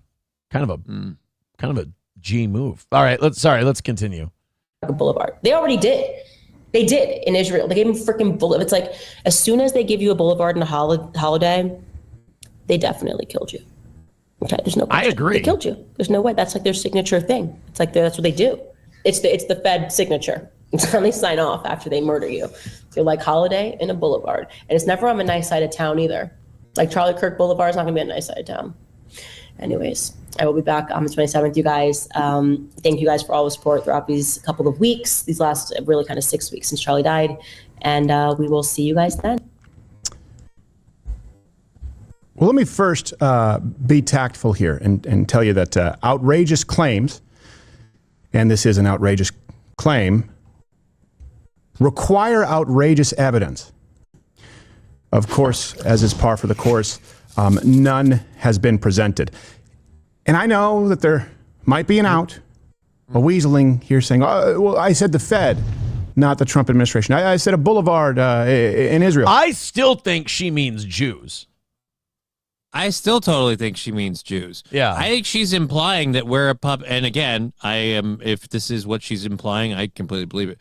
I think she's implying that we are a puppet government of the Israeli government. And the Israeli lobby, yeah. And the Israeli lobby. And they are the ultimate paymasters, and we follow through with their plans. And plus, like, again, she hasn't presented any evidence. Her argument is that, you know, when they give you a holiday and a fucking boulevard, you know they killed you. And she listed, like, Martin Luther. Again, it's not wrong. Like, yeah, a lot of us kind of agree with that sentiment. That is evidence just because you don't agree with it. Well, I don't know. It's psychological warfare. It's you killed the guy. It's basically more gaslighting. You killed a guy. I said about the Victoria Weaver thing. You killed a guy. You know that these people think you killed the guy, but you're going to do the boulevard and the holiday to basically go, fuck you. What are you going to do about it? Right. You know, and maybe they will do that with Charlie Kirk. I don't know. But I don't think she's saying Trump had Charlie Kirk killed. I think she said they've betrayed him, meaning like their investigation is bullshit and they're not doing him justice. Their investigation is bullshit, or they did nothing to stop it if they knew it was going to happen. Right. Here, not clear. What she said was, they, the Fed, give you a boulevard when that's a sure sign that they have killed you. You know that they have killed you. He was betrayed in the worst way possible, giving so much of his life to the Trump presidency. I don't disagree with that. To politics. I don't disagree. Again, considering how his the federal life government, the is Trump now administration over. killed Charlie Kirk is the claim. Now I'm going to tell you how I feel about it, what I think about it. Go because ahead. you know who else would have to be involved? And this is the implication, of course, by design. And you can see the response with people out there saying, oh, well, then anyone who's close to, this is an inside job. You know who's really close to President Trump? And you know who people are now saying stood to gain? Well, Charlie's wife, Erica Kirk, who has now been put. Okay, fuck you, because like when something like this happens, I don't fall for this guilt trip shit of like, how dare you? That's his wife. I'm sorry, but when someone is murdered and we don't know how, I get to ask everyone. I'll say this, as the smoke settles and more facts come out, like you just informed me today about her dad and the Donald Trump stuff and her and the Miss America pageant shit. Like, as more and more of those facts fall into place, I put that with the backdrop of her reaction. Remember when all of us were going, how dare you? She's just a positive person. And this, like, she don't look like no grieving widow. Right. And anyone, myself included, who criticized that going, you're kind of being a dick. Maybe she's just, positive in her faith and all this other stuff. Now I'm looking at that and I'm like, well, now we have more on the that ain't no grieving widow card. Look, she could very well be a grieving widow. She could be sad that her husband's. It's 100% possible. And you know what? Probably likely. But that doesn't mean we don't get to ask. That doesn't, what's wrong with asking, finding out the answer, and then moving on? I'd rather do that and find out that she's authentically upset about her husband's death rather than leave it out there to linger as an open conspiracy theory. I'm always suspect of people who are afraid to ask a question or who will get angry at people for asking a question. Well, what's the harm in asking the question if the answer is it's all bullshit? Then we ask the question, we got the answer, we get to move on. But the minute the how dare yous start coming out, I get nervous. Candace, with that language, with this accusation, has put the wife of Charlie Kirk, and she'll say, that's not what I tried to do. It is. It's the result. Erica Kirk in the crosshairs. It's not like you have to look through 6 degrees of separation.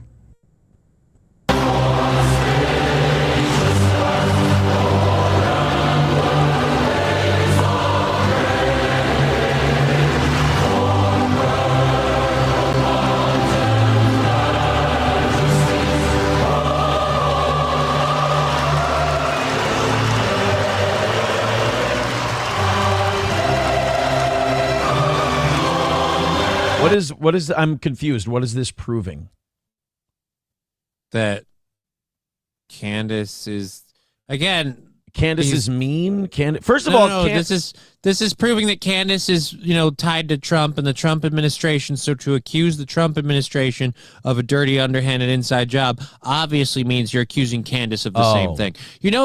For someone who's complaining about Candace Owens, leaving breadcrumbs for people to interpret, he's certainly doing a lot of the same fucking thing. Well, that's kind of Crowder's MO too, is like taking things and then making wild insinuations. And then you're right. He's accusing Candace of doing the same thing.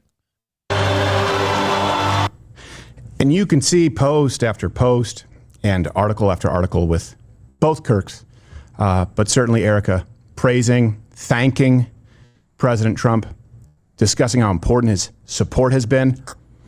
So if the Trump administration, if the Fed killed Charlie Kirk, look, there's no middle ground here right now. Either shut up and stop saying the word Fed wrong. The Fed is shorthand for Federal Reserve, which is a bank. It has nothing to do with the federal government. The Trump administration. The Fed, nobody's saying the Fed killed Charlie Kirk. We're saying the Fed tried to kill Andrew Jackson. Candace Owens' insinuation of the Fed really is just kind of like her word for FBI, CIA. FBI, government overall. She wasn't, again, she was talking about how they gave him a space in Israel. And she's like, when the Fed kills you. Like, so, yeah, no, we didn't put up a Martin Luther King Boulevard in Israel. I got news for you. So, like, that Israel drop was another one of those breadcrumbs you could have tied in there to see how the Fed was kind of a stand-in for the government at large. Right. Erica Kirk is evil and was in on it. No. Or Candace Owens is an evil cunt. Whoa, language. I'm still not on his side. He's so, like, for all of his bullshit, he's way too over. So those are the only two possibilities. Candace Owens is an evil cunt, or Erica Kirk was in on it. There's no way that here. I'll spin another possible scenario. Donald Trump is enough of a sociopath to look a grieving widow in her face, hug her, and go, "Your husband was an amazing man. We'll love him. We'll miss him, and everything else." Meanwhile, he knows who pulled the trigger and when, because that's the job. Like, I mean, I'm not saying that's the case, but I'm saying you're telling me that's not a possibility. It's not possible that people in the government did this and she had no idea. Right. And it's still like, why does she just because she knows, and I'm one of the people going like, look, she knows Donald Trump. I'm starting to see smoke where there might be flames. But just because she knows Donald Trump doesn't mean that they clue. All right, look, Candace, since he's, or not Candace, fucking whatever her name is. Look, since he's your husband, we just want you to know we're going to kill him tomorrow because Charlie's really talking out of turn. I don't know. That doesn't automatically link her just because she knows Donald Trump. Well, and Crowder does that shit. He does that all the time where he goes, either you're saying this or you're saying this. And it's like, no, motherfucker, I'm saying that. You don't get to tell me what I'm saying. I'll tell you what I'm saying.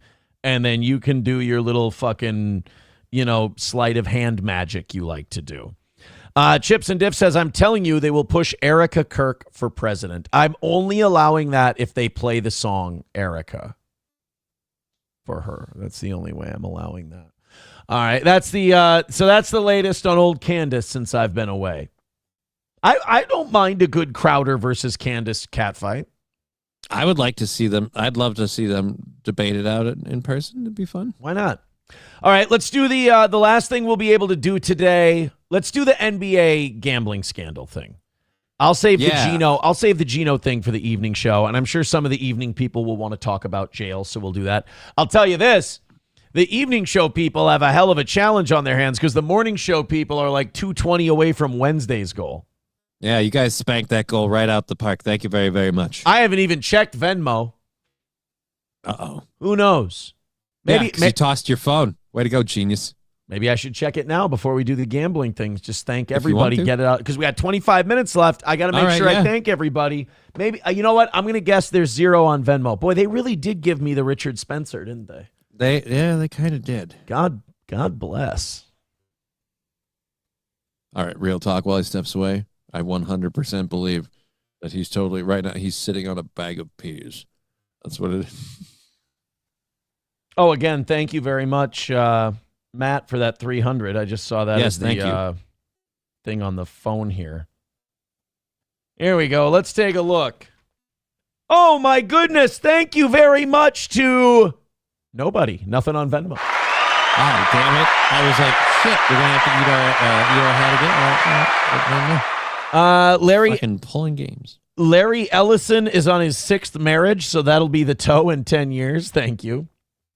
I think you skipped my $10 I gave about an hour ago. No, I did get to that one. I did read that one.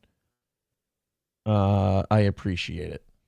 Okay, so let's do this gambling scandal thing. So Chauncey Billups, who was a former Timberwolf, NBA Finals MVP with Detroit, coach of the Portland Trail Blazers, and a Miami Heat player, got arrested and charged in a giant gambling scandal. Basically, they were fixing games for the mob. That's the accusation. The mafia. Yep. I mean, the coolest part about this story is that the fucking La Cosa Nostra is back. They're back at it, and they're pulling rigged poker games. And it's like, dude, it's old school shit. It's not like sanitation. They're not in charge of garbage. They're back in the gambling business again. Right? It's fucking awesome.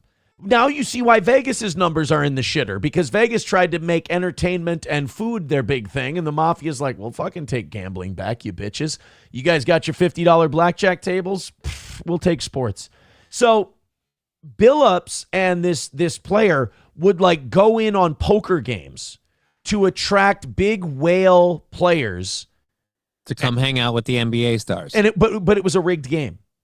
Right. So they would just take these guys' money. Now, also, the player, and I forgot his name, we'll get to it in a second, he would pull himself out of games, fake injuries, pull himself out. Chauncey Billups could make staffing decisions or give updates and heads up on insider information that these guys could bet and make money on.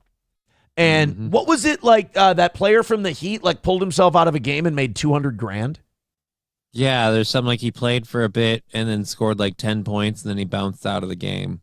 Well, because reporting an injury to his wrist or some shit. Gambling is so big now, you can bet the over-under on a bunch of shit. So it's so much easier. I was watching a video from Michael Franzese, the former Mafia guy. The what family was he? A C. Started with a C, not the Colombo family. Oh, God damn it. But he was one of the main guys for that family. And it might have been the Colombo crime family. Well, just one more thing.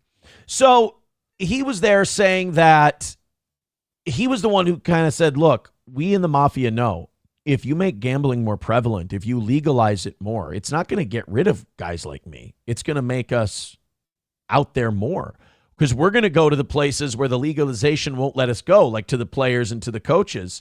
And we know which ones are the degenerate gamblers, and we're going to let them get into us for a lot of money.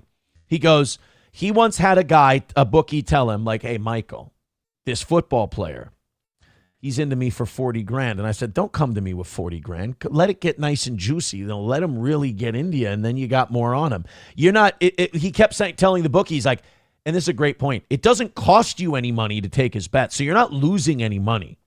Right. It doesn't cost you anything.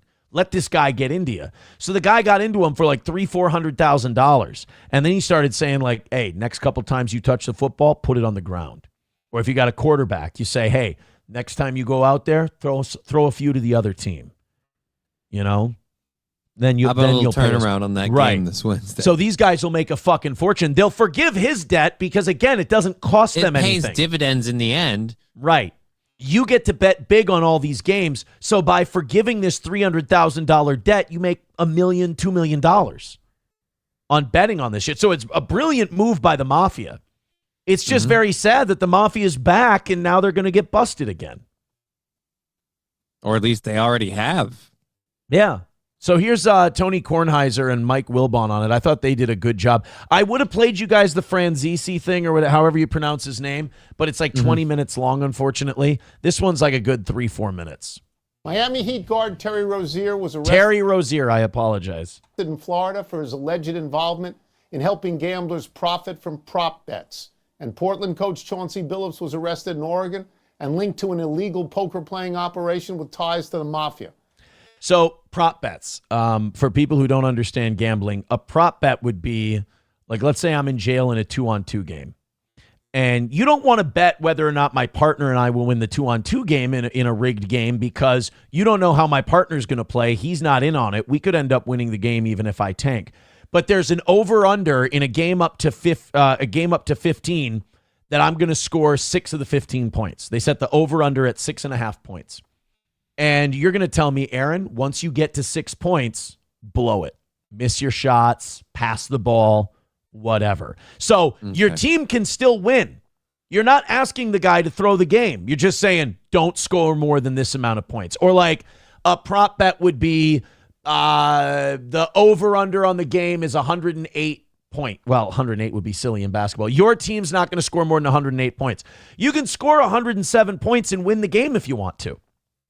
You just can't hit that 108. Just don't go over. So that's what Terry Rozier was doing. What Chauncey Billups was doing was the thing we were talking about a second ago. He'd sit down on these rigged poker games the Mafia was running, and people, these rich sharks would want to play, or these rich flounders, I guess, would want to play poker with Chauncey Billups, the NBA Finals MVP and the coach of the Trailblazers.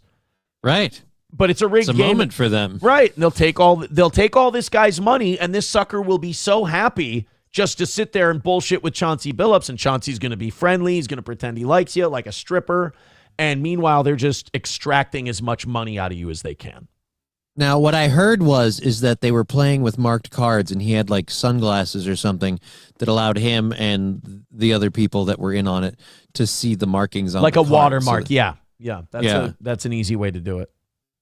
The NBA immediately put them both on leave from their teams. They're fucking done, by the way, and they should be, because if fucking Pete Rose can't get put in the Hall of Fame in his lifetime and he has to die, the greatest hitter who ever lived, he has to die without being in the Hall of Fame, fuck these guys, kick them both out of the league. Because Pete Rose never bet on his own game. Pete Rose never threw a game. He did bet. He did say finally, he said, no, I only bet on myself to win. Right. Which, like, if you bet on yourself to win, that's what you're there for, right, as a player. You're there to win. Like, I'm sorry, they're like, all right, guys, remember, we got to lose this game for the stats, so go out there and fucking half-ass it, all right? I want to hear a lot of hustle. Like, yeah. I don't think so. No, betting on yourself is what you do every day when you go out there anyway. Right? Yeah. What questions does this raise in your mind? Tony, I guess one big question, and that's how widespread is this? We're going to find out, because Terry Rozier is going to sing like a canary. Grandpa Ice Cube is about to tell me, or Ice T, excuse me, is about to tell me how, and that I got bad news for you. That means you're gay. I'll say this, Terry Rozier and Chauncey Billups are lucky. And what I mean by that is they got picked up first. So they have a chance to turn. What do they say? The first rat gets the cheese. So they're gonna get the best deals. Michael, again, I cannot recommend enough going on YouTube and watching Michael Francesi's video on this, where he said, "Don't ever commit a crime that you can't do yourself. Do not commit a crime with anyone else, because they're gonna get busted for something and they're gonna know all the stories on you. So don't commit a crime unless you do it by yourself." What's going to be the reveal ultimately? I mean, the NBA can conduct all the investigations it wants. It doesn't have the power of subpoena. And the FBI is going to get a lot more answers than the NBA, even if the NBA pressed hard. But let me declare some baggage for a second. When you throw Chauncey Billups' face up there, that hits close to home for me. Chauncey Billups is somebody that had a really good relationship professionally when he was a player, an important player in the NBA with the Detroit Pistons and the Nuggets. And then when Chauncey wanted to go into broadcasting, I was one of the people that he talked to early on. And he worked for this network. And what did you know about this, Mike Wilbon? No. What part of this were you in on? He was fixing games too, I guarantee. He wasn't just doing the poker thing. Like, you don't get into these guys. Because what happens is these guys get into the mob for a shitload of money. They're degenerate gamblers. They're addicts. And then the mafia is like, we don't ever plan on having these guys pay us. We got different plans for them. We own you. Yeah. And we don't want you to pay off that debt. I'd honestly rather owe the mafia than own the government. Or owe them. You know what I mean? Like being an informant or whatever for the government. Because that gets you fucking killed. The mafia thing can just get you busted by the government. Well, let's not. No, I'm sure some other people have seen some harsher consequences. Well, no, if you go against the mob, if you do them wrong, yeah, they'll fucking kill you. But I'm saying you can do your job as an informant against the mob for the government and get fucking killed for that. Okay. I'm just wondering, too, if that's not a scenario that could possibly happen in the mafia. Maybe.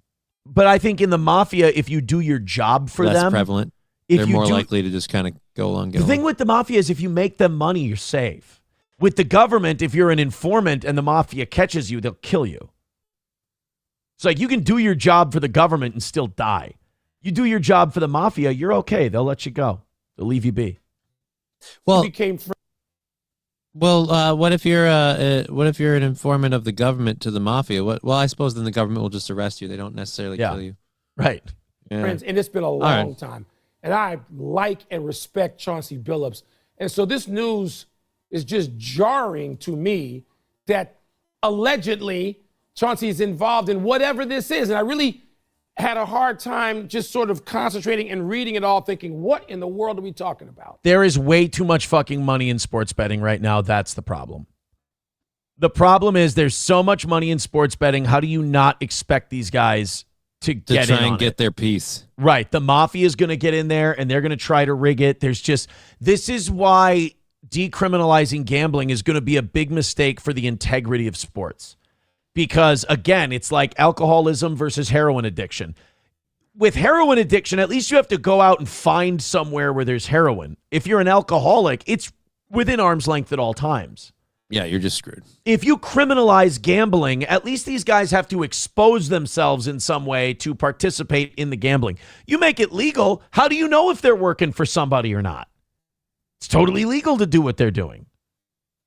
Yeah. And so we're going to find Everybody could be a suspect. Everybody could be thrown. How do we know that the Chiefs' offensive line or Patrick Mahomes didn't have a lot of money riding on that Super Bowl and decided to tank the fucking thing and get killed by the Eagles? We don't know. We just trust it. The more shit like this happens, the less we're going to trust that. So opening up the gambling may have been good short term for the money, but I think it's going to do terrible things for the integrity of sports. Remember when all those guys got busted for steroids? Nobody believed that there was anyone clean in baseball for years. I still don't. And here's where I'm just like, in all honesty, sports is one of these places where we want these people to be like physical human specimens to rack up the scores. And yeah, dude, like, why not? Why not? Like, no offense, we don't throw anything at the world at them, but they do a lot of work on them racehorses to get them up to snuff. So why not just get the best performance machine you can? out, I guess, what we're talking about, whether it pertains to many others, players, other coaches. What are we talking about? How widespread is it? This is a really bad look for the NBA. I think, however widespread it is, we're going to be shocked to find out.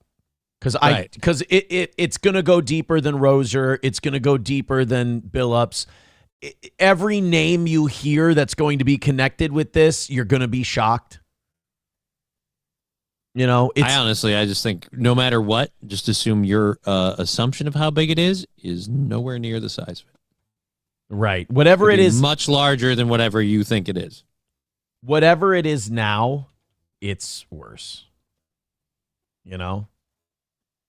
It's worse than whatever you thought it was. Makes me wish I could go back in time. Put a little money on the Cubbies. Yeah, I said I wish I could go back into the beginning of the season. Put some money on the Cubbies. That is, you're right. That's exactly what it is. Oh, boy. It's the Back to the Future machine. Loaded Wrench with $2 says, did MJ's dad make a comment about the... Oh, see, he's done. That's mean. Killed. Main Vein with $1 says, Aaron, what was Mad Dog's take on this? What did you expect, Johnny, that there wasn't going to be gambling in basketball? Of course there was going to be gambling in basketball. Chauncey Billups is black. You know the blacks are always gambling and they're working with the mafia. They call up Schwartzers. Jesus, Mad Dog. Did not know you were going to go that hard. That was a bit much. Yeah, that was surprising even for him. In Dish House, Chauncey Billups is an American hero, and that's that. I can't do Tony Soprano. Never could. Never could. Los Federale says, Aaron, will you play this clip quick? Sure. Fuck it. You guys have been very, very nice today. Is he still in Thailand? What is this? What is it? Hi, my name is Bobby Barbwire. I've been incarcerated for about 11 years. I just got released 2 months ago. So how'd you get in? How'd I get in there? I killed my brother and I killed my wife. You know, my wife was cheating on me with my brother, so I put about 2 rounds of a SIG P320 into her. I dumped the rest of the mag into my brother. Do you regret doing it? I do, but probably not for the reason you're thinking. I do regret it now because I am gay. I mean, I tried to think about it. Like, if I knew I was gay 11 years ago, they'd be together right now living a beautiful life. And, you know, I kind of took that away from them. It didn't even take 11 years to get into it. You know, it took about, 2 months to get, kind of comfortable with it. Comfortable with what? Okay, in the ass. So how long in prison did... All right, this is dumb. Yeah, thank you. Probably not real either. I'm going to go ahead and say, yeah, that's probably not real. Say that it's fake. What was the first clue? The face paints? Kind of killed our slut. Kind of face paints in there. Killed our gambling momentum. I felt like we were informing people. Yeah, we're on a roll with the thing. Like we were Thank God there's only 8 minutes left and we'll be all right. Thank Jesus Christ on a cross that there's only 8 minutes left after that fucking dog shit. Well, to be fair, you don't know when he might have sent that in at a much more appropriate time, and then by the time we reached it, He didn't. oh, well, I was just trying to give him a window. Oh, speaking of sports, Adrian Peterson, thank you for sending this in, somebody. I forgot about this. Adrian Peterson got busted for DUI down in Houston. What? Yeah. Driving drunk. Mm-mm. I wish you would have done it here. I could have been locked up with AP for a while. Wow, how fun would that have been? Hey, man, remember that game you had against the Chargers back in 2008? That was so awesome. He'd be so fucking annoyed by me. Oh, yeah. He would Probably. be so like, yo, dude, that was a long time ago. I know, but remember when you ran us into the playoffs against the Packers and you missed the single season record by like 8 yards and you didn't even know because you were just such a warrior in there, dude. You were such a competitor. He's like, oh, shit. When he's like pushing the button on the side of the thing. He's like, yeah, excuse me, CO, when's lockdown over? Yo, was Brett Favre really that cool? Like by the end of it, he's like, can you just like if I let you fuck me in the ass, like that would be less painful than what's going on right now. Yo, Okoye, can you put me in with Mikey? I need someone to punch me in the face. AP gets in there with Mikey. I'm fighting Mikey because he took my celly. God damn it. Oh. No, AP got a bit of a DUI. Orange is the new black. But as far as this gambling thing goes, yeah, it cuts really deep. And there's a lot of players involved, and there's a lot of coaches involved. And it's like, just find the degenerate gamblers. It's not like you don't know who the guys who like to gamble are in the league.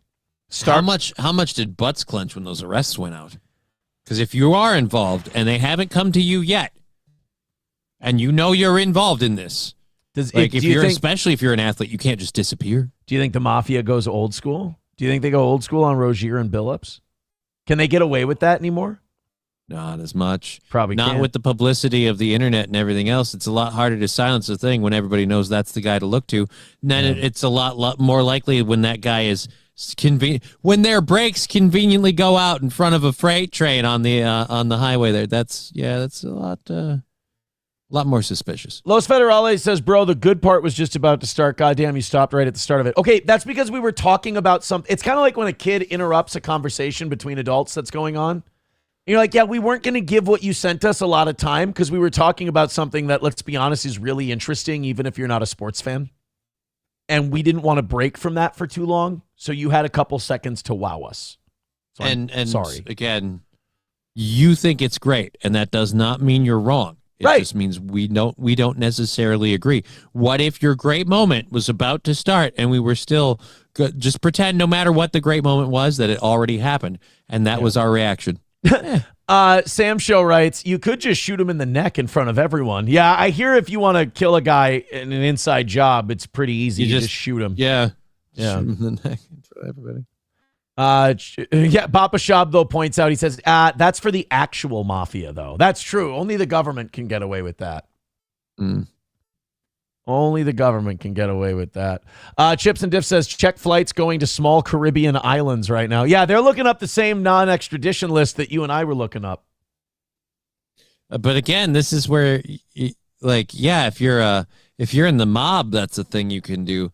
But if you're like, say, a professional team's coach or a member of the staff or a member of the team, like it's going to be a lot harder to pull that. Hey guys, I'm going to disappear to a non-extradition country for a couple of years. Why? No reason. By the way, Rozier and we are going to Rozier and Billups aren't going to have any integrity, are they? They're going to rat on everybody. Oh, if they've got a brain cell in their fucking head, they're going to rat on everybody. Rozier's made over $100 million in the NBA. Chauncey's made a shitload of money in the NBA. They got lives they don't want to give up. And the government's going to give them an option to keep living those lives. Because we're talking about fraud in the hundreds of, I'm sorry, not hundreds, hundreds of thousands. I was going to say hundreds of thousands. We're talking about millions of dollars of defrauding people out of money. It's bad. Yeah, no, I feel like, they're going to, because like you said, they're not going to want to give up their lifestyles. They're like, hey, because what do? You defend these guys that you've been in debt to and you've done stuff maybe against your own personal moral decisions and choices because you've been bent over a barrel. You want to go spend a bunch of time in like a federal penitentiary for them? Or do you want to tell us what other players and coaches are doing the same shit you are? Well, here's the problem with the NBA is the NBA already has a built-in mechanism outside of gambling for purposely playing like shit. It's called tanking. If you're not an NBA fan, you don't know about this. You know how in the NFL draft, if you're the worst team, you get the top pick? Right. It's not how it works in basketball. In basketball, all of the 14 teams that don't make the playoffs get lottery ping pong balls, and they draw for the first pick. And if you get the worst record, you get the most ping pong balls to be drawn for the first pick. Second, the second most. God. So they pick the order that way. It's it's like a lottery. Powerball for the. It's called the NBA lottery. So all these teams, if you're not if you're in football, you might tank by playing younger players, seeing what you got, but that's only the bottom 2 or 3 teams. Mm-hmm. In the NBA, you got 14 teams that don't make the playoffs. So you got 14 teams who are we're going to purposely play as shitty as possible so we can get the worst record, and it's just this race to the bottom. And so you already have teams that are tanking. So it's going to take a longer amount of time to figure out who's doing it because they want the lottery picks and who's doing it because they got a little something on the line in Vegas. Exactly. It's difficult with the NBA. Oh. So what you're saying is this will be over quickly and we'll find out almost nobody was involved. This is going to take a long time. This is going to take a really long time. Thank you, Veldrain. $1 says, hey, Tony, you was right. These types do like the hocus pocus of card tricks. Thank you, buddy. All right, let's make sure that we're not missing any thank yous. We made a fuck ton on our comeback today. We're good for tomorrow morning. Hopefully we stay a day ahead for the rest of the week. That would be, God, it's been a long time since we've actually had a full morning goal. Yeah. So, and I like the couple days ahead thing. It's a very nice, comfortable thing. So thank you all very, very much. Thank you, guys. And tune in tonight. I guess if you didn't get your super chat jail questions in, I'm more than welcome. I'm more than willing to talk jail tonight. But goddamn, I feel like we got a lot of it in. I think we got it all covered, yeah. Yeah. So thank you guys very much. Just Kidding LLC today at 1 o'clock. Yep, I might be starting a little late, but yeah, I'm hopefully should be on right at 1. 1 p.m. Central Time on Twitch, YouTube, and Rumble. Just Kidding LLC. And thank you all very much for the wonderful welcome backs. I appreciate it so much. You guys have been really, really great. Of course, we'll try it again tonight, and hit like, hit subscribe, hit follow. We had an unbelievable turnout for today that I'm a little upset about because I know we're not going to crack 1,000 tomorrow. Doubter.